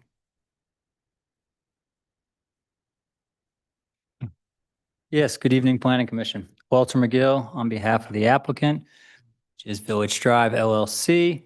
And we're here tonight to discuss, we're calling the product now the Vantages at Village Drive. It's a townhome project. It's an existing project. And during the development phase, there were two changes that have become variances. This project is close to completion. It's a race to get the sanitary sewer in and get the parking lot completed. But there's these two variance items that we wanted to get approval, and it turned into a development plan application. So as you saw in your staff report, there are two variances, one for retaining walls and one for a change to eliminate the standard section 43.7D access for multifamily units. So there's a picture of the site on Village Drive where it exists. Hopefully folks had a chance to go up there and take a look at it. What is in question on the variance is, Toby, we go to the next slide, please.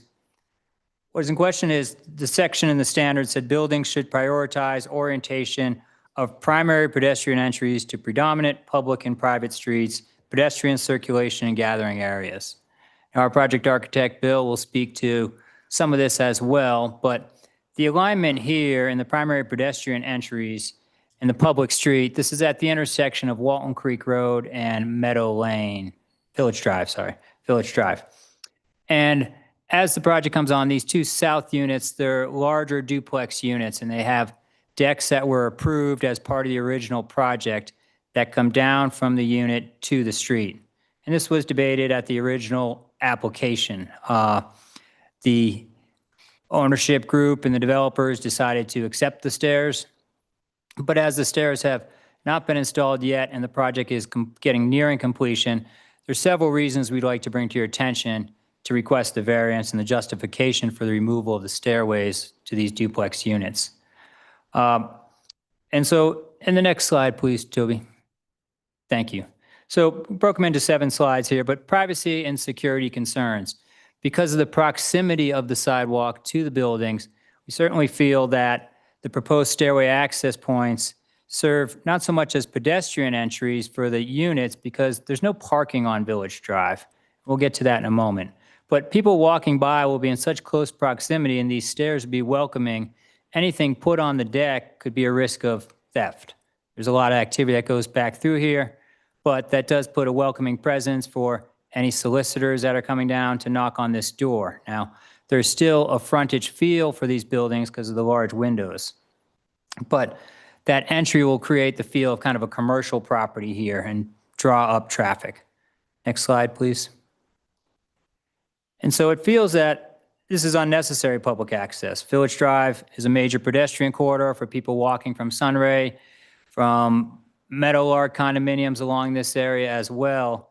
And coming in here with the high presence of pedestrian activity, it introduces, as I said, but also an interaction that's unneeded and not wanted by the future residents.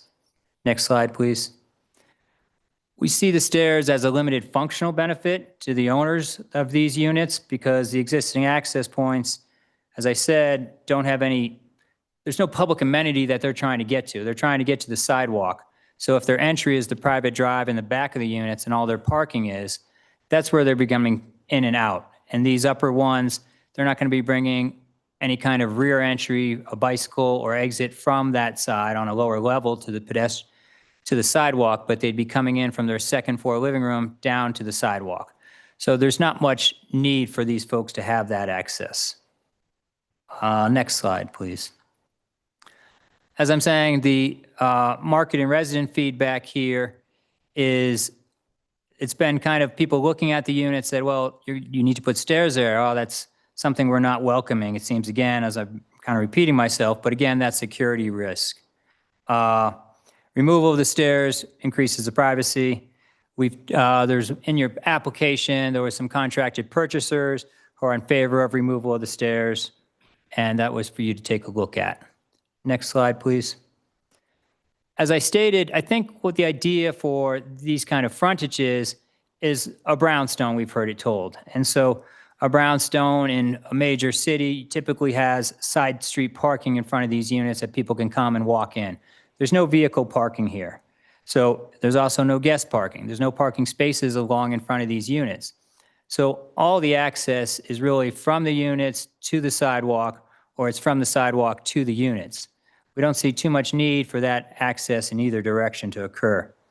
Guests are going to park in the rear. If the stairs had to be in, guests probably wouldn't maintain them in the winter for the snow removal because they wouldn't want to welcome people to come in that way. They wouldn't be a secured private stairwell or secure private deck. So in fact, if it'd be locked off in most occasions anyway. Next slide, please.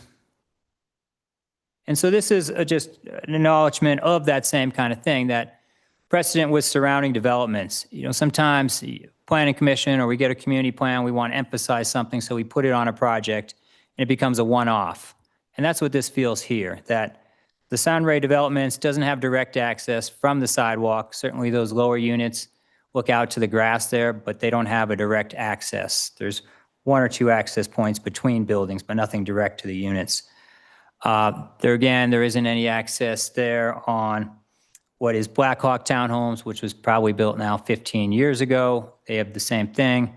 The Lodge, Trappers, any other things all the way down Village Drive along the ski area corridor. And even the project across the street, which is called Village Drive Apartments, which has been approved preliminarily for a development plan, doesn't have any access to Village Drive either.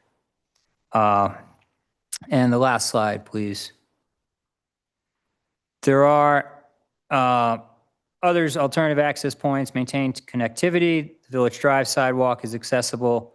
The garages will serve as the primary entry point for residents.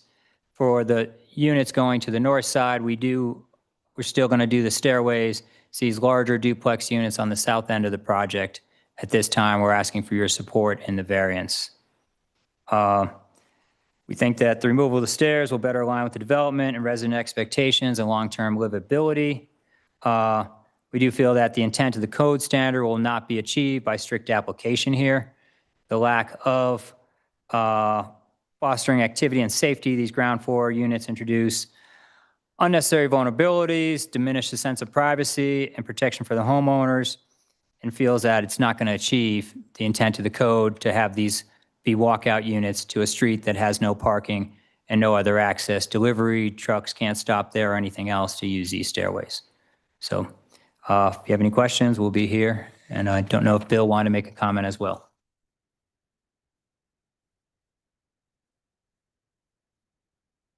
Bill Rankich with Steamboat Architectural. Walter went over most of the criteria that we've reviewed on this project. One of the things that makes these two units different than the other five is that we're required to have two ADA units. and which meant that we've got a lot more living area on the main floor. The other 5 units, the living area is raised up, the garages are underneath, and you walk in pretty much to an entry lower level, those other 5 units.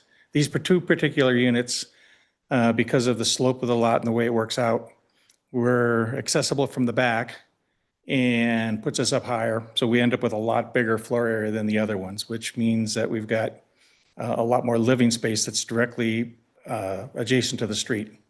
So that's why these 2 units are significantly different than the other ones. And that's all I've got right now. Can answer any questions. Great, thank you very much. And Toby, do you have a staff presentation as well? Sure. Toby Stauffer. So as was mentioned, this is a development plan with variances to retaining wall and access design standards. Property is on the corner of Welton Creek and Village Drive. As was mentioned, the site is under construction based on an approved 2022 development plan and a 2023 building permit. The development plan does include site development for 7 townhomes and 2 buildings. There were some changes during project construction that led to enforcement and some work done without approval. So changes to this project do require approval through a new development plan and these 2 variances. As was mentioned, the first variance is to eliminate the pedestrian entrances and access along Village Drive for 2 of the units, a standard variance to standard 437D. And that is for the 2 decks on the duplex development. The second variance is for a retaining wall that is inconsistent with the approved development plan. The applicant would like to finish and maintain this wall instead of removing or rebuilding it and altering the site to accommodate a different wall. Staff doesn't support the variance to access. Again, that requires pedestrian entrances on the building. They're directing pedestrians to the rear of the buildings. The orientation and design don't meet the intent of this standard, the zone district, or the future land use classification. The site does provide sidewalks, but there's no direct connection from this building to that sidewalk. Regarding the retaining wall standard variance, we do support that variance and find that the standard is met through an acceptable alternative. Regarding other aspects of the development plan, the project is consistent with the multiple family residential character of the area, and it complies or is in substantial conformance with all other standards and aspects of the CDC and the approved development plan. The purpose of the retaining wall, or the access standard, is that the building shall prioritize orientation of primary pedestrian entries to predominant public and private streets. Some guidelines for that standard are that building entries should enhance activity and vitality to public areas, and ground floor units in multi-story buildings should include individual ground floor entries to facilitate activity and safety. The future land use classification for this property is neighborhood residential medium. So this classification emphasizes a range of residential uses that should be adjacent to arterials and transportation corridors and within walking distance to shopping and community centers. Development in these areas should serve as a transition between low-density areas and resort accommodations, and that includes the architectural orientation of the buildings, and they should develop a transit-supportive community. So by directing pedestrians to the rear of this south building, the orientation and the building design do not meet the intent of the standard, which again is to prioritize orientation of the pedestrian entries to the streets and public circulation areas. This building orientation puts the back of the building on the front of the street, and there was not an intention to put the applicants of those buildings in contact with the street, and no integration or intention or interaction with this building design or with the surrounding uses. This request does not align with the adopted plan. Again, the building design and lack of direct entrances to the public sidewalk reduces the pedestrian connections, activation of the street, walkability, and access to transit. These are key priorities of the community plan. And this design choice moved the main entrances away from the street, makes the project, again, less consistent with community goals for walkability to shopping and community centers, which does include the resort area, which is a short walk from this development. As you know, our zone districts are in place to implement the vision of the community plan. The intent of the multiple family residential zone district is to provide areas for multiple family residential uses that are complementary and compatible with these neighborhoods. While this project does provide a compatible use, the form and orientation of the building do not engage with the street as other nearby buildings do. So as a result, the project is also less consistent with the intent of the MF zone district. Regarding the alternatives and hardship, we don't find that there is a hardship related to the subject property. As I mentioned, the development is meeting nearly all other design and development standards. The variance in this case is not caused by a feature of the subject property. It's a choice of building design and internal layout.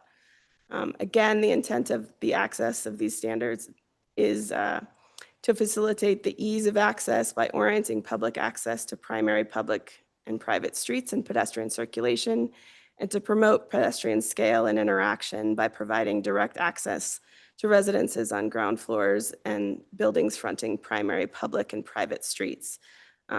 While the design does provide decks along Village Drive, the primary entrances are not visible from public view.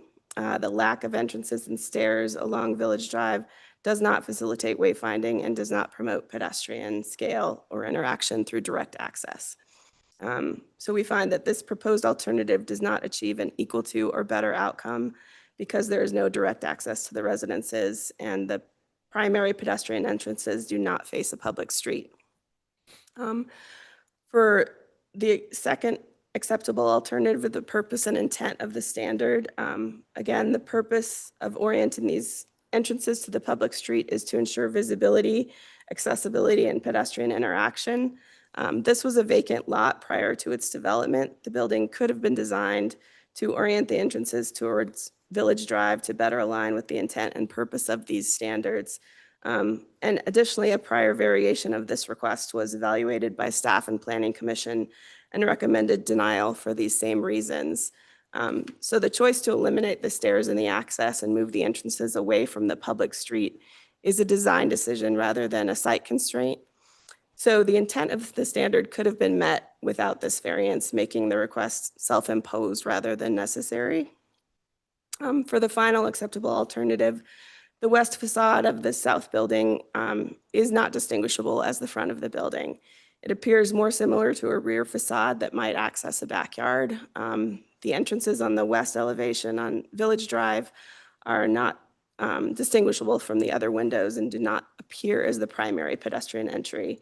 The glass doors don't enhance the pedestrian engagement and beyond what compliance with the standard would have provided. So the location of the primary entrances in the rear reduces activity, vitality, and wayfinding, and is contrary to the intent to promote the pedestrian scale. And so this variance doesn't provide anything above the minimum requirements or any notable improvements to any other CDC standards.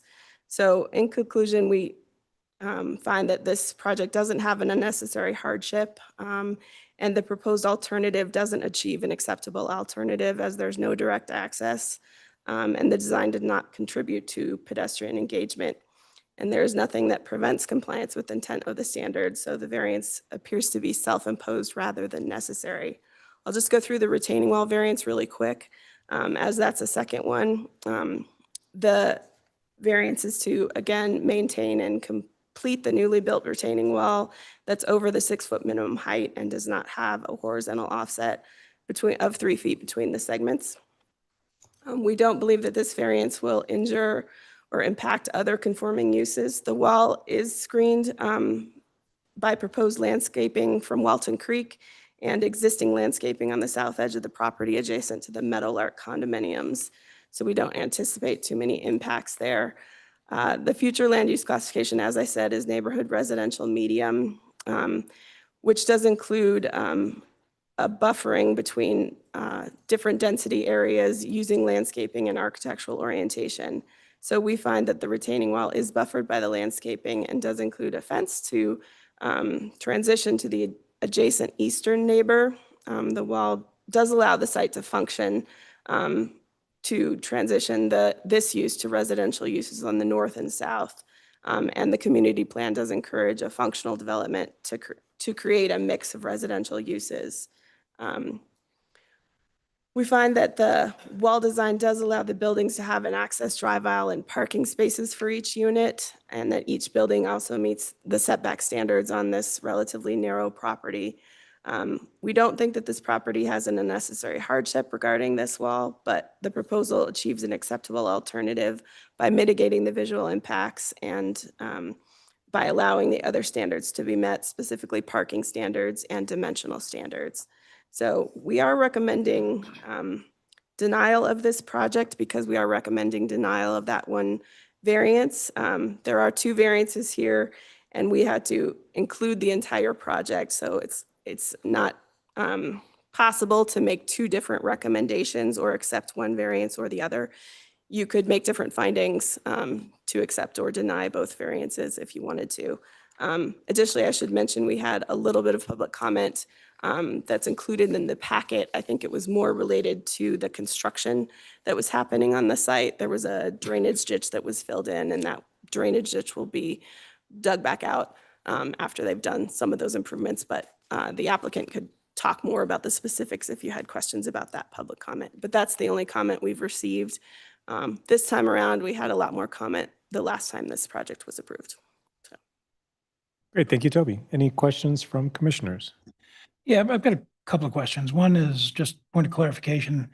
Is the variance for access on both buildings or just one of the buildings? Just the one on the duplex building. Just the one on the duplex. So the larger building that has 5 units in it continues to have stairs that access to the sidewalk. Right, and, okay. And the second answer is the question I have is, so this is a building that's already pretty much constructed? Yes. And now we're looking for variances? Yeah, as was mentioned, and the applicant could tell you more, there was an approved development plan and an approved building permit. Some construction happened on the site. There might have been some errors in the previous approval or in the surveying that caused some activity to occur without plans. So what they built doesn't quite match what was on their plans. So. Okay, thank you. So I have a question to the applicant. To that end, what changed? I mean, you had a development plan, and then you decided that you needed a couple of variances. What changed? Good question. So the retaining wall on the approved construction plans said retaining wall by others. Staff approved it, retaining wall by others. Well, it came over, we didn't start the plans, we picked it up from there. The developer hired a company called GeoWall to design the Ready Rock wall. And with the grade that it had to pick up from down there for a 12-foot wall, or it's 9 foot at the highest point, 9 foot. But there was a private access there that was 20 foot. So really nothing changed. There was no wall design that was approved with it. There's not an approved wall drawing that staff can say, this was the approved wall design, and now you're offering this. We had to do an engineering variance to make this wall fit because we needed a 6-foot base block for the Ready Rock wall. There's a 2'6" step back on this wall, not a 3-foot step back on it. So that was our hardship. On the stairs, the change is really, comes down to safety and the proximity of how close this deck is to these sidewalks. We're talking 28% of the units, 2 out of the 7. To follow that up, nothing's changed on the facade of the building. Staff has issues with how the facade addresses the street, but that was what was previously approved. So I think that's kind of a non-issue. As far as comments, this was a massive mailing done twice because we also had an easement that was to be vacated on the approved plans. So we had to go through after construction, get that easement vacated. That was a 275 envelope APO mailing, and so was the development permit. So people got these twice, no comments. We've worked well with the Pine Grove condominiums to the east to make sure that's gonna have a fence that separates the property. There won't be, an endangerment will be slowed down there. And so that's really been the percent of the change is. And so there were some temporary boulder walls that have been taken out that are going to be in the front of the building for retainage and stormwater management. And we're just looking to have this direct access at these proximities removed because I really don't think there's any engagement that we're trying to get into with the public street or how we're trying to engage these two duplex units with any kind of public space. If we're talking about down here at City Hall and the PDU, yeah, we're trying to engage the front of the building with this atrium outside. But if we're trying to engage the front of this building with a 6-foot pedestrian walk that leads to the ski area, and the folks don't want it, and it doesn't seem to do well for the units and doesn't feel secure, then it doesn't really serve a purpose except to fulfill a code check. So I'll wait to hear some more questions. Yeah, I have a follow-up on that, Walter. I have a follow-up. This is only for the north, this is only for the south building, right? Correct. Right. What I'm confused by is what's the safety difference between the north building and the south building such that the north building can... The north building North building can have... Bill, take that. Yeah, it can have stairs and people can access from the sidewalk but the south building all of a sudden becomes a safety issue. I'm not clear on that. There are two distinctly different building types or building plans. The two units that we're talking about right now are the ADA units, or the ADA units. And so we need to have them accessible from grade. We could not get that from the Village Drive side because of the change in grade on the site. So when we designed it so you could come up around all the guest parking, owner parking, everything is in the back or the back. And one of the requirements of that area is that the parking not be visible from the street. So we've got that to contend with, plus the fact that the entire living area is on the main floor. The other units, you come into the garage, there's an entry on the main floor, and then you go upstairs to the living area, and then the bedrooms are above that. This one only has the living area, the master suite, laundry facility, mudroom, everything that you need for a single unit is on there, and all the extra bedrooms are upstairs. So everything for an ADA unit has to be compliant on that main floor that's accessible from grade. We couldn't do that from the Village Drive side. Like I said, that's why the two units are different then. We've got the other units have their second floor, their visible unit is on the second floor, whereas this one is on the main floor. That help? I still don't understand the safety because you push this, the concern was you don't want the stairs because of safety. And I'm still struggling with how safety is different for the stairs aspect. You're not for the other units, you're not looking directly into the unit. You're looking into essentially the back door. You're looking into the garage level. You're not looking into the living area and the bedroom areas. You're just looking directly at support areas. Okay. Thank you. Any other questions? Question for the applicant. So individual leaves the building in the back. Can you show me on the plat where the sidewalk is that they can access the larger sidewalk and how that's identified that will be maintained and plowed and such? And is that by the association or how does that work?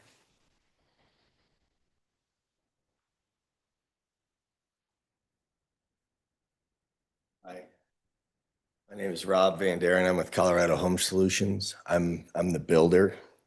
I'm the dumb one in the unit, so I don't deal with all of this all the time. But I'm hopefully going to appeal to your common sense. You had a good question. The safety doesn't change. It's the same. And I'm on the building site all the time. And everybody who walks by on a daily basis, they don't like the access. Unfortunately, you don't get perspective from the pictures. And Toby, if you want to pull one up from above or one of the front photos, it's this far from the sidewalk.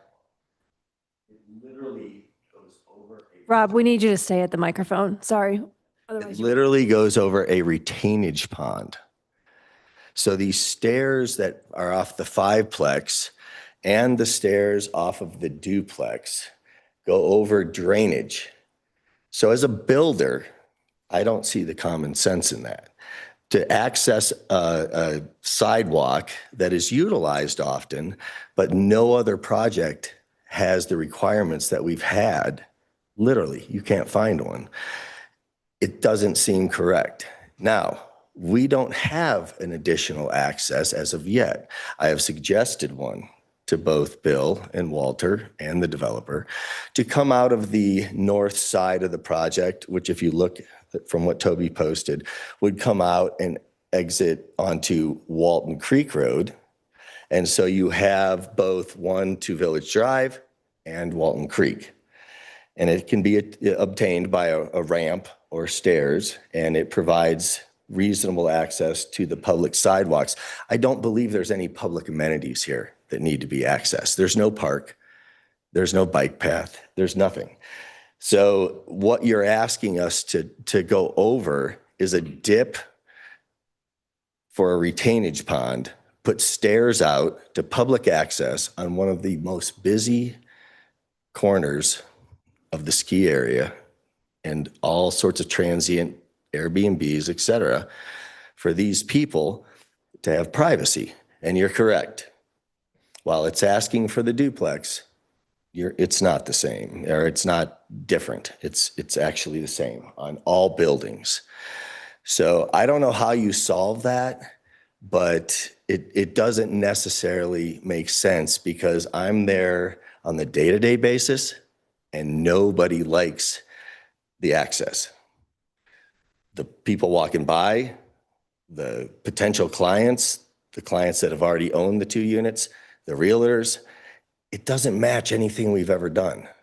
And from a liability standpoint, how do I bridge these retainage ponds? Do we need to put railings up? Do we have to have locking gates in 2 different locations so people can't just wander up on these folks' decks? Because it's like me walking to you. It's even closer. So it doesn't make sense. But you do access via the main entrance, and you can potentially access Walton off of the northwest side. But that's how it was approved and designed. So, sir, I was on site today.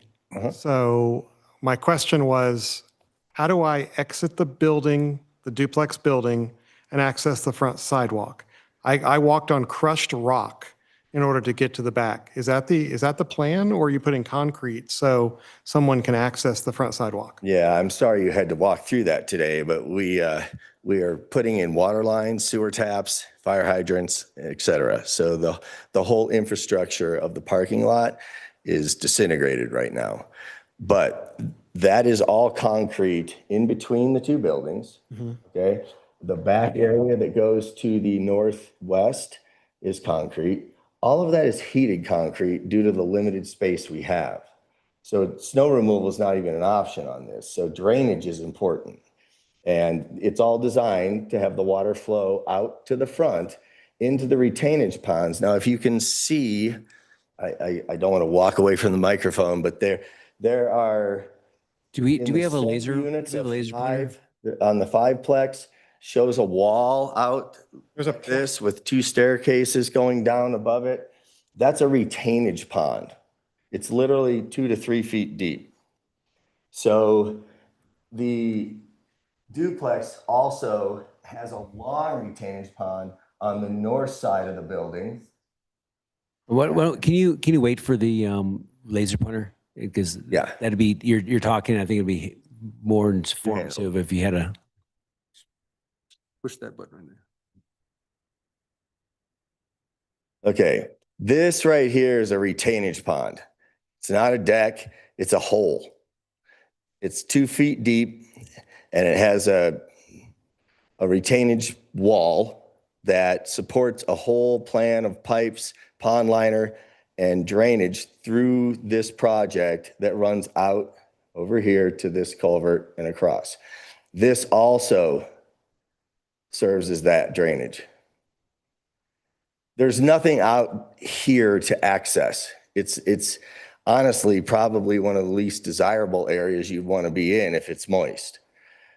But this is the duplex. This is your access to the sidewalk. This is your access to the sidewalk. And you utilize the parking lot. This particular area here was the cut that required the variance Toby explained to you on the retainage wall that was done by others. It's a 9-foot high cut. This right here could potentially be a staircase to allow access to Walton Creek Road. So there'd be an access here and here. Now these are just 2 units. So this is probably a 50-foot walk, and then here's the sidewalk, if that answers your question. I hope. Somewhat. I'll go ahead. Yeah, I was saying, and there's not, because I think in your pictures, you showed a sidewalk on the south side of the south building. There's a sidewalk that runs this whole way here. Okay, but then go up from there. Your pictures show a sidewalk. Well, this right is there. actually an easement, no sidewalk there. This is an extremely crowded utility easement that has cable, phone, power, and it is as tight as can be. We're hand digging, put it that way. Gas is in there, everything. Okay. Yep. Thank you. Additional questions? Yeah, I got one. Is there a life safety issue with only having an entrance on one side of the building? Doug has requested that in this structure here, Let me answer that one. Go ahead. Yeah, there's no, there just need one exit for a residential project. Okay, thank you. Code. Great. Other questions? Oh, yeah, I got another one. Sure. So, you guys don't like the stairs on the south building. Why aren't you asking to remove the stairs on all the buildings? So in the interim of all of this happening, we've had more and more feedback on all the stairs because of the exact reason you brought up. And when we submitted this development plan and the change and the variance, it was for the owners on the duplex. I've lost my deal, but in the interim of this submittal and us having this meeting, we've gotten nothing but negative feedback. And if you do walk the project, you were there. It's just extremely tight. This isn't normal, you know, and I went through Breckenridge growing up. I moved there in the 80s and it got crowded. And as that happened, we ran into this stuff. The rules are the rules, but they don't always apply to where you have these infill projects and they're so tight. And this is exactly the same dynamic. I don't know what else to say except functionality-wise and common sense-wise, it doesn't work. From a rule standpoint, I completely understand where you're coming from. And a lot of this is based upon an FAR variance. It's not based upon functionality. Any other questions? Just one follow-up. Staff report mentioned that, and tell me if I read this wrong, but this similar request came in front of this body and it was denied and then pulled. It didn't go forward or such. Can you describe a little more of that? Because Sure. That'd be helpful. Yeah, so this project has gone through a couple different iterations on the site. So the zoning was changed, the community plan was changed. And then there was another development plan prior to this development plan, this one tonight and the other one that was approved. So this is kind of the fourth, at least, planning application, you know, if we don't include the easement vacations and that sort of thing. So that first development plan was based on some different zoning and a different community plan amendment or a different community plan future land use designation. But it was CN zoning. And so at the time, we still had the same requirement for access to the sidewalks and pedestrian access. So that's, as I mentioned, that's a very common theme throughout all of our standards and our plans is to provide access to the sidewalks. So maybe some of the same arguments were presented by the applicant, but we still had very similar standards and requirements. So the development plan went through the process. They requested to remove access. Staff recommended denial. And I think it got here and it was facing a recommendation of denial from this board. And then the applicant said, hang on, we don't want to get that recommendation of denial. We're going to go back and rework. And so they didn't want to, they can tell me, but from what I understood, they didn't want to receive that recommendation of denial here, and then ended up withdrawing that plan, changing the zoning, changing the future land use map, and coming forward with this plan that we generally see today. So, Thank you, Toby. And did that plan have the same sidewalk access that we're seeing today? And it was approved? yeah, so the layout of the buildings and the sidewalk access and the stairways to the sidewalk were very similar amongst all of these development plans. Remind me again real quick, why does the westmost unit on the fiveplex not have a sidewalk similar to the other four? That was approved with a sidewalk that goes to Walton Creek. So we looked at that one as being that access is provided there for that unit onto the sidewalk there. So they have a stairs and some sidewalk on the side. The previous version, so this development plan that's before you tonight does change what was approved from the other development plan. It had a slightly different sidewalk that was a little bit more direct to that, that unit on the end. But we thought that all of those units did have the necessary access with the one on Walton Creek on the end and then the others on Village Drive.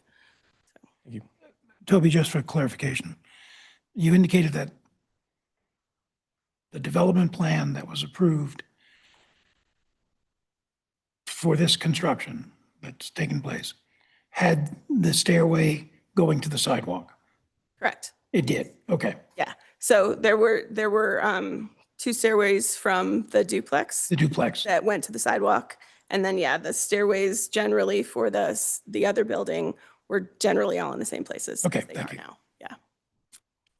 Any other questions? Oh, did you want to answer too? Well, yeah, and I'd like to answer a few questions if I can remember them. And my name is Jason Partovi. I'm the managing member of Village Drive Townhomes LLC. Once the units were built and the decks were built and the contracted home buyers saw the proximity to the sidewalk and the fact that that staircase going to the deck would lead to essentially their living room, with their kitchen, their primary living area. So someone could just walk up and peek through the blinds and very easily access their patio off their main living area. They were alarmed and concerned. So it's been through a lot of conversation about those and for all the reasons that Walter has said. And I totally understand the intent of the code and what it's designed to do, but I think it fails to, even with the stairs there, it fails to accomplish what the intent of the code is. With the other 5 units, I mean, the reason we didn't go after trying to remove those is because the decks are built, everything's built, and to the question that you had about privacy or security and how is it different, I think Rob's comment is that none of them are secure. They're not different in that sense.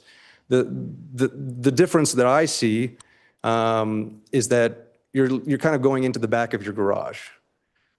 It's different than being able to walk in and seeing what's for dinner. You're not going to be able to see into someone's living space. You'll see into the back of the garage. And I think that's a pretty big difference.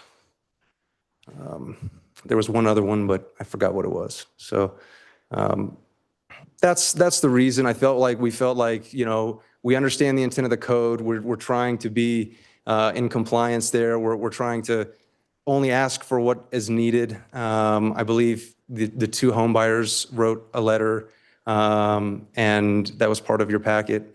So you can see exactly kind of where they were coming from. And the other ones, you know, given the difference that we saw, we felt like it was a good compromise to just, hey, you know what, we'll leave those alone. So that's where we're at. And And I've always felt, I grew in college, I lived in a similar kind of spot, and everything accessed this kind of private driveway. That was the main point of access. And then it takes you out to the sidewalk, and you hop on the sidewalk and go to wherever you're going. I mean, even with a bicycle in my garage, I'm probably going to open my garage door right out this area and then head out, as opposed to trying to go over some sort of metal staircase, especially in the winter months when they're going to be slick and covered in ice and snow. And I know I've been a part of this project now for over 5 years. I know what the snow removal is like over here on this street, and all of the snow for that sidewalk gets blown over into the culvert, which is going to go all over the stairs and creates a huge winter issue as well. So, I mean, I think that for these 2 units, given the proximity to the sidewalk and how busy this intersection is, and that the home buyers have expressed concern over their personal safety, and I hope that you take that into consideration. Thank you. Other questions? Yeah, Toby, the applicant referenced some letters from the owners. I didn't see that in the packet.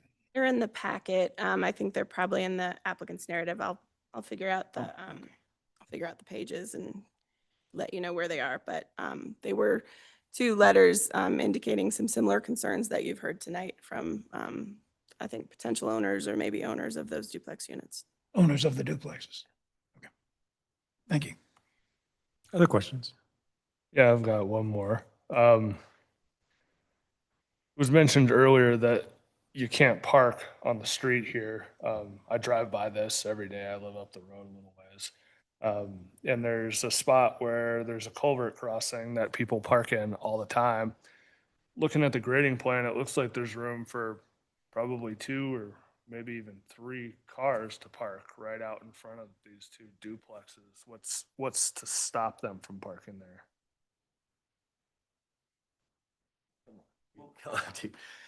So right now, we have that drainage filled in.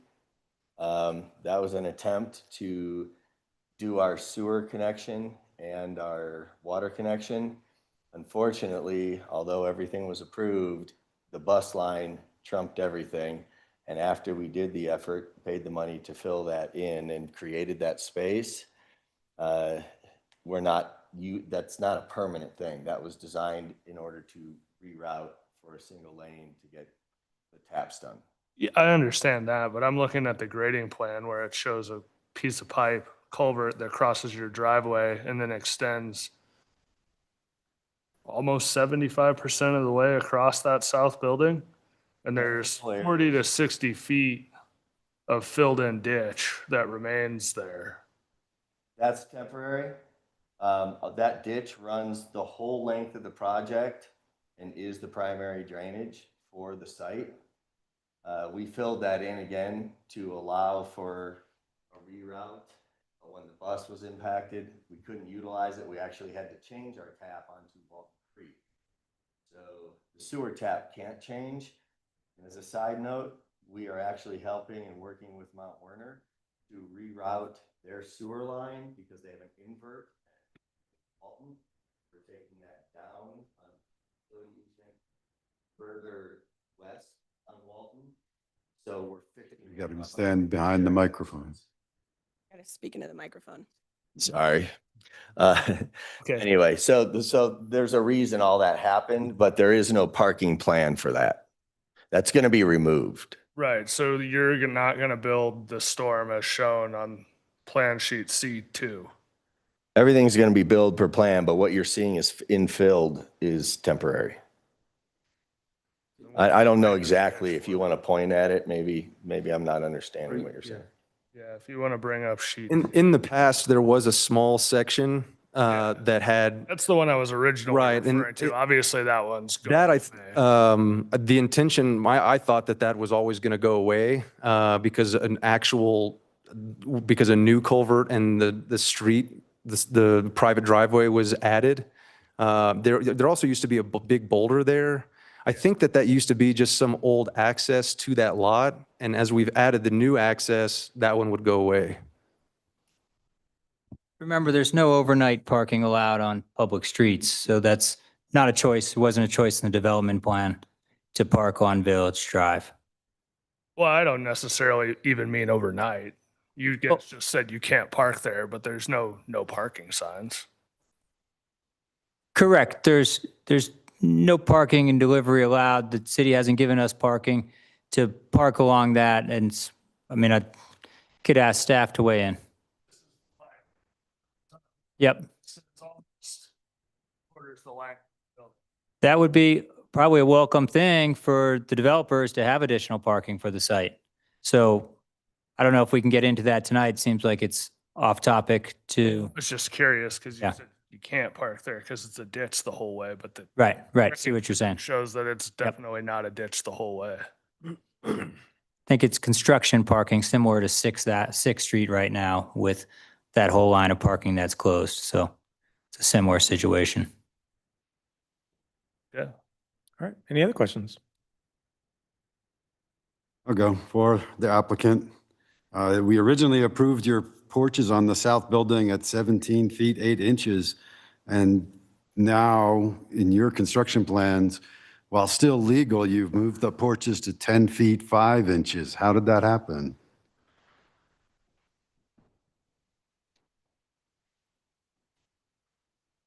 Good question, Rich. And that is involved with accidental shift of the buildings of 3 feet to the south, which didn't impact any easements. It got that corner a little bit closer where Rob was talking about that utility tightness along that side. But that's what occurred and got a little bit closer to the sidewalk as well. So the 17, I don't think there was ever a separation from the sidewalk horizontally of 17 feet to the corner of the decks. And I'm just looking at what it says in here that we approved the south porch at 17.8. Am I misreading that? You'd have to put it back up and. It's in the, obviously it's in the staff report, page 2 of 12. I could take a look at it. Toby, do you have that information readily available? What was the question again? I was trying to find it. Page 2 of 12 of the staff report.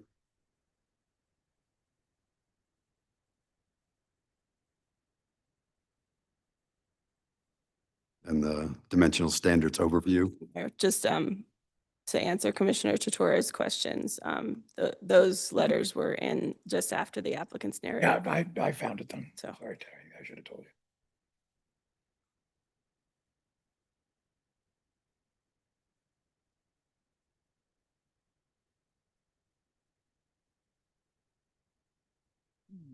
Next, The other one. yeah, next page up. There it is. And that would be the fourth line down of the approved and existing porch setbacks.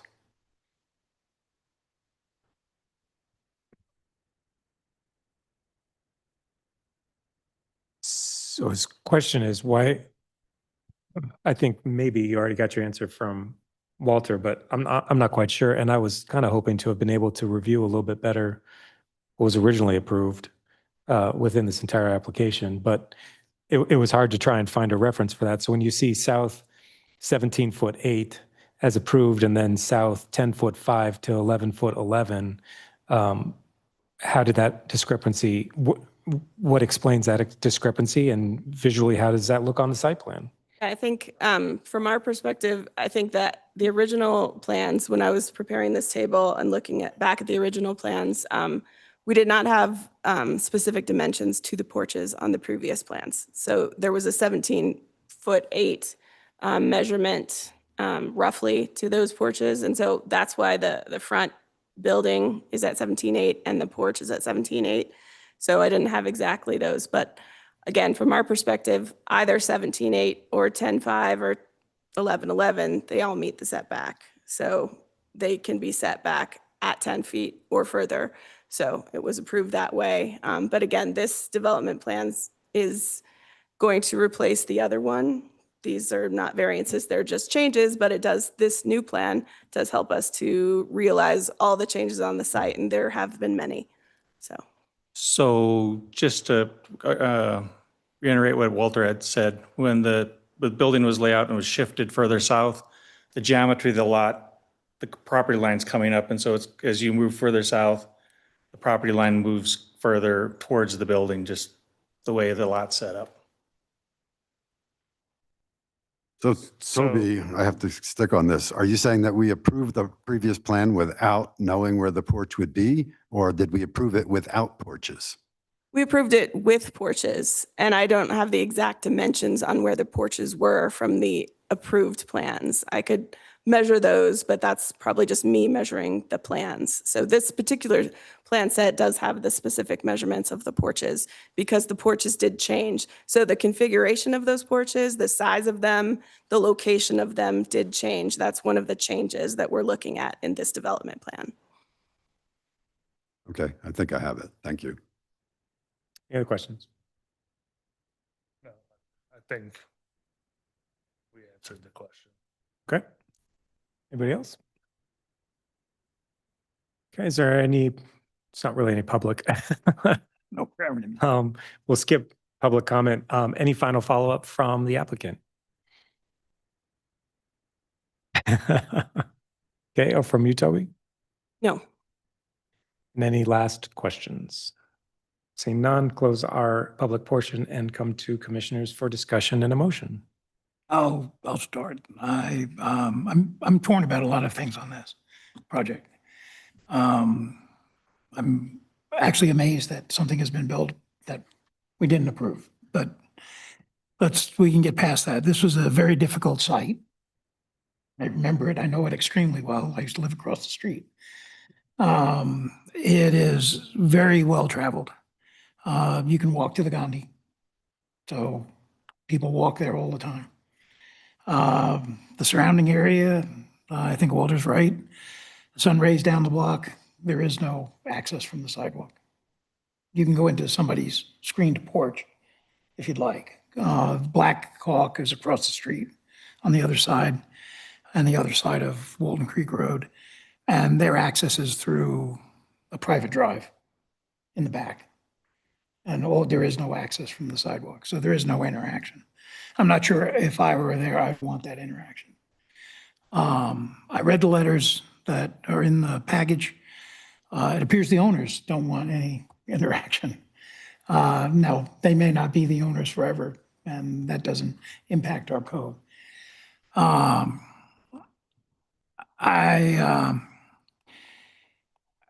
Like I said, I'm just torn about this, my thinking on it.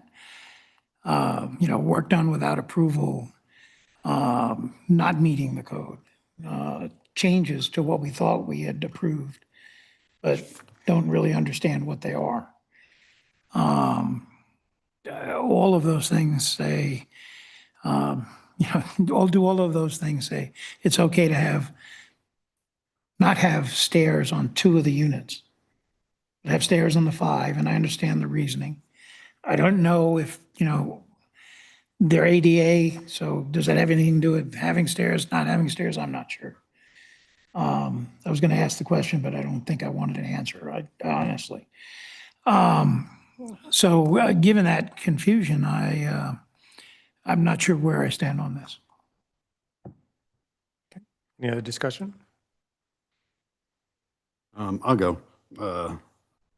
Whether the current owners have interaction with the public is irrelevant to me. We've said we want that. I understand. And I'm just discussing, I'm not arguing with you. Expressing myself in a different way, as I would like to There we go. add to. To me, this totally seems like it's a self-imposed problem.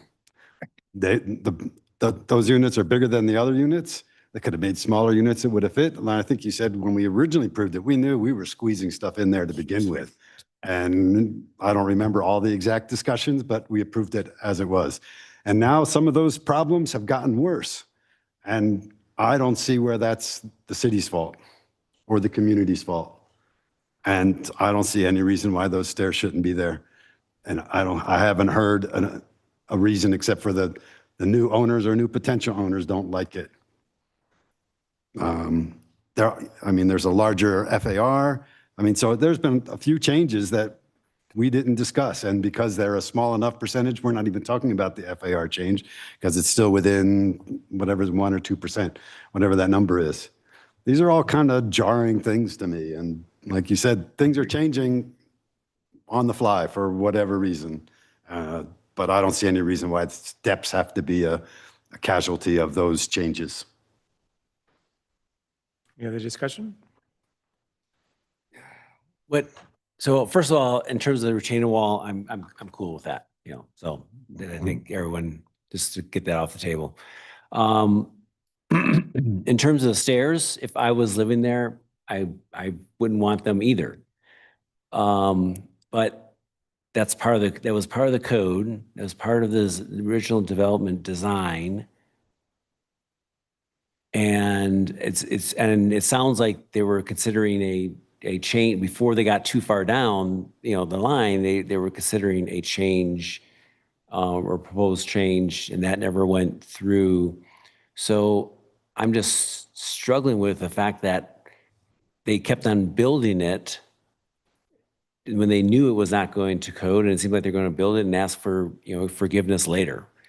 I've been reading through the code here. I'm trying to find a reason to approve this change, and I cannot find a reason from the code level to approve it. But at the same time, if I was living there, I wouldn't want it there. So. And the tricky part is that's what we should be basing it off of, right? There was some pretty extensive analysis regarding, is this an unnecessary hardship? Is this an equal to or better than? How does this actually fit the criteria that we're supposed to be applying it to? And I'm glad that you referenced that. I think that's an important aspect of what we're doing here. Sorry, AJ, you were getting ready to say something. Yeah, no, I agree with what you said there. And we mentioned that the building's 3.5 feet in the wrong spot, but suddenly the deck is 7 feet away from where it was originally. So it seems to me like not only are they coming and asking for forgiveness instead of coming and asking for permission, they also made the deck bigger, which encroaches it even closer to the sidewalk. I agree with you on the change. I think if I'm adding clarity, if I understood it well enough, that 7-foot change was simply because they didn't measure the deck the first time. And so that 7-foot change was not a physical change. Okay. It was small. So I'm just trying to be clear for the record. I think your point still stands, but maybe not quite the same numerical number. Numerical number, is it 10 o'clock? is the appropriate word, yeah. My apologies. But sorry, keep going. I just wanted to clarify that one.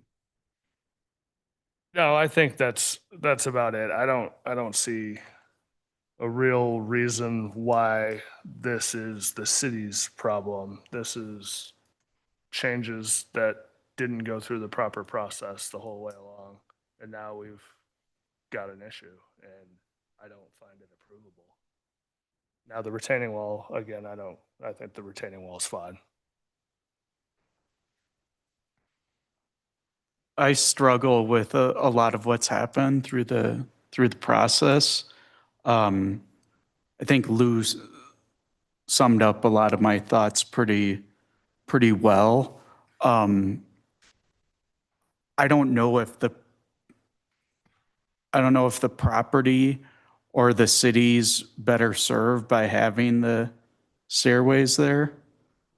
And so there's some conflicting things, and I don't know, even thinking that we're going to vote on this in a few minutes, I don't know if I know what I think. I'm torn in a lot of different ways. We've seen a lot of messy ones, and this is one of the messiest. That's true. Agree with others on the retaining wall. I trust the engineering is correct on it, being taller and heavier. I'm not an engineer, so that may not even make sense. But second is, I asked the question of staff, did this basic same thing come to this body before I was part of this body? The answer was yes. And it was not going to be approved. Looks like they built it knowing that that was not going to be approved. Don't appreciate that. We have our city code for a reason. City staff works really hard. And they're accessible. I am torn like Lou is, but we also have a code for a reason. I appreciate the fact that the applicant said the building code says you only need one point of ingress and egress, but can't make my decision based on that. I think you need to get creative on stairs. They can be a different type of stair that you can present back to staff, to the city for approval. But you need to have some kind of stairs these people deserve. Either the potential owners or future owners need to follow, and this path is well-traveled. They'll want to use it. Yeah, I'll jump in real quick. I think when it comes to these design standards, I think that there are a lot of standards that I might agree with the applicant are not necessarily there for the applicant's function or logic necessarily. Point to things like not letting duplexes be symmetrical is not for the benefit of the applicant. It's for the benefit of the community. It's an aesthetic thing. We're talking about glazing. We're talking about roof slopes. There are a lot of standards that I think fit the criteria of these exist because the city has another goal that they have in mind. And the stated goal, as Toby said in this one, is to increase vibrancy, and that and I had it pulled up earlier, but now I don't. The primary entrance should be prioritize orientation of primary pedestrian entries to predominant public and private streets to increase that vibrancy, that connectivity, and that's the expectation in these specific zone districts. So it's not about function, it's or simplest design. It's about this is what the goal is for the city. I think that in several projects, including this one, allowing that, I'm going to quote it again, the primary pedestrian entry to actually go into the back of a garage is already a stretch, but acceptable. We're trying to find a thing that still promotes that connectivity while still acknowledging that maybe the garage and the kind of really more front door, as you talk about stairs and mudroom and movement within a residence, is not there. These are already not the primary entries, and that's already a concession. But that was a decision that the applicant made, was we're going to put a door there. It's not going to be the primary one, but we're going to have a primary or a door that could maybe look primary, accessing this and potentially still creating that vibrancy. So we're already a stretch, and now we're saying, well, now that it's designed to not be the primary one, it doesn't make sense to have stairs. I agree, but it was designed not to be the primary one, and that's really what caused the impetus here. And so ultimately, at the end of the day, the concession is a stair access to this door that looks at least like a connectivity and could behave as a connectivity and vibrancy. And it's not even the primary pedestrian entry. I don't think we can go past that and say, well, because we didn't design it as the primary door, now it doesn't need to be, now we don't need stairs. No, we can't do that. That's going too far past the code. So actually, when you were talking, I was actually wondering about that. The fact that the development plan was approved with the primary being by the garage. And the code says that the primary should be next to the street. And so the fact that a planning commission approved a design that had the primary at the back is now I'll admit, now I'm kind of leaning towards, well, the primary is in the back. The primary certainly is not in the front. And this code is talking about the primary. So how, and as I said, I'm also struggling with it, but that's what I'm kind of thinking now, based upon what you just said, Brian.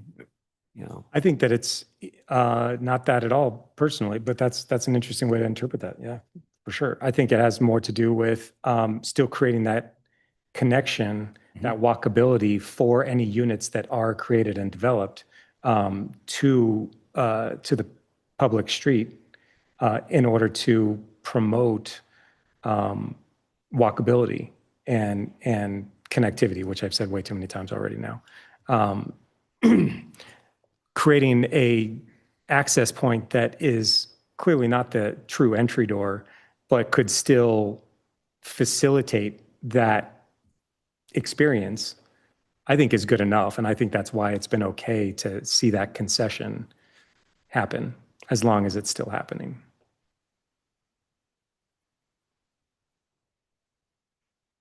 I don't know if that makes sense, but that's my explanation, at least for where I'm on that side of it. I have one request. You had said that you don't, I thought I heard Toby say that there were changes to the deck dimensions, even though the measurement is wrong.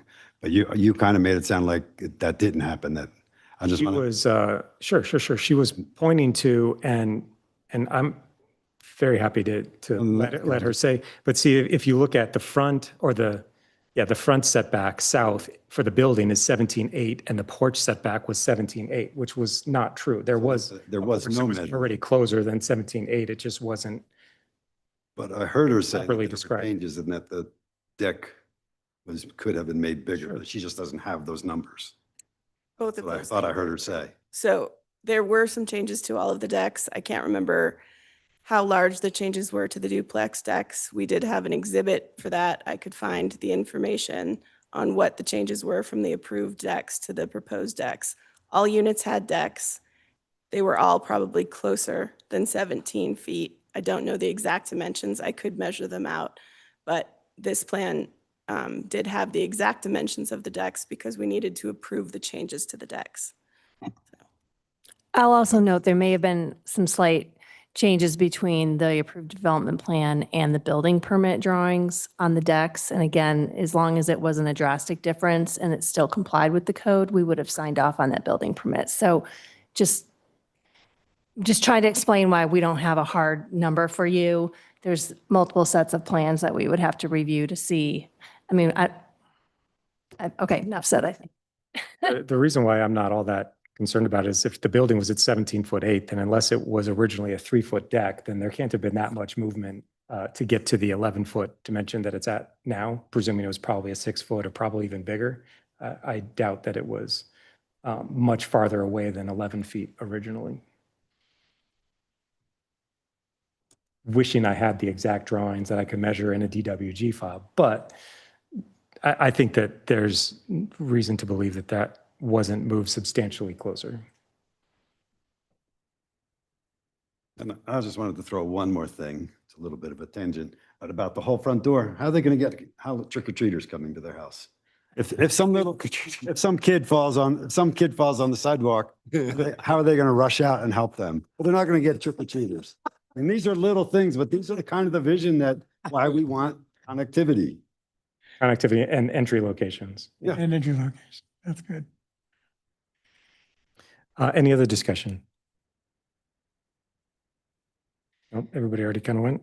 I didn't speak to the wall, but I'll agree with your guys' point. I don't think there's much to talk about there. Yes, it is a dimensional variance from 3 feet to 2 foot or 2'6" on the horizontal offset, but based on the topography and some hardships, I think that that's very supportable. Just throwing that out there. I agree with that. I remember the wall was a big deal when we first approved this. That was the public comment was from the people that lived behind. They didn't want that wall. There was a whole rigmarole about lights in my window and stuff like that. Yeah, I think the wall's okay. And it's very mitigated as both Yes, the it is, applicant, I it think, is. voiced very well, and staff, that its location, its visibility through the wall of building. Yeah. Fine. Meets the criteria. Any other discussion? On this, we're either a thumbs up or a thumbs down or a table. We can't approve part of it. Yeah, that was the, from a, I guess, a process standpoint, staff has recommended denial. And so that's, if we approve that, then we're approving denial. Right. Okay, Recommending, but yeah. recommending. I'll make a motion. Before you make a motion, let me make one final comment. I'm still, yeah, it's like everyone else, I'm struggling with this one. But I am reading again, 437D, step 1, that the prioritization of the primary pedestrian entrance predominant should be to the street. In no way can I say that the primary of this building is in the front. But yeah, so Are you saying that that's Say it a into the mic, violation sorry. as well, because the original approval, I think the original approval should not have been. What's primary? How they use it? That's just arbitrary. If there's a door and we're going to call it, and it's called the primary one, if they never use it, it could still be the primary entrance. Rich, say it into the mic. Sorry. What's that? We're doing it. He wasn't talking. Him to talk. Oh, talk to the Wasn't mic. talking in the mic. You heard me. They may not have. You can borrow. Okay, well, that's I want to talk about that more and that's, okay. Did you got a thought? Yeah, I've got something to say about just tagging on to that.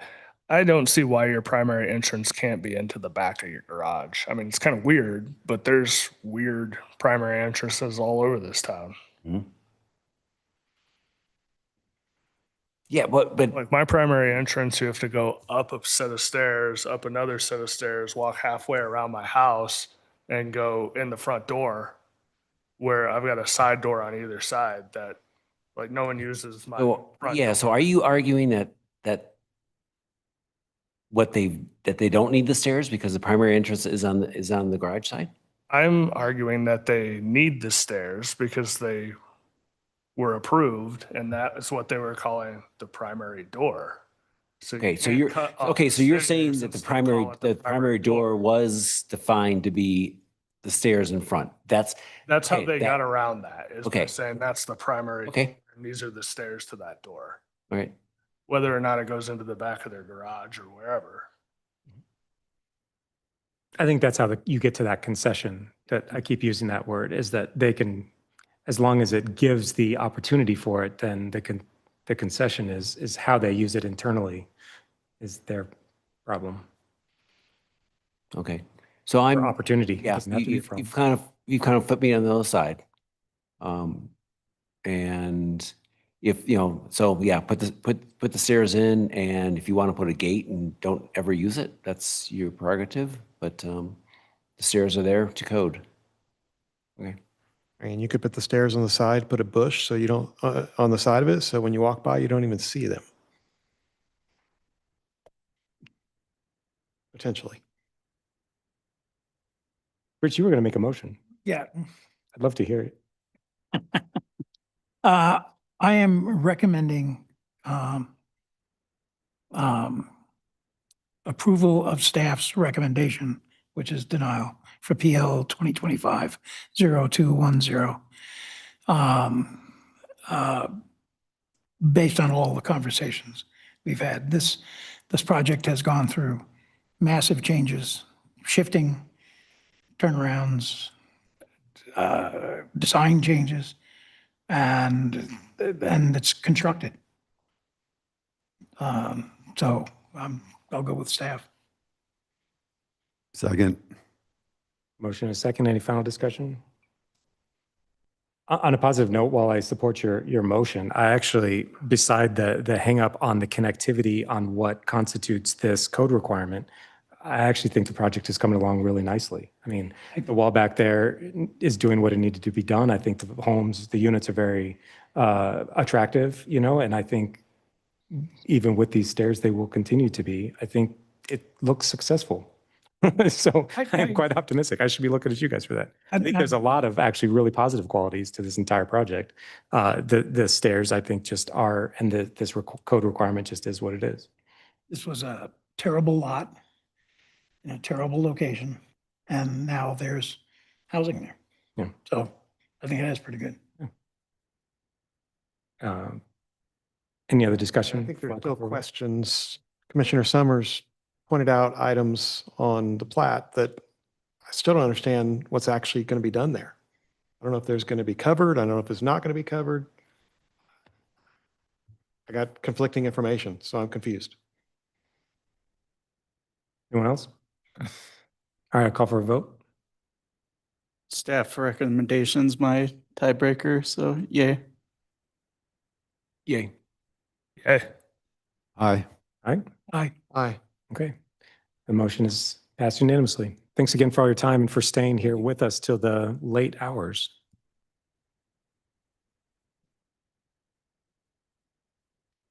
That's it for agenda items tonight. Do we have a director's report? Not tonight. I think we've had enough discussion.